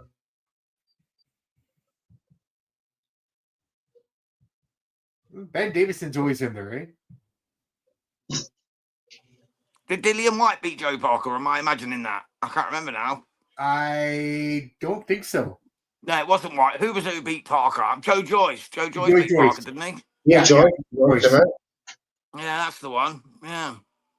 And Hawkins rings highlights. Yeah. It was AJ. AJ. Yeah, he lost to AJ, Dillian Whyte, and Joe Joyce.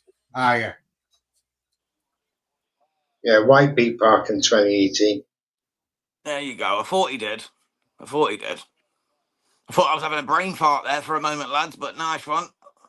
Thank you. Nice bottle of Bottweiler. And thank you for sticking with us through this whole card, mate. You're one of the ones in the mix for the t-shirt, if you'd like one. So we've got him, we've got Lee, MC, and a couple of others that are all in the mix for a t-shirt. I tell you what, they've all been so good, I might send them one each. And They're Jam, expensive as well, mate. They're £25 a pop, so you're getting a nice treat, lads. Jam, you got to give one to the Moth as well. Oh, no, mate, there's been 6 of them now. I've got double doors, you know, and I've got the big light on, so they're all rushing in, mate. My wife keeps nudging me like, turn your mic up and let me fucking get them. You know what I mean? I'm on fucking bat signal mode, mate. As soon as she gives me the nudge, I've got to go and work, so just stick with me. Oh, we're getting excited now. Right, here we go, guys. We're about to see the action that we've been waiting for the last couple of months. Here we go. The baby snatcher, formerly known as the body snatcher, Dillian Whyte. His last chance at the top table versus Moses Itauma from Slovakia, based in England. Let's see what won. I need to see how far you guys end. Does he not remind you of a young George Foreman? He's got the look. Yes, with hair. Here we go. We're underway, guys. Here we go. Moses Itauma, Dillian Whyte. We're underway. Here we go. Esports World Cup. Man, you're way ahead of me, guys. You and I both, brother. We're I think we're both a few seconds behind. Right. It's every time the UK, man. They always get like 30 seconds ahead of us. Well, I mean, it goes the other way too when we have the cards here. Superior technology. We invented the internet. That's We've got it, mate. all We've this also got Eddie data. Earl in our back pocket. Right, here we go, guys. We're underway. Dillian Whyte sticking out a nice left stick jab. Oh, there's that Ituma's looking for that backhand. opening. Let's see what happens here. This could be fun while it lasts, but it could be over quickly. Ituma stands taller than White in his stance. He caught him nicely there in the beginning. White looks in good shape, but he also looks very gaunt for himself. He don't look himself at all. He Oh, doesn't nice want- right hand there from Itauma. Doesn't want to be bouncing around down there. I'll tell you one thing I'm going to say, guys. Ituma's going to give him a hematoma. That's Ooh. for damn sure. A hematoma coming from Itauma. It's a good body shot by Itauma. I just hope Dillian Whyte don't get hurt, because even though he's failed drugs test, I do like the guy, but he's going to get pieced up here. He's getting absolutely shocked at the moment. Oh, he's hurt already. Oh. This could be over in the first round. And he's down. He's down. It's over. It's over. The ref's going to jump in. This is it. This is the end. Oh, No, he's survived. he's He's getting pieced up like a piece of chicken wing at KFC by a fat lady. There you go. This is The fast buttering him. hands. I was And talking down he about goes like a staggered drunk at the I was Weatherspoons. talking about it. The fast hands. You're talking about the new king of the world right now. Oh It's my over. God! It's I done. don't care. 25 I seconds. don't It's done. care. It's This boy's beating Usyk, and no wonder they want him to fight him. It's all That's she wrote, over. mate. It's all she Round fucking one. wrote. Excuse my language. What was I talking about? Fast hands, too fast. Told you. I told you. No one would listen. I told you Moses is going to take him early. 1 round. Wow. 30 seconds. I'm at Kapow. 1 minute 15, guys. So I'm oh, sorry. I just saw him go down. Good Lord, man. Dillian Whyte wasn't ready. Good grief. No, he was not ready for him. He said Incredible. Usyk flying through the ropes, says Joshua Heath. Dillian Whyte got nothing to complain about, man. You were just getting cooked. This is the question I asked you before we started. What now for Itauma? 1 round. What are they going to do? The world is going to ask for it. You know that. The timeline is going to say there's only one man now to fight. I think he should fight AJ. God damn, Moses. I don't think AJ will want that. I'm just saying, the next logical fight, in my opinion, would be AJ. My God. He'd kill AJ, man. I wouldn't want to see AJ go through that. Yeah, but he'd kill anybody right now they put in front of him. I'd put Joe Parker in. I don't think he'd take Joe Parker out like that. What about Tyson? Tyson Fury, no, he's only coming back for Usyk, mate, for the trilogy at Wembley next summer. Yeah. Wembley, 2026, next August. That's where he'll be back. These are the conversations, gentlemen, that are going to be happening now on the timeline, the spaces. We're going to have a week of great fun and content. You know I got that. off working time to see a 2-minute. I will go. 20 referees on the payroll. 20 says the referee's on the payroll. Come on, 20. 20's on a bad one tonight, isn't he? 20's on a bad one tonight. Do you He's think not having none of this card. He's having none of Do you it. think they waved it off too soon? Poor 20, he picked Dillian Whyte to win by knockout, I'm afraid. So that's why he's not happy. For all the prediction leagues, I will get the results out very soon in the group chats. The next week's card will be out tomorrow as well. I'll get the tables done tonight. But tremendous, right? And Moses Itauma, ladies and gentlemen, boys and girls, has absolutely put himself on the world stage now. There's no denying that the conversations are going to be absolute fire this week. Jams, we're going to bring this show to an end now. Okay, mate, if you want to, I don't mind chatting a bit longer. It's up to you, lads. You know what I mean? I mean, what else is there to say? I mean, What else? He was never ready. If you go back to the replay, do you think that Moses caught him on the back of the head there in that sequence? I wouldn't have said so. There were so many punches thrown. I wouldn't be surprised, but I'm not going to take one punch to the back of the head as anything away from that display. No. I'm just being nitpicky right now. I'm just trying to find something. Yeah, that was going to happen anyway. There's no two ways about that. Youth, and just sheer hunger won the day there. He just wanted to get him out there as quick as possible. And this guy is a menace. Right. The He's a build-up menace. walks. Now, if you put Dillian Whyte in there with what's his name there, Hugovic, that wouldn't have happened. Oh, definitely not. Dillian Whyte would be there at 12 round. This is the levels I'm talking about, gentlemen. Who do they got a headache right now because Usyk ain't going to go, no, Itauma, I'm not fighting him. He's not got a belt. He's nowhere near the rotation. I don't have to fight him. Moses Itauma could be a good fight. Hugovic is on this. He's just won. This could be the next logical step up. If you're bringing him up the right way and not, training him, bringing him up the right way, Hrgovic would be the next logical potential. Fury and Slovakia, Croatia got a little bit of beef as well, so that has a little bit of something to it because Itauma's Slovakian born. Obviously, Filip Elanimo is Croatian, so a little bit of a spicy mix-up for the Eastern Bloc Europeans there as well. There you go. Yeah. Makes sense, mate. It makes sense. It makes money. It makes money. It makes dollars. It makes dollars. It makes pounds. Incredible. Absolutely. I'm in a bit of shock, to be honest, because I was pretty confident when I said the first 5 rounds, but I expected Dillian to not only survive 4 rounds, but to test young Moses. And who's going to test this man? This is the problem. He kept saying about his chin. Everybody says, my chin's not being tested. Well, no one's there to test me. That's, my God, wow. What an answer from a 20-year-old. I think the only man right now in the heavyweight division that can test him is Usyk. Yeah, I agree, mate. Usyk, definitely. I'd still like to see him. I know you guys don't like it, but with AJ. Because AJ's been there, done it, wore the T-shirt.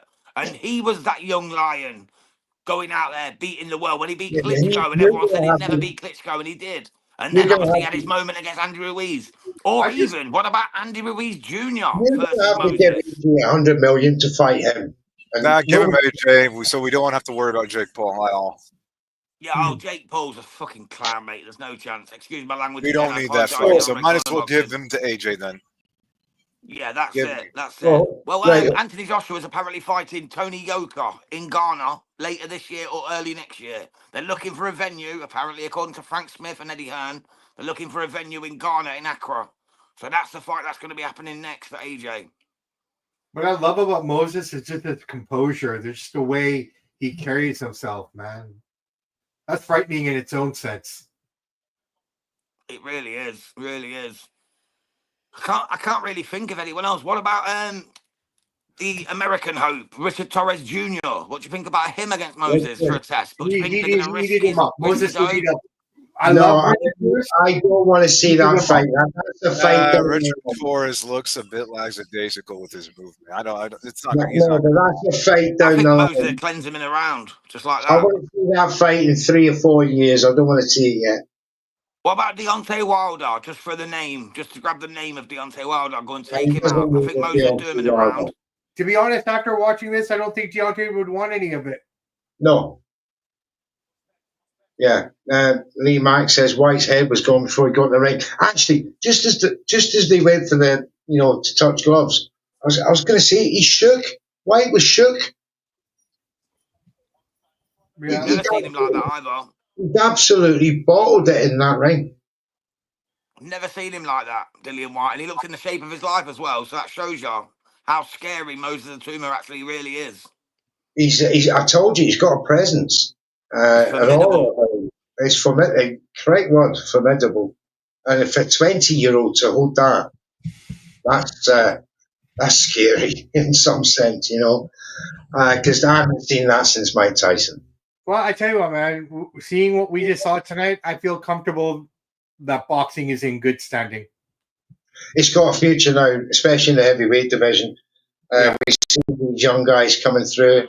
And yes, you're quite right there, Bobby. There's some great prospects, youths. I mean, he's beyond stupid levels now.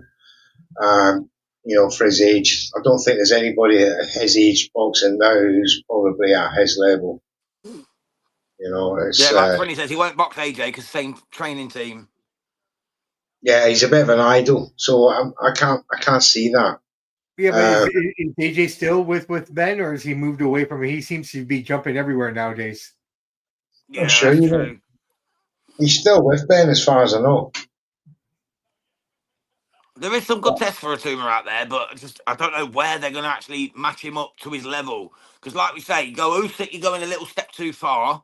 You go Adelaide, you're a little bit too early, a little bit too easy, should I say? No offense to David Adelaide, of course. You know Where is the middle? Where is the middle ground? Where Itauma can grow? Maybe Hergovich. Fabio Wardley. Yeah, but that's a battle of the bangers, man. That's just whoever lands first knocks each other out. That's not really a test. I think at the end of the day, it comes down to Hergovich. It's chin to be tested. Fabio Wardley. Yeah, if you see what Sonny Edwards said on Instagram? Fabio Wardley. Say again, mate? Did you see what Sonny Edwards posted on Instagram? No, I thought he'd gone off social media. Call today saying White legs was screwed up and it's going early. The ring walk ain't convincing me otherwise. Sonny knows his stuff. Is that Sonny Edwards the boxer or the British former boxer? I think the former boxer. Yeah, because there's Sonny Edwards, the American boxer, who says it's called not Sonny Edwards, and then there's Sonny Edwards, the little midget British boxer. The one that lost that little guy. Yes. I like that guy. He's fun. I'd go drinking with him. The one who does the tiny show with Charlie Parsons, the little miniature show.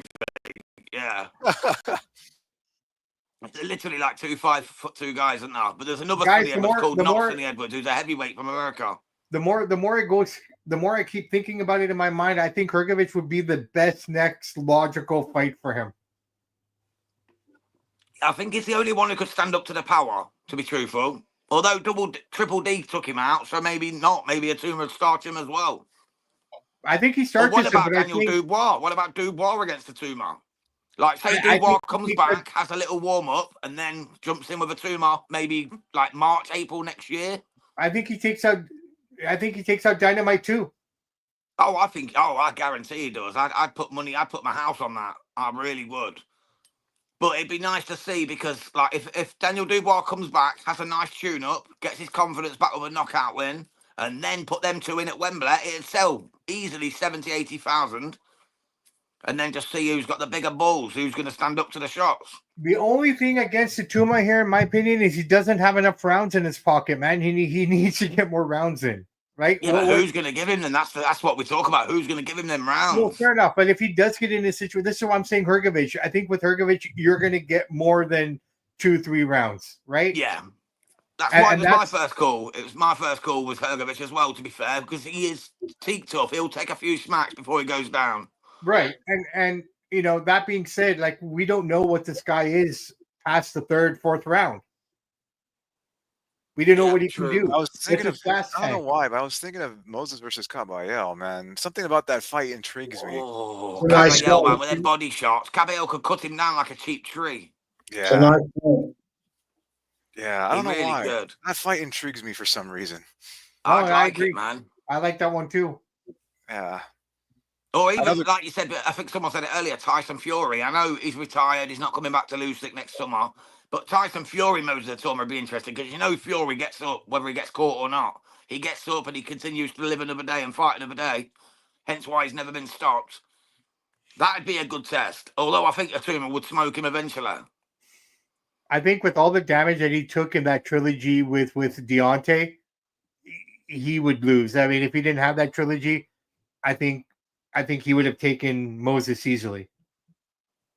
Oh, before that, yeah. Before that. But now, it's a different kettle of fish altogether. Well, we're getting to the next generation, right? I mean, that's just the beauty of the sport. I mean, I started watching Ali, as a kid, it was all Tyson and all those boys, right? Yeah, same as me. Tyson, Holyfield, Lennox Lewis. That was my era, man. Yeah, Tommy Gunn. Can't remember his fucking surname now. My brain's just rotted. Tommy Morrison. Tommy Morrison, that was it. And then the Oh, I Klitschko didn't want to say brothers. it because of the racist cunt who calls himself that now. And then the Klitschko brothers took Oh, excuse over. my language. I just swore again. Fuck. You're good, man. I just swore again, fuck. Again, we're past the 9 o'clock threshold, so if I offend you, tough fucking shit. Nah, I There you apologise. go. There you go. We're done. We're done on that one. Right, lads. Shall we wrap it up there then? Everyone had to say. Anyone got anything else they want to add before we wrap this No, up? man, I'm just wanting to get off this, and I'm going to hit the FIFA 25. I feel like playing a little bit of footy now. So Yes. Hey, mate, I like send me it. your tag. I'll play you. I'm pretty nifty on that. I tell you what, I am that one guy who owns a PlayStation 5 that has no online stuff. I just want to play video games. You've met me, us too. Well, I've got you need to be online to download your games at least. Like that's Dude, honestly, I'm old school. I like the hard copies. I like buying the disc and having it in my hand. yeah. When it comes to online, I can't justify getting my ass kicked by a 12-year-old. No, and I end I'm up 41. I can still kick your ass on there. I'm a good FIFA player. Nah, Big Boss, if you play FIFA, hit me up. I can't play with random people online because they just be snitching on you for no reason. You'll still get banned. Yeah, that's true. That's true. And Sony are very strict when it comes to suspensions. And I don't And like the other thing is they make it so expensive. Like I remember it cost only like $15 a month. Now it's like $169 for the year. Yeah, I so think I pay about 160, £140 a year. 160 much. a year. It's too much. Yeah. I can't justify that, man. I'd rather buy a boxing pay-per-view because I'll get more out of it. Yeah, I barely even play mine. I'm looking for play it once a month. You know what I mean? Rob, I still I pay only for it play- just in case. I hope my bosses aren't listening, but I only play this at work. Why not? Right, Mr. Neutral, anything you want to add before we wrap this up, my brother? I want to thank our brothers, Big Boss Adolfo and Bobby Sampson from Champion Chance for joining us tonight, and all the chat. All your names have been taken for some merchandise, so you can be expecting some. So if you get a DM asking for your address, you know you're a winner. Thanks to everyone for tonight. It's been an absolute blast, hasn't it, Jams? Great boxing. What would you, before we go, let's just rate the boxing event as a whole. Forget it was PPV for a moment, but rate the event as you saw the fights, the atmosphere, the event as a whole. We'll start with you. Seven You give for it me. 7 out of 10. Bobby? You know what? I'm going to give this a good 9 out of 10, only for the fact that if outside of the two, the co and the main event, the rest of the card was up in the air and every fight delivered in its own way. So I'm very happy. Yeah. Adolfo, I know you were working, big man. You got home for the main event. But, from what you've seen, it'd be unfair for me to ask you to grade the event, but grade the fight. Oh, grade the fight. I mean, honestly, I was hoping to. I mean, I knew Moses coming in. He was gonna. I had a tad feeling he was gonna knock out Dillian Whyte early, but that and like the first 2 minutes, that was crazy. I don't know. It's hard to grade it, but I'd say just for Moses' performance alone, I give it 8 out of 10. Thanks very much. Cool. Yeah. Fair call. And very quickly, tonight we have UFC. Who you guys got in that main event? Duplessis or Kazmat? I'm not that big on it myself, mate. I don't know that much about MMA, so I can't give an honest prediction on that, to be honest. I used to watch it before BT Sports started charging me 40 quid a month, so I cancelled it. Fair play. I'm going to go for Duplessis. How about you, Big Boss? What was the question again? Sorry, you did with the UFC tonight. Kazmat against Duplessis. Do you have a horse in that race? I'm sorry, I don't watch UFC. Fair enough. Same as me. I don't fuck with it, man. Fair enough. All right. It's too easy to just knock someone out, mate, when you can kick, headbutt, punch, and fucking nut them. You know I what I get mean? that. I get that. Well, on that note, gentlemen, we thank you very much for coming along. Guys, thanks so much. Yeah, and to Lee MC in the crowd, he's my picked winner for the night. He stuck with us throughout the whole card. So, Lee, jump on one of the comments, mate. Send me your email address or email me at redcornerboxing99 and I will get that T-shirt or cap. If you want a cap, mate, they're double the price, but I'll send you one nevertheless. Just drop your details, mate, and I will send it straight out to you. God bless. Thank you for staying with us all night. let me give you that email address. It's redcornerboxing99@gmail.com. Drop us the line, drop your address, we'll get that off to you. As I That's said, the one. we are proudly sponsored by easystorage.com for all your local nationwide needs to handle your goods with care. And Boxing Fight Zone for our merchandise supplies as well. You got Ali the Greatest, Canelo's Crown, and Bud Crawford, another crown. Yeah. Could he be the one? Budweiser. Budweiser. Could he be the one on September the 13th to stop Canelo? Away from that.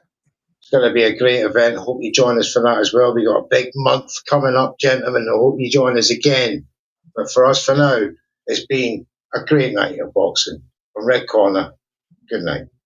Thank you so much, guys. God bless. Take care.